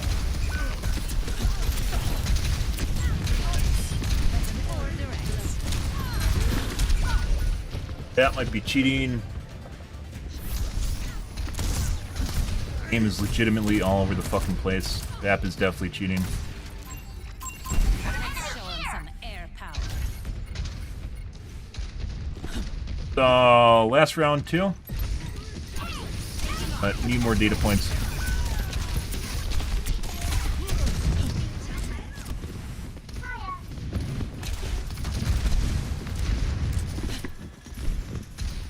Bound to happen, guys. I don't think so.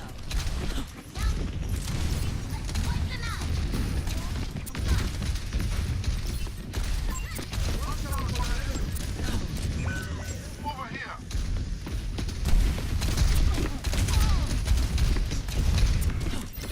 Increasing altitude.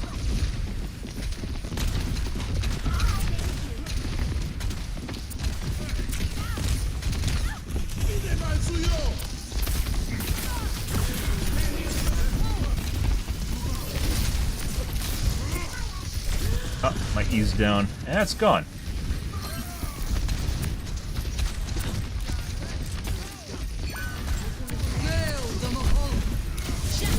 Brains from above.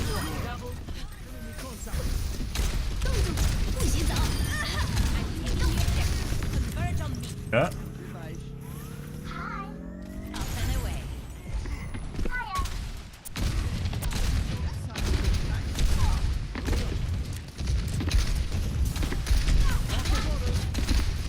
Repulsion. Guy's legit just fucking trying to mid-air me. You're a tiny little crack.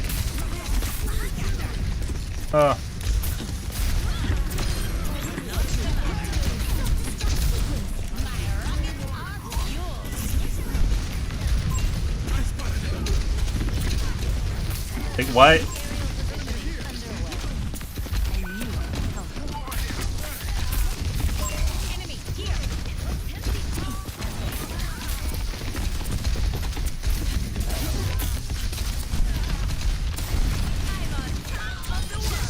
Brains from above. I even shot her once too. I was hoping someone else did damage to her, but no one did damage to her. Okay, my head's in the game.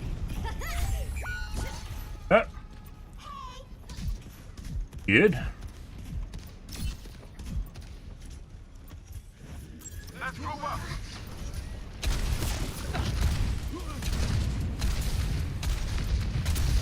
Right on, at your service. Increasing altitude.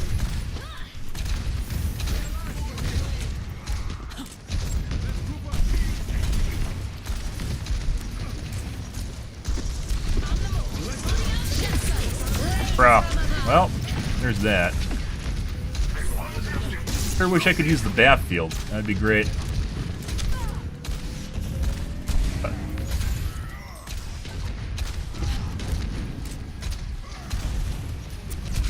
Always weird in this game where it feels like you held the point for longer than they did.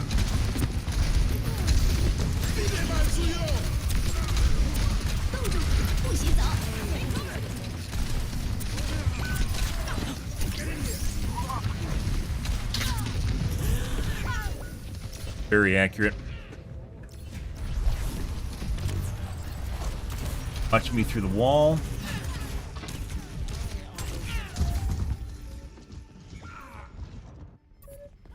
I don't stay down.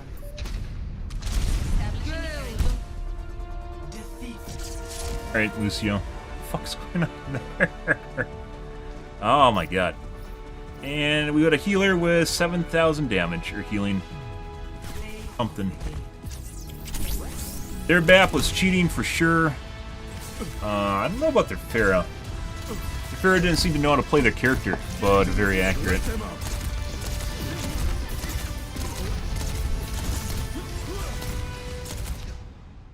Ours? After I pointed out that he's cheating, he stopped basically attacking me, which is kind of weird in and of itself. Let's see.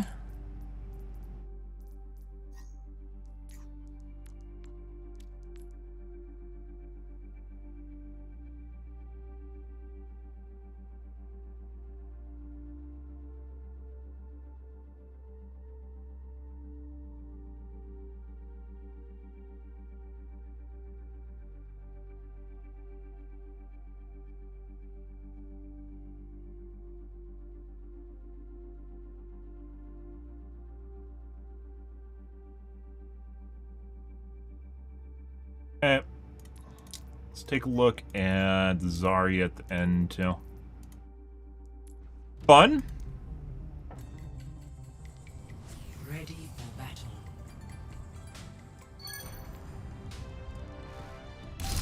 This guy. Winston, you can't really tell. We've seen people cheat at fucking every character in the game, guys. We've seen Winstons with aimbots before, for their lightning cannon. Zarya is generally the go-to when people, toggle on and tank, though. Anything worth It's only like 1 minute here. We will crush them.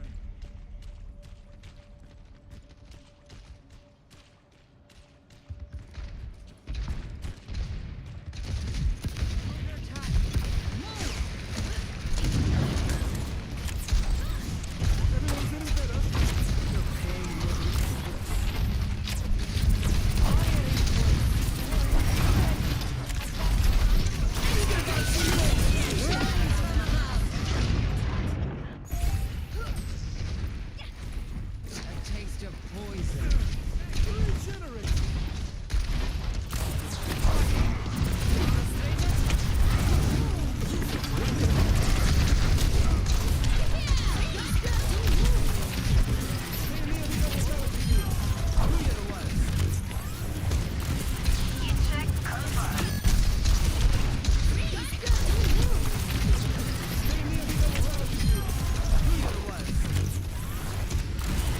What I saw was the guy snapped me through the wall, which he did.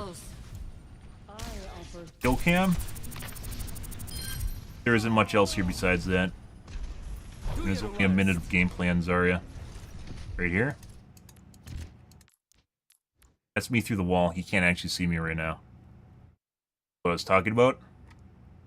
He can't see my gun barrel. There's no health bars or anything, but he's looking exactly at my position as I come in around the corner.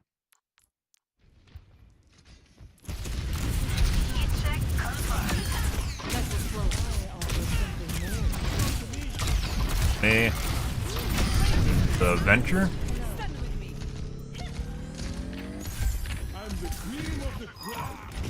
Protecting you.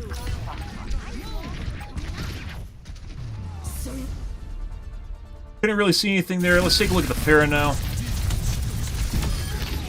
Only one weird sus spot and only a minute of gameplay, so.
It aired them with a concussion.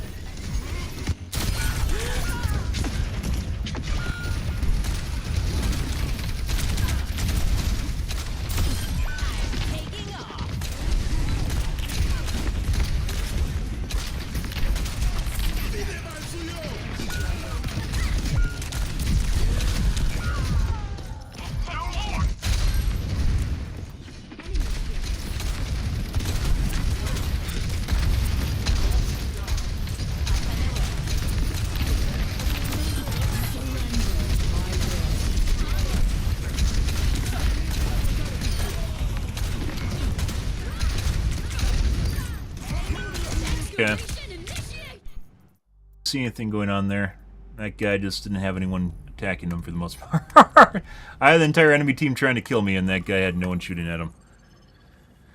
Cool. Next game. Take a piss, though. Enough time, guys? I believe I do. Back.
Ready.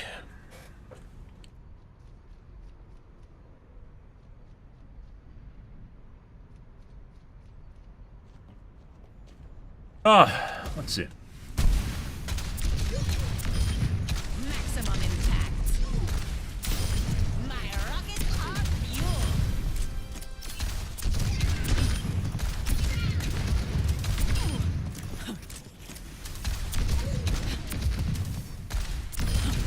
Justice served. Double kill. I don't think so.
Do do do do do do do do do do do do.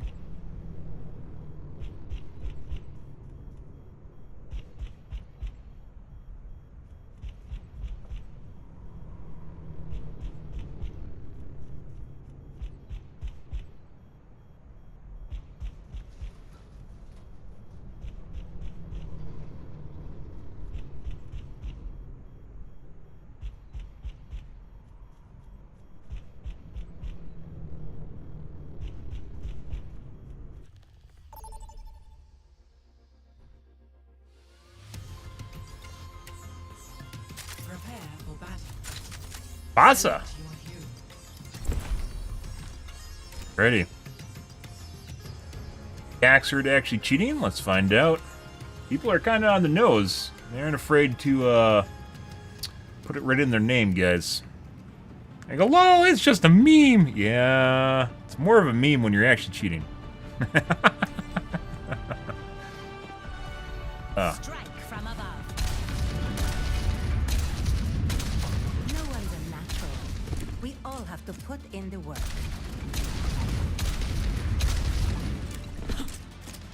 Pre-mission checklist complete. Now it's time for the good bit.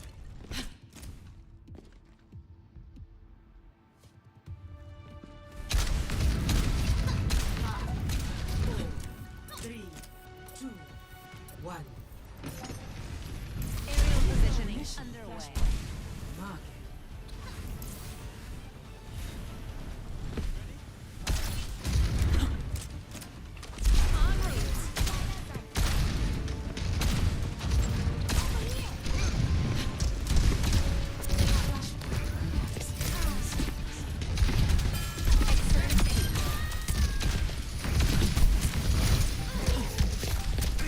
En route.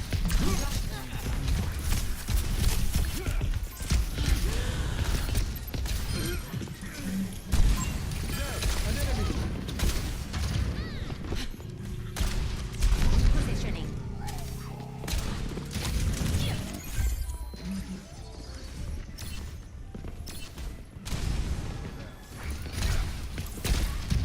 I am empowered.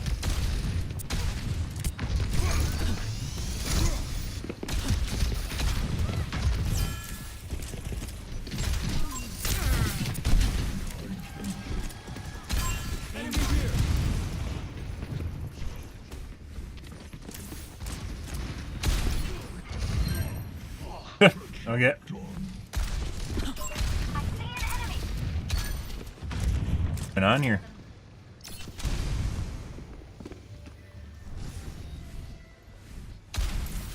Can't agree on Hang on fire! I am. Enemy over here.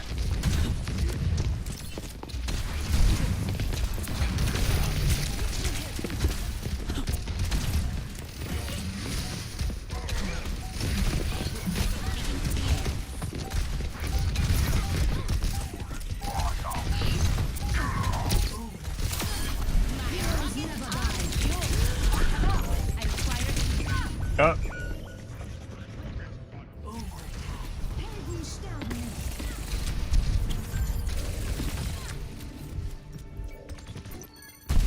Meteor strike.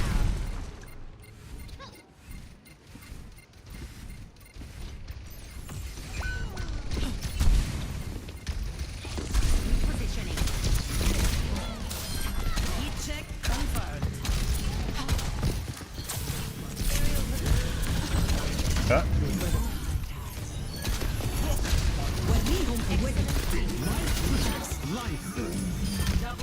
that was necessary.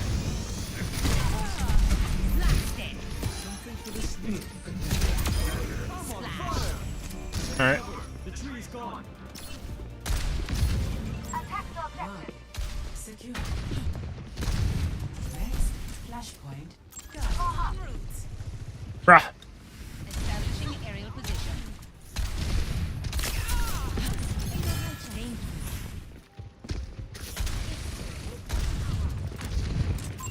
Enemy spotted! Thanks for the assist. Justice reigns from affirmative. They resurrected one. Enemy here. Eclectic should be out. There's one.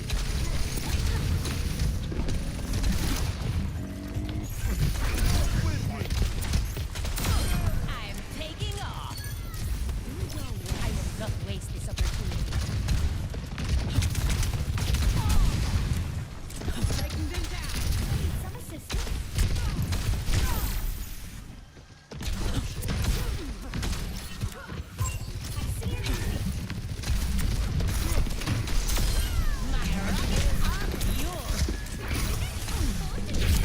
Brah.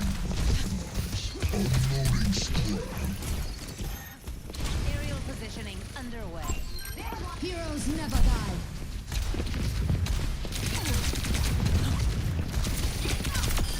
Perfect hit.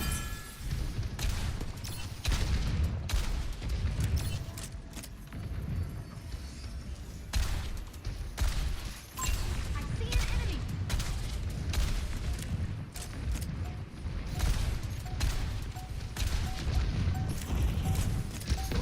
Meteor strike.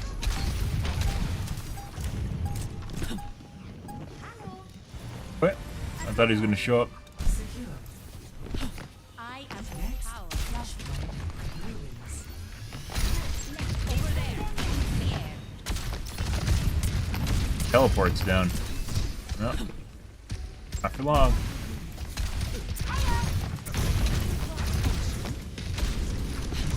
Move up here. On the move. Flashpoint unlocks in 10 seconds. Thank you. I will not waste this opportunity. Flashpoint unlocked.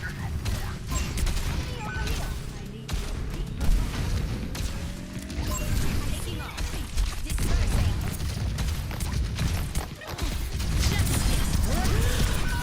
Oh no, he's almost... Okay, there's an Anna back there too.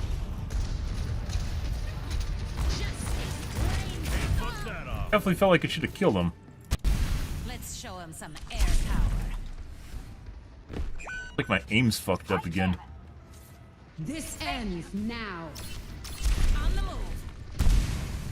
Aerial positioning underway. Or sometimes it feels like this game puts a debuff on your character. We're outnumbered.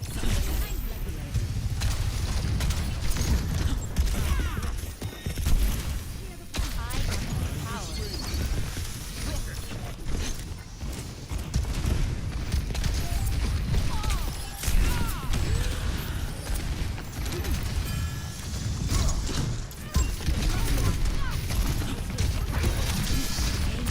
That's 3 in a row. God. Fucking debuff jets. Heroes never die. Securing the objective.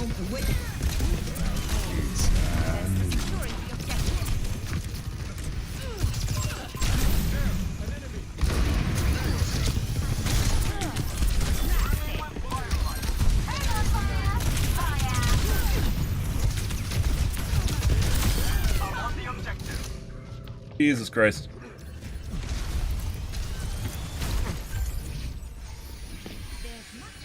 Ah, lovely. I'm Mythic not skin done res. True Mercy aficionado. yet. Thanks for the assist. Oh, there goes her tank.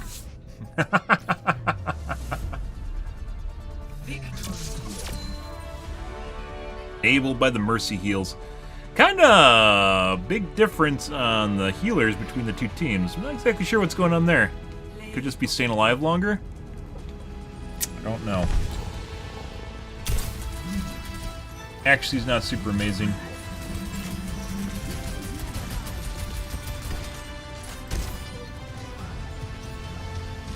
Pretty good. Alright, well, there's that. Like I said, it felt like my fucking aim wasn't on at all in that game. Very weird. Sometimes it just feels like the accuracy in this game just doesn't... goes away. Just disappears. No idea why. Just out of nowhere. Just poof, you're gone and you have to restart the game. Sure. Fucking weird. Okay. Today, as mentioned, well, shorter stream. And on top of it, we spent the majority of the time, 3 hours, talking about Helldivers 2 in the patch notes, guys. Actually, 2.5 hour highlight on that, on the patch notes. Very good. Very good. Lots of good changes going on there, guys. Lots of needed changes. Lots of bug fixes, too. And, of course, the kids are whining because not everything's fixed, but that's the way it is. So, we are not going back to Helldivers 2 tonight. We are probably going to wait till next week, probably on a patch day, to go back to Helldivers 2, and then we'll probably play it for maybe a week and then rotate. It depends on how interested in the game I am when we go back and vice versa. But we need to leave it to fail because I played it for fucking 2 months, and that was enough time. And there's no one watching it, so... Unless you're a big streamer, basically, there's very limited visibility going on there, so... Not many people watching. If they added drops, you know, it would definitely spruce things up, which I've mentioned a few different times. They probably should add drops. They don't need to add a lot either, just something that gets people in the to watching streams. So even though it generally benefits the bigger streamers, it benefits everyone. And there's a lot of people that play the game, so yeah. But alrighty, guys, I'm out here for this morning, guys. If you are new to the stream and you enjoyed the bullshit, enjoyed the fun, enjoyed the 2.5 hours of patch notes, make sure to follow button on your select platform. I stream to Kick, Facebook, YouTube, Twitch, as well as Trovo every day from late night to early morning, GMT -6, so late night North America time. You stream for about 5 to 6 hours, give or take. Depends what's going on in my life, what's happening, etc., etc., guys. If you are interested in the new Helldivers patch, we went into great detail and depth on it, and it is uploaded to the YouTubes and should be either processed or in the middle of processing, but it should already be public, so give it a watch, guys. But alrighty, guys, I am out here for this morning, guys. Thanks for watching my stream as always, and I hope you guys have a wonderfully fantastic Monday morning and afternoon. Have a good day, guys.